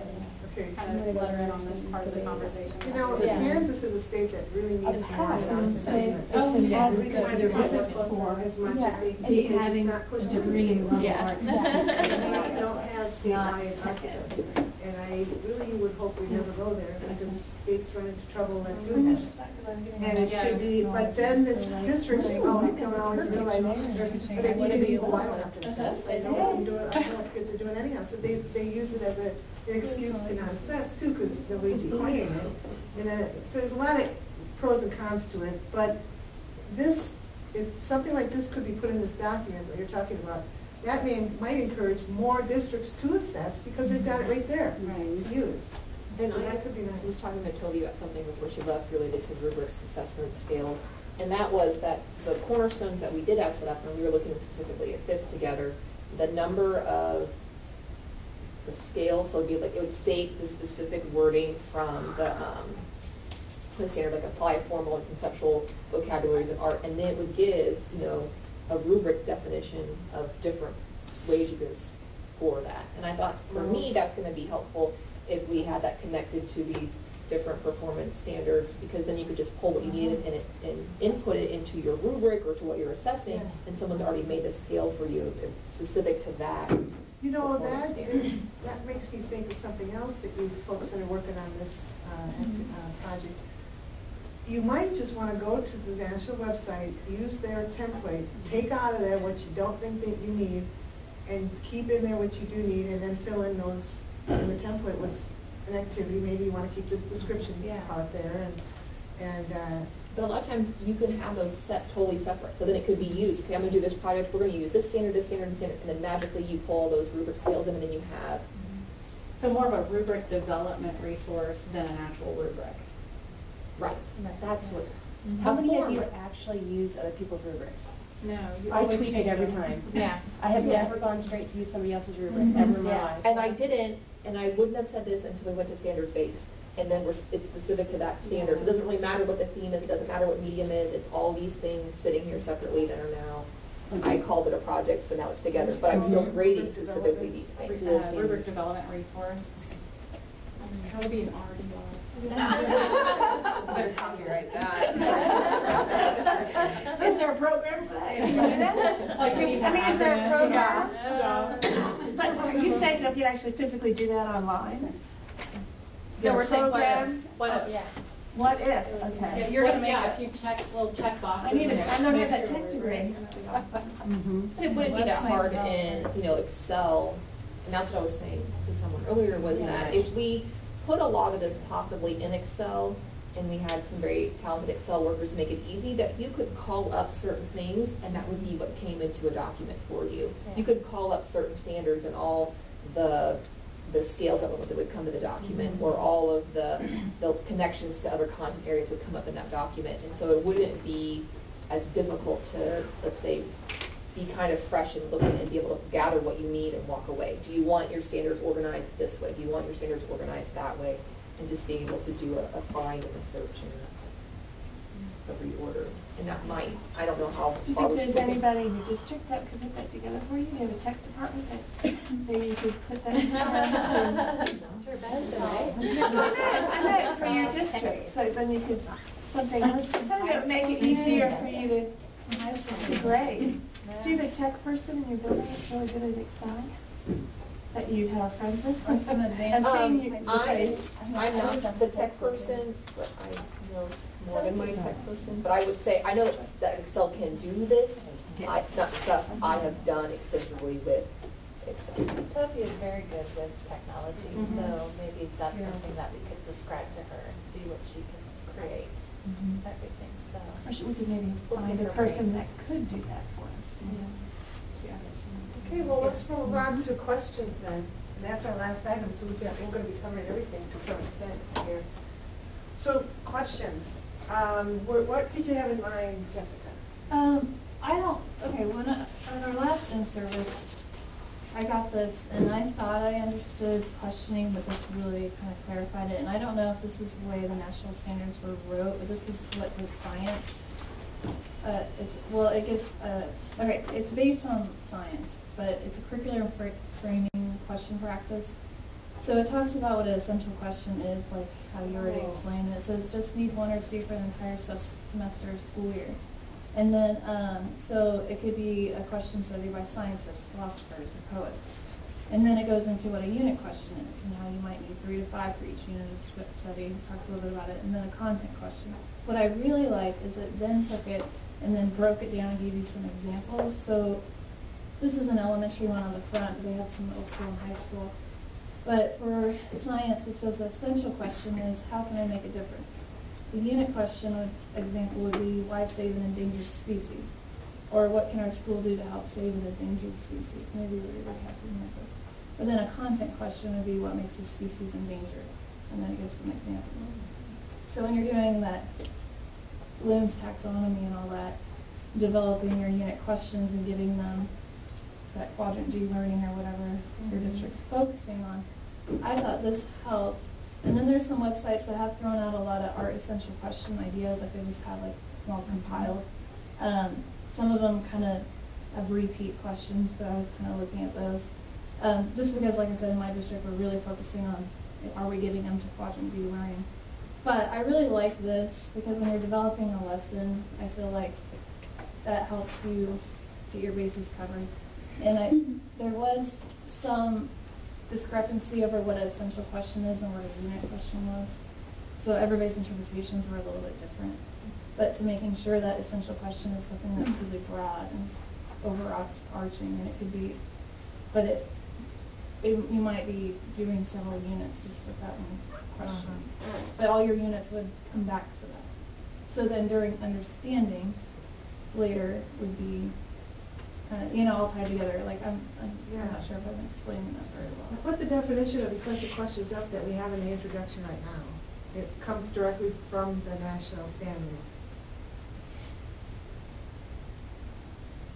I think it might be worth in the introduction to highlight words that are key or reference in the glossary. Good idea. Okay. Right. That might have been done already in the national standards. Right. I was just looking at this one. I was like, where is it? Yeah. Okay.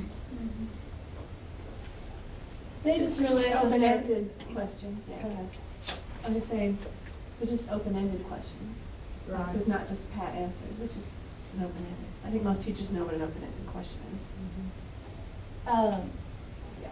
But the one thing that they were noticing as they were going through classrooms and doing their the walkthroughs, a lot of people still didn't really understand the differences between, like, how can I make a difference? That applies to so many different things that you teach, and that's the way you should be doing it.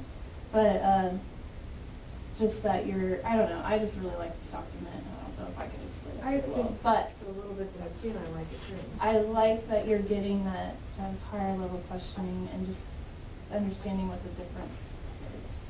I don't know, I thought I understood it, and then like when the presenter came in and they talked about it, I was like, okay, I didn't quite get it as well as I thought I did. So you're thinking perhaps this would be a great addition to the appendix, well, I like, as far as but putting it more like art instead of science. Just to clarify, some people really get the standard, like especially after being here for a while and we've talked about so long, we're starting to really get it. But then when I meet with my team, you can tell there's a big disconnect because a lot of people still aren't doing this, like, or the questioning, and like it's just not, not making sense. Questioning techniques, I mean, it's almost like to be a really good questioner, it takes a lot of practice. It takes like a lot of art. It takes, I mean, and I know that a lot of the different trainings we go to, one of the things I observe with a good presenter is they're really good at asking the right question at the right time.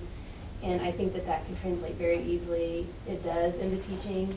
And that's actually been my goal for like the last 3 years, is become better at questioning, because I felt like that's always been something I need to improve on. And I bet you there's a lot of people that would like to see just some documents that had some different, because I think the people in here are understanding this. But I just, like I said, going back to my team, I still feel like essential questions are still kind of like. Did you feel confident enough to create? Well, if I just go off this, but tailor it more towards art. I don't know if this aligns with. I think that's a good idea. Is this? You might want to look at it and make sure this. It'd be a great place to start with the national standards. What? Would you be willing to look at it and make sure that it is kind of what the goal of the Okay. national standards was? Okay, yeah, I can do that before you go on. Look at it closely. I'm also thinking that, you know, you mentioned unit questions, which are basically questions specific to that subject or that unit that you're working on, the CASA or whatever. And I wonder if we should incorporate somewhere in one of these resources some examples of more specific unit questions to go with these essential questions. But we'd have to have a unit to align it to. What about like reading?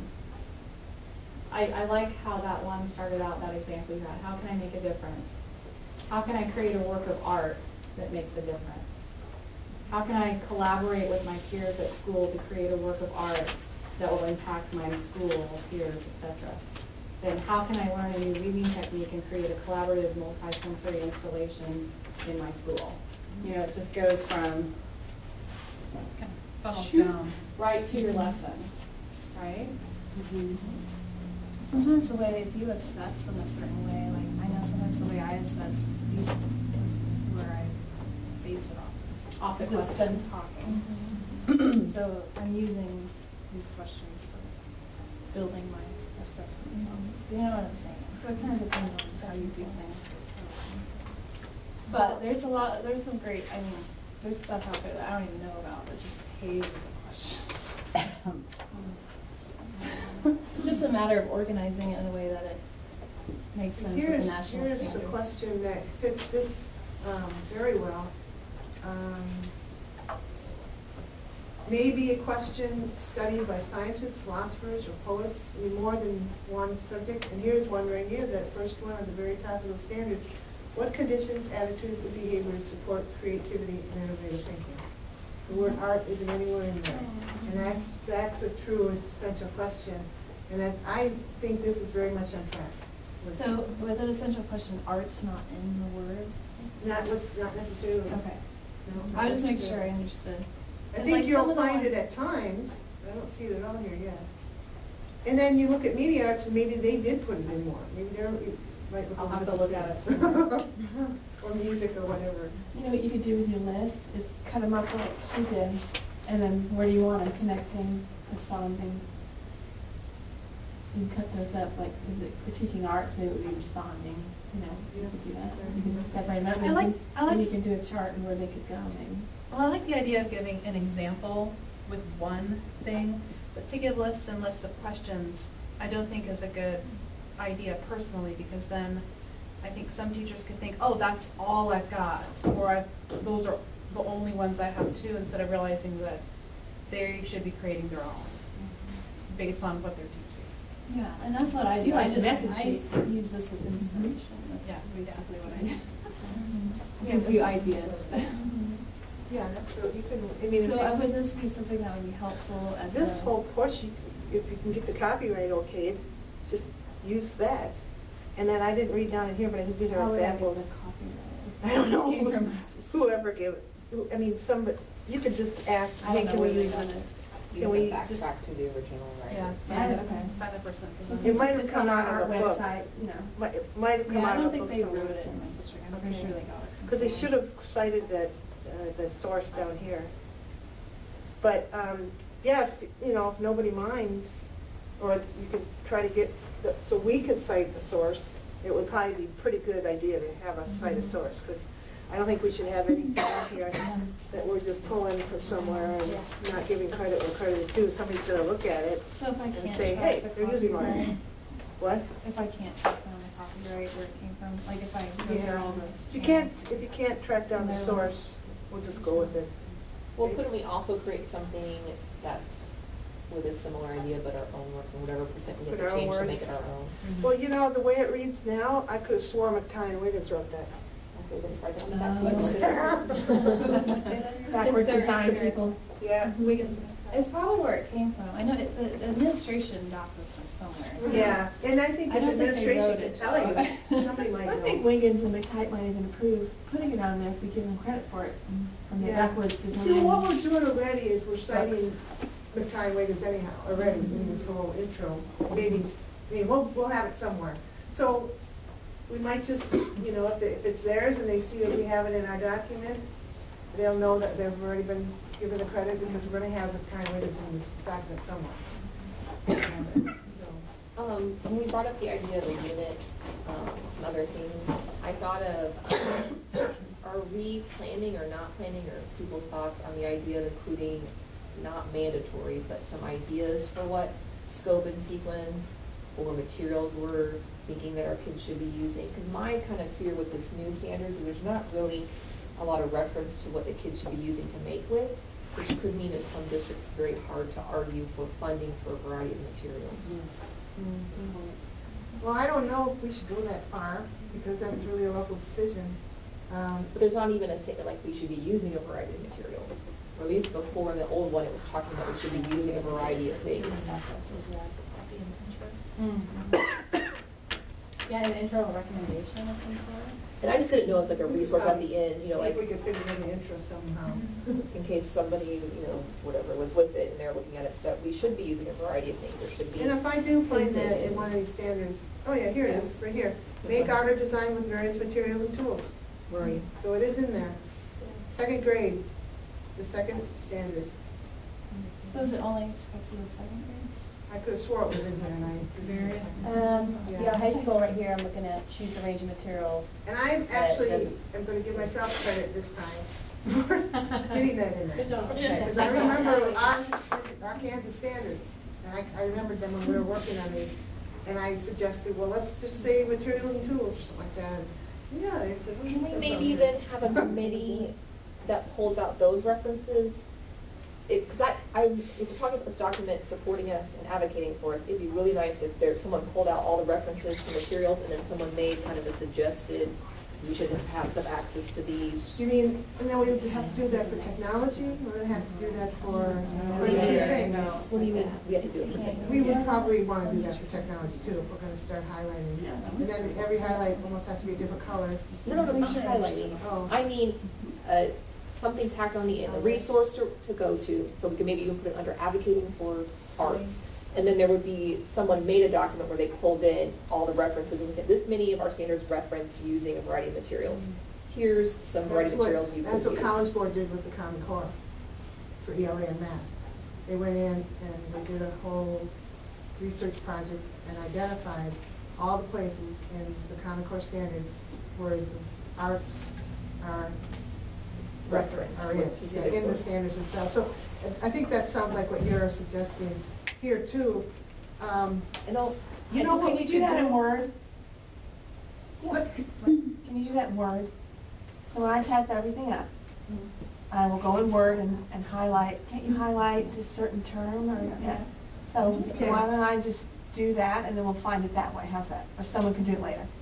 Well, what I would suggest with this, And that way you at least know. I think we're all getting tired and we all have a bunch to do now. It's something that we could set on the shelf for a little bit and bring back to another meeting. Because we're going to have a lot to do here, and you guys are teaching now again too. So rather than try to get too much, let's see how far we get with what we've got to do. If that takes us till May, April, maybe we can't do that. That's extra activity. Maybe we can, depending upon how. And we would have to do it for technology for sure, if we're going to do it for materials. But I don't know what you mean by that. Because last set of standards we had, one of the questions came to, the board brought up, one of the questions they brought up was, how are you incorporating technology in these standards?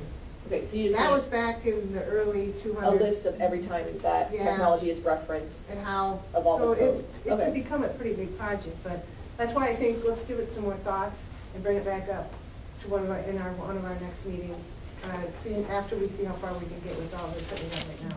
Let's not forget, the Common Core has a lot of reference to technology. So it's there, we can justify that. You know, oh, that's true. That's in there too. Because that's not what we're at. I mean, I think we should use technology, but I don't need to make a technology reference to get my principal to give me more money, most likely. So that's just my concern, is that it's sometimes hard to get funding, and sometimes we have to go back and say, no, my standards say I have to. to. Use a variety. Right, but they're not gonna, no, my standards say I have to. So you could use No. stones, you could use cardboard, you could use paper, you could use all this stuff that's all over the They can school. reinvent. So they could tell you that too. Normally they don't. That's why I'm saying it should, if we provided a list of what we thought were writing materials, and we would say what we think. Yeah, and that's something I think a district should maybe do too. That might be something more district level. We'll write that back to a big district, but a small person on their own isn't, we're supposed to be trying to advocate for every Yeah. setting. And so I'm not saying these are required materials, I'm saying just things, you know, materials we use in our writing materials might include, and then just some suggestions. Because you're right, there are people that will think, oh, there's rocks out there. Yeah, And I was there's all looking kinds of there, stuff around here. I only got what I found, there was no budget for it, and Yeah. so it's Well, our place to. I don't know, I think we could be opening up a little can of worms with that idea, to be honest with you, because of the fact that districts have so much say in how they spend their money. And even if it says it in here, you need to be using paints, crayons, markers, and a list like that. That's all you. I'm gonna get phone calls. I bet you Yeah. money.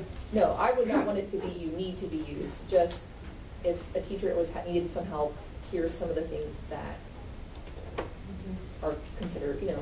And it would have to be a strong enough statement to be persuasive enough to the principal too. So, I mean, again, I think it's gonna need some more thought, and we should bring this topic up again for sure. So, I'm just worried Barb gave you so much work to do, right? It's like, I'm not gonna find time to do all this before February 2nd. Okay, good. Thanks, everybody, for coming. Thank you. Reimbursement forms, if you want to be reimbursed. Email, I don't.